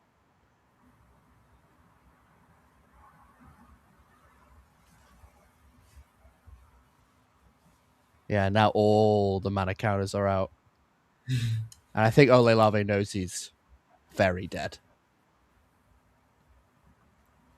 The only question is how. How many lands do we have in play? I can count 2, 4, 6, 8, 10, and then the pile of lands. So the pile of lands is 5 lands. We're going to lose 2 to the Lotus Field and 1 to the Bounce. So that's 12. We're 1 short. I think when all is said and done, I think we actually have 13. I think he's done all of his bounces and his Lotus Field trigger. So we have 13. And Olelave is going to pack it in. Andre Rodriguez is going to take down game 1 in dominant fashion, Felix. And claim an early lead in the match. And while they shuffle up their cards, let's just remind you that we do have a playmat giveaway. I spent the majority of my time on the previous stream talking about how much I wanted one of these playmats. And guess what, Felix? I still want one of these playmats, but you all have the chance to win one of them. All you have to do is go on all of our platforms, Twitter, Facebook, Instagram, Twitch, type hashtag EMC, followed by your favorite team, who you are rooting for to win the European Magic Cup. And we're getting closer to the grand finals, folks, so you're running out of time. And there will be a winner for each of those platforms. So lock in as many entries as you can, folks. Get onto our invitational. Get onto our social media platforms. Type hashtag EMC in your favorite team, and you will be in with a chance to win one of these playmats. Felix, we have some sideboarding to catch up on, so let's waste no further time and have a look at this Boros Energy deck from Olelave. Let's have a look at this sideboard. We have 2 Surgical Extraction, 1 Vexing Bauble, 1 Damping Sphere, 2 High Noon, 2 Wrath of the Skies, 1 Blood Moon, 1 Clarion Conqueror, 2 copies of Wear Tear, 2 copies of The Legend of Roku, and 1 Solitude. What are we thinking about as far as sideboarding goes for Olelave? I think he can bring in many cards. It kind of depends on the board's player's preference, but you can make an argument for lots of these cards. So Surgical Extraction is a way to interact with the Graveyard combo. We didn't see this game, but we could see next game at instant speed without leaving any mana open, so you can tap out freely. Vexing Bauble punishes Summoner's Pact, which I think they're like two in the deck, and which is also the important combo piece for the infinite combo. So that could also come in. Damping Spheres, of course, to slow down the bounce lands. Instead of tapping for 2 mana or the Lotus Fields for 3 mana, they will tap for 1 colorless mana. You can even think about High Noon, also stops the combo, but that's a little bit too much for my taste. Rough Disguise, very good card, clears Urza Saga, clears Amulet of Vigor, and even Spelunking if you have enough mana or energy left. Blood Moon, I don't think I have to say anything about that, just like the best card against Amulet Titan. And even Vertier to kill Sagas, Artifacts, and Amulets and Spelunking. So lots of disruptive tools from Ole, and you have to try to not overboard too much, right? If you bring in too much disruption, your main game plan of being an aggressive deck falls off. But you also have many cards to take out. You don't want Flages or like Trim Flages. Voice of Victory is kind of useless. Fable, Galvanic Discharge, Solitude, all not really impactful cards in this matchup. You really want to have like 1 drop, 2 drop, and then disrupt your opponent. Absolutely. And let's move swiftly onwards to the Titan list by Andre Rodriguez. Let's zoom in a little bit here. We have 1 Bajuka Bog, 1 Boseiju Who Endures, 1 Insidious Fungus, 2 Vexing Bauble, 1 Collector Oof, 1 Soulless Jailer, 2 Dismember, 2 Fire Spout, 1 6, 1 Tireless Tracker, and 2 Voice of Vigor. What are we thinking from the Amulet Titan side? Yeah, you can bring in Pachuca Bog. It's pretty much free to get rid of Flage if there's still in the deck, but it's not like an important card to bring in. The Boseiju gets better post board since we add like cards like Damping Sphere and Blood Moon from the Boros deck. Insidious Fungus is another way to get rid of Blood Moon or these hate pieces with greens unseen it, so I would also guess the card is coming in. Dismembers, maybe, depending on if he has enough cards to cut, but I wouldn't necessarily bring them in. Fire Spots for sure, clean card, 3 mana, kill the entire board of the Boros player, perfect card to buy more time. 6, also a great grindy card, since these post-bug games tend to be more grindy with all these interaction hate pieces from the Boros player. So having a card like 6 in your deck that lets you rebuy Amulets that got destroyed or Sagas that got destroyed, the Spelunkings is like a good tool. And in the end, you can still bring in Force of Rig in this matchup, since it's a 0 mana way to get rid of Blood Moon, even if you have no green mana open. So I think both players are going to do some heavy sideboarding. The Titan player likely going to trim some Urza Saga since they're so vulnerable post board, like get killed by Fraben Charm, by Wear Terror, by not by Blood Moon anymore, but by many cards, like the Saga gets killed and picked off, and you don't want to like get time work, kind of like playing Saga and passing, and then the opponent kills it. So instead, I think you're trimming Sagas and bringing in all the cards I mentioned. All right. Seems like 2 very solid sideboard plans from both players, but let's head back to the main match. Our players, I believe, shuffling up, getting ready for game 2. Our Titan player is 1 up against Olelave and is going to be consulting his 7. Let's take a look. I see Escape Shift immediately. I see a couple of Seasoned Pyromancer from Olelave's side. Yeah, I see a Grazer in Andres' hand. It's like you're always happy to have a Grazer against Boros Energy, buys you lots of time, especially post-pot where they likely have less than 4 discharges in the deck.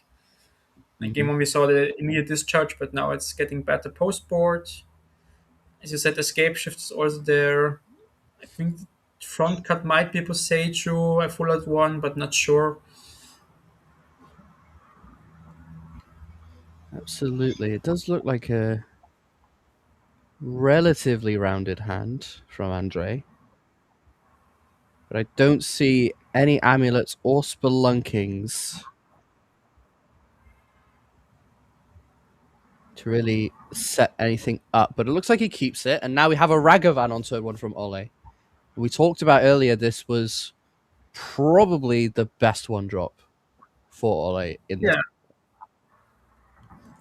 I think this is my ideal start as a Boros player, and now I cross my fingers and hope there's no Grazer on the Titan side.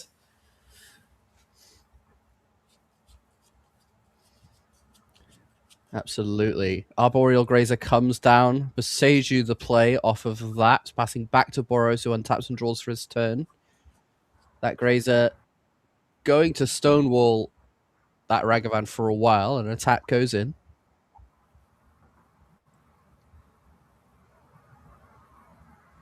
And that's fine. Gonna crack a Flooded Strand now. Is that gonna get a basic or another Sacred Foundry? Basic Plains gonna be the get. Yeah, preparing for the Blood Moon next turn. Definitely looks like it.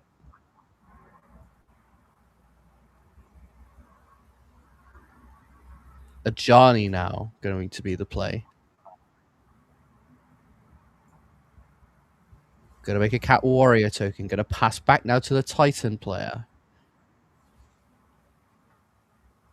Decent amount of pressure now coming from the Boros deck. Is exactly what he wanted in game one, but did not have. Now Andre Rodriguez has to put something together. I believe there is a Spelunking now in hand for him. But does he have an untapped land? Yeah, I like this start from the Boros entry side way more this game than the previous game. Applying pressure, forcing him kind of to have the Arboreal Grazer, otherwise the Ragavan would snowball out of control. And now let's see what Andre has to follow up after his turn on Grazer. Because Spelunking would really be an insane play here. If you have the Scape Shift, we know the Scape Shift, we saw that one. If you really have the Spelunking, then you could threaten Leaf already at the very next turn. It's going to be a Green Sun Zenith for 2 now. That's going to get Aftermath Analyst.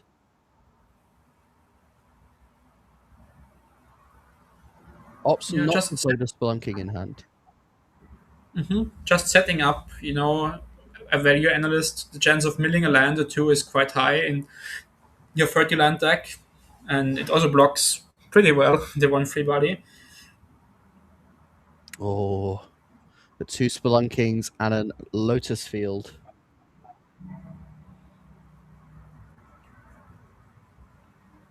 So we pass back to the Boros Energy player.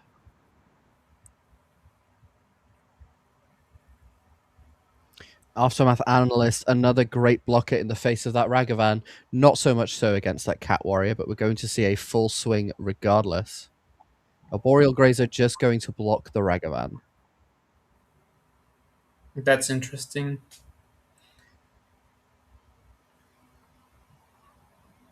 Going to take 3 now. Down to 17. What does our Boros Energy player have next? Very curious on the block here. I wouldn't just block the Ragavan with the analyst, like Flage kills it, Bombardment kills it, Discharge kills it, so I don't know what he was scared of. There isn't really any combat trick in the Boros deck. Raven Charm kills it, so if Ole wants this analyst to be dead, it's gonna be dead either way. Looks like Marsh Flat's being cracked. Going to get a second Sacred Foundry here. Are we about to see a Blood Moon come down, Felix? Which may look good on paper, but we know about that second Boseiju. No Seasoned Pyromancer is going to be the play. Discarding Elegant Parlor, and I believe a Voice of Victory. So Voice of Victory stayed in after sideboard. It still attacks for free, so I guess it's fine on the play. Maybe not so much in the draw, but it makes, even though the spell ability is useless, kind of the you can cut spells is useless in this game, but attacking for free is still not the worst. Snowball spell with Goblin Bombardment, so yeah, that's totally reasonable thing to do. Looks like we're just going to pass back to the Titan player now. Still no Spelunking or Amulet in play, so this deck's slowing down quite considerably, which is exactly what Boros wants with this kind of battlefield.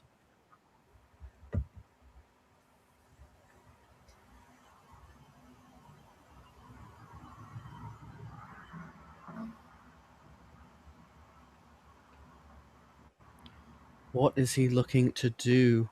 I can't see his hand, so I'm not sure what kind of options he has available. What is he looking to Yeah, do, Felix? we know the scape shift, and that's kind of it. I mean, the ideal goal is to find an amulet effect, right? Two Spelunkings are already gone. That means two Spelunking left in the deck, and for amulet of figure you want to draw. But of course, the green deck doesn't have that much card selection besides the Rumbers. So basically, he's praying to top deck an amulet, would be my guess right now. Or even a Fire Spouts. In this spot, he likely just has to play land and pass, get back the Lotus Field, and then Hardcast Titan or something like that. Opting to play a second Besagio. Are we going to see another value scape shift here? Yes, we are. But again, without an amulet or a spelunking,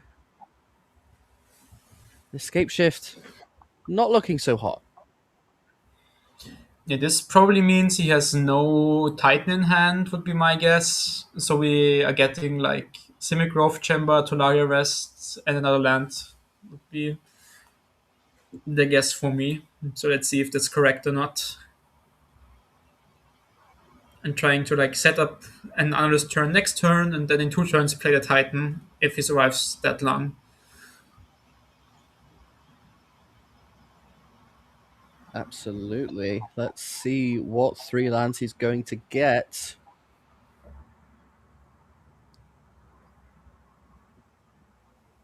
And, let's not forget, that Aftermath Analyst is representing the ability to get all of those lands back on a later turn. Which would be quite a lot of mana if we find an amulet effect, since it's like Lotus Field, 2 Poseidons, a Crumbling Vestige, and a Forest, I think.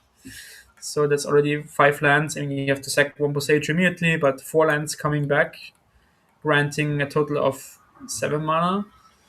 Okay, this is very interesting. Oh, hello.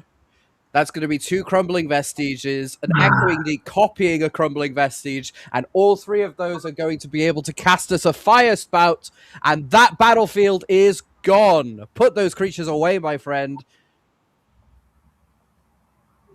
And now, Olilov is back to square one. Yeah, so we bought a lot of time. Now we have 3 colorless lands in play. And they both play also 3 lands in play, and both have nothing going on. Let's see what's gonna be left in Ola's hand.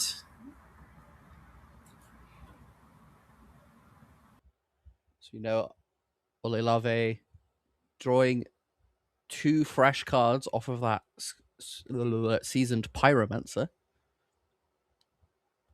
Looks like a Thraben Charm in hand, and a second seasoned Pyromancer is going to come down. Let's see what he's going to discard here. That is going to create a fresh board with 4 power all over again, and Andre Rodriguez no longer has access to colored mana.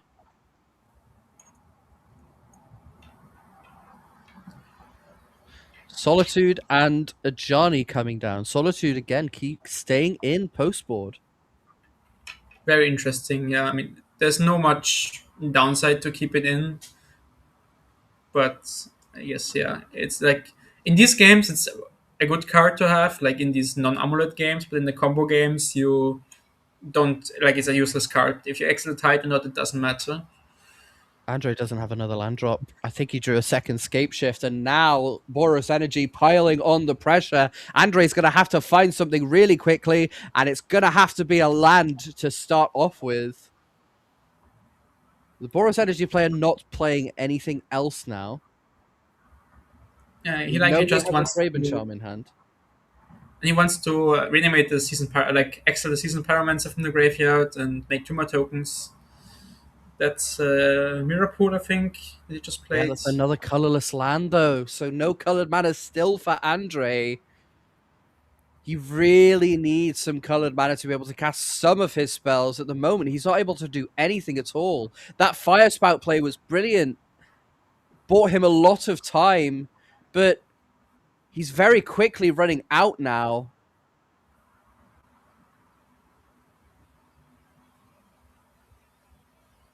Looks like he's already ran out of elemental tokens, so a copy token going to take its place instead.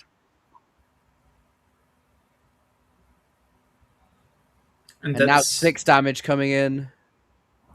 Does he Not have a creature quite. to follow it up? No. I think that was a Green Sun Zenith off the top for Andrew Rodriguez. That's not good enough.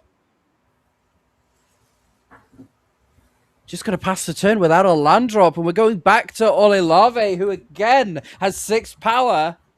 Andre about to go down to 1 here. Here's a Guide of Souls. And a Galvanic Discharge is going to make 3 energy. We're going to jump one of these creatures, and this game is over. Pay 3 energy, pump. Andre's going to pack it in. Olelave evens the score up 1-1. Andre stumbled, did not find a Spelunking or an Amulet of Vigor. He did an amazing play with Escape Shift to try and get a Fire Spout, but it just wasn't good enough. And Ole evens the score 1-1.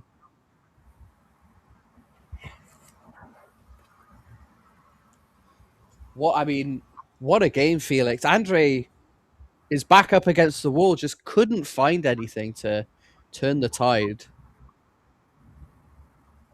Olelove didn't even need Blood Moon. Yep.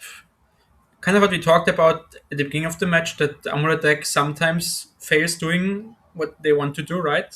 This time they kept the hand likely with Grazer and with Fire Spouts and Scape Shift and 4 lands. Like Forest and Bosager as well, that was probably their keep, right? Looks like a solid 7 to me, but having no payoff and having no Amulet effect. In the end, they didn't draw anything since they are a green deck without cards like Ponder or Brainstorm. I mean, they're not more legal, but no redraw effects, right? No way to sculpt the hand to improve the draws. And they just drew a bunch of nothingness and died to random creatures from Boros.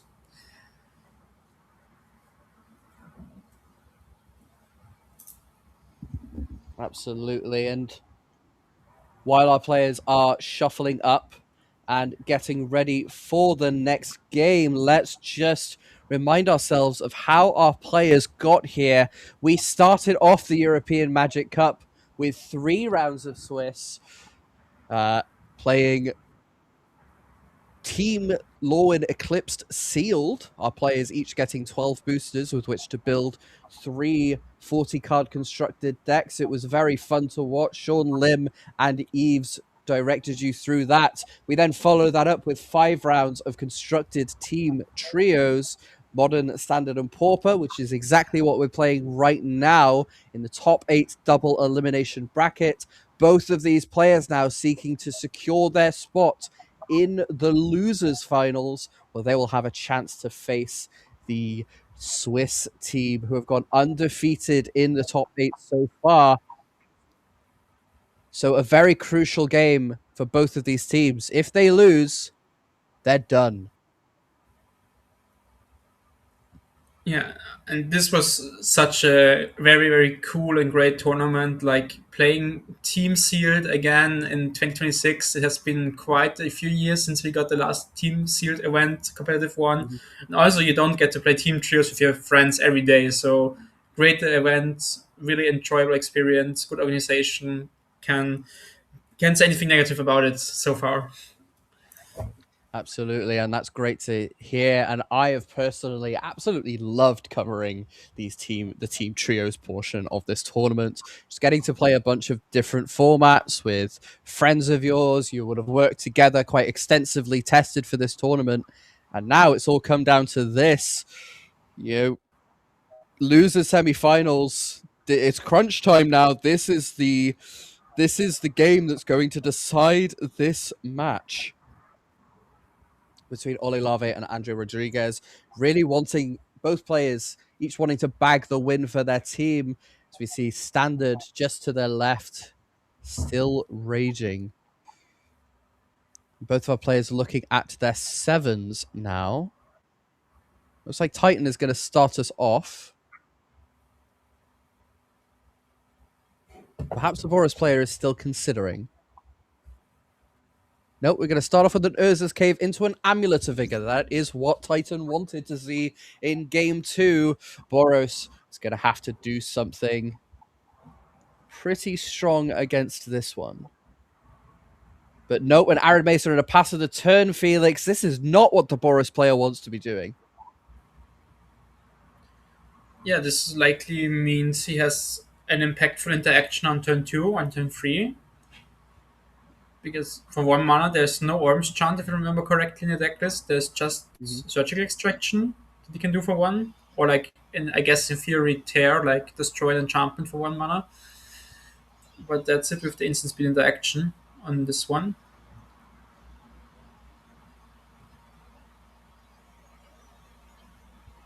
Absolutely. And here is Gruul Turf. Going to untap immediately. And we're going to bounce it straight back to the hand. Spelunking now.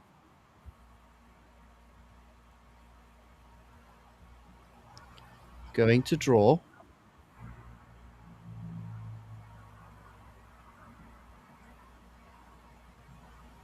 Going to play a Forest. To pass the turn now. Arid Mesa going to be cracked from a Boros Energy player. Going to get an Elegant Parlor. That's going to be a crucial surveil here. Andre Rodriguez has his engine in place. And now the pressure is on Ole to be the beatdown.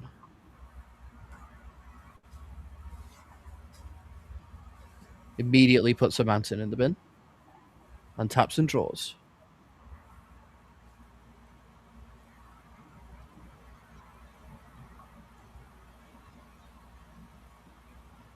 Plenty of solid options available to the Boros Energy player, Felix. What is your ideal turn 2 play in this scenario? Definitely not Hustle of Pride only, but I think the best play would be Damping Sphere here to like slow down the Amulet player. But maybe if he has a Blood Moon next turn, that's totally fine. To advance your board first this turn, and then next turn, like you start getting in with the Hustle of Pride, building up the power of the cats, and then you just play Blood Moon on turn 3, and that's good enough. Kind of interested in what the Boros player kept against, and it was like a keep on 7, right? Mm-hmm. And that's a Gruul Turf, I think. Yep. Yeah. It looks like it's about to be bounced. But we've made the mana now. Another Spelunking going to be the play. Let's draw a card. We're going to put the Gruul Turf into play again. Looks like he's considering it.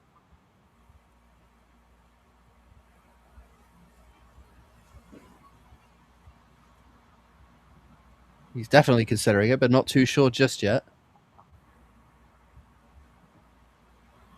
Goes with the Gruul Turf. He's going to bounce the Urza's Cave now. Does he have a third Spelunking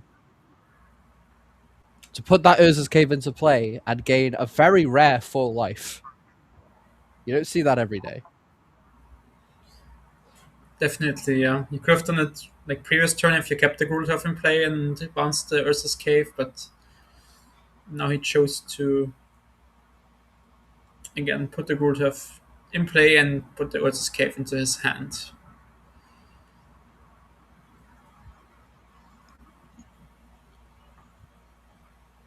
He's got 3 mana open now. Just going to pass the turn with that mana open. A lone Ocelot Pride and a Dream. Ocelot Pride going to swing in. That's going to deal 1 damage to Andre. Olilave up to 20. Life total swapping now. We're going to get a cat token if this Ocelot Pride sticks around. I expect it will.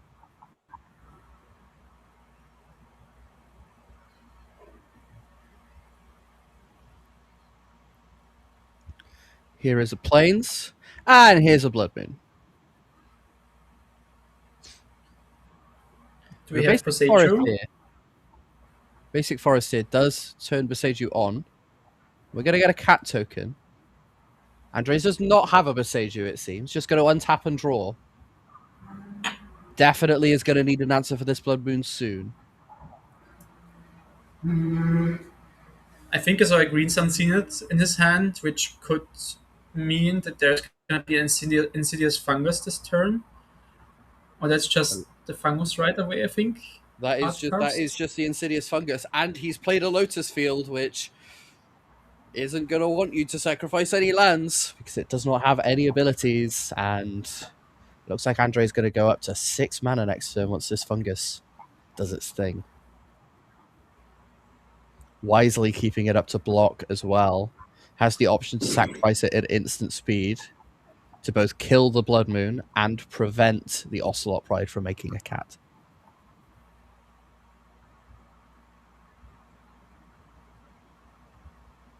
So Olelave potentially prized into using one of his removal spells.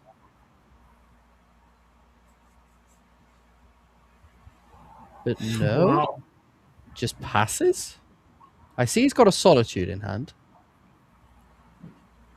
Yeah, that looks like We it was have- just a pass, right? With the hand It gesture. looked like he passed. Andre is going to pop the Blood Moon now.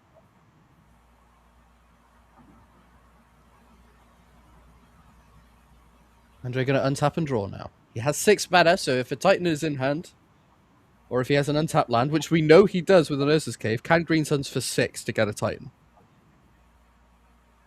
And start going crazy.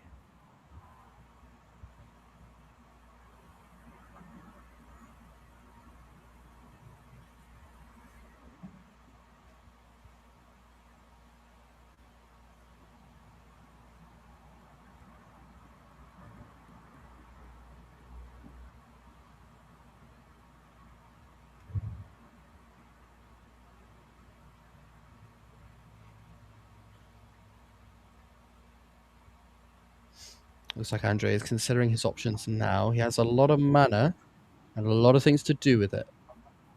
Is this cave going to be the land drop? And here's the Green Suns for 6, like we talked about.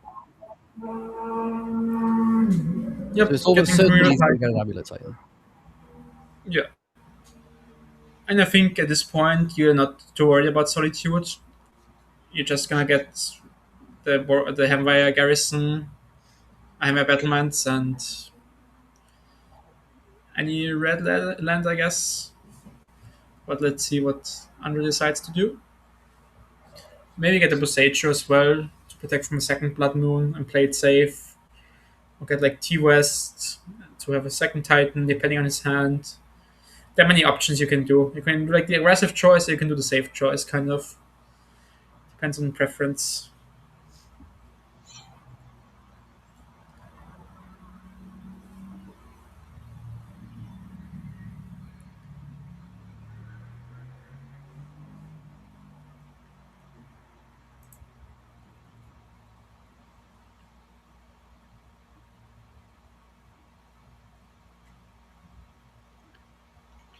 Looks like he's still getting his lands.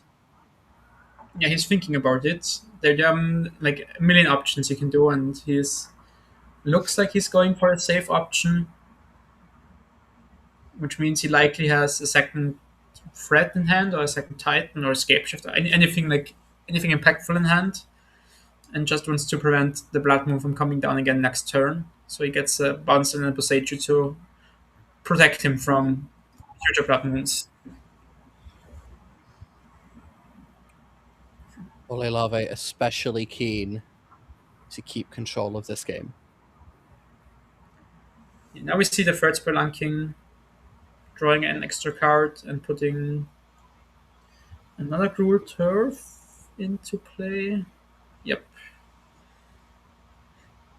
Bouncing, I think it was the cave again. So 2 mana up for Boseiju. If I'm the Titan player, I'm feeling very, very happy in my position right now. Absolutely, and this game is currently ongoing. We are going to have to do a quick refresh of the stream, so please do bear with us. We will be right back immediately. Someone will be in the chat to tell you to refresh when the time comes, and when we come back, we will be back towards this match, although it does look like it is slipping away from Olelave. All right. We will be back very shortly. Bear with us as we restart the stream. We will see you all very soon.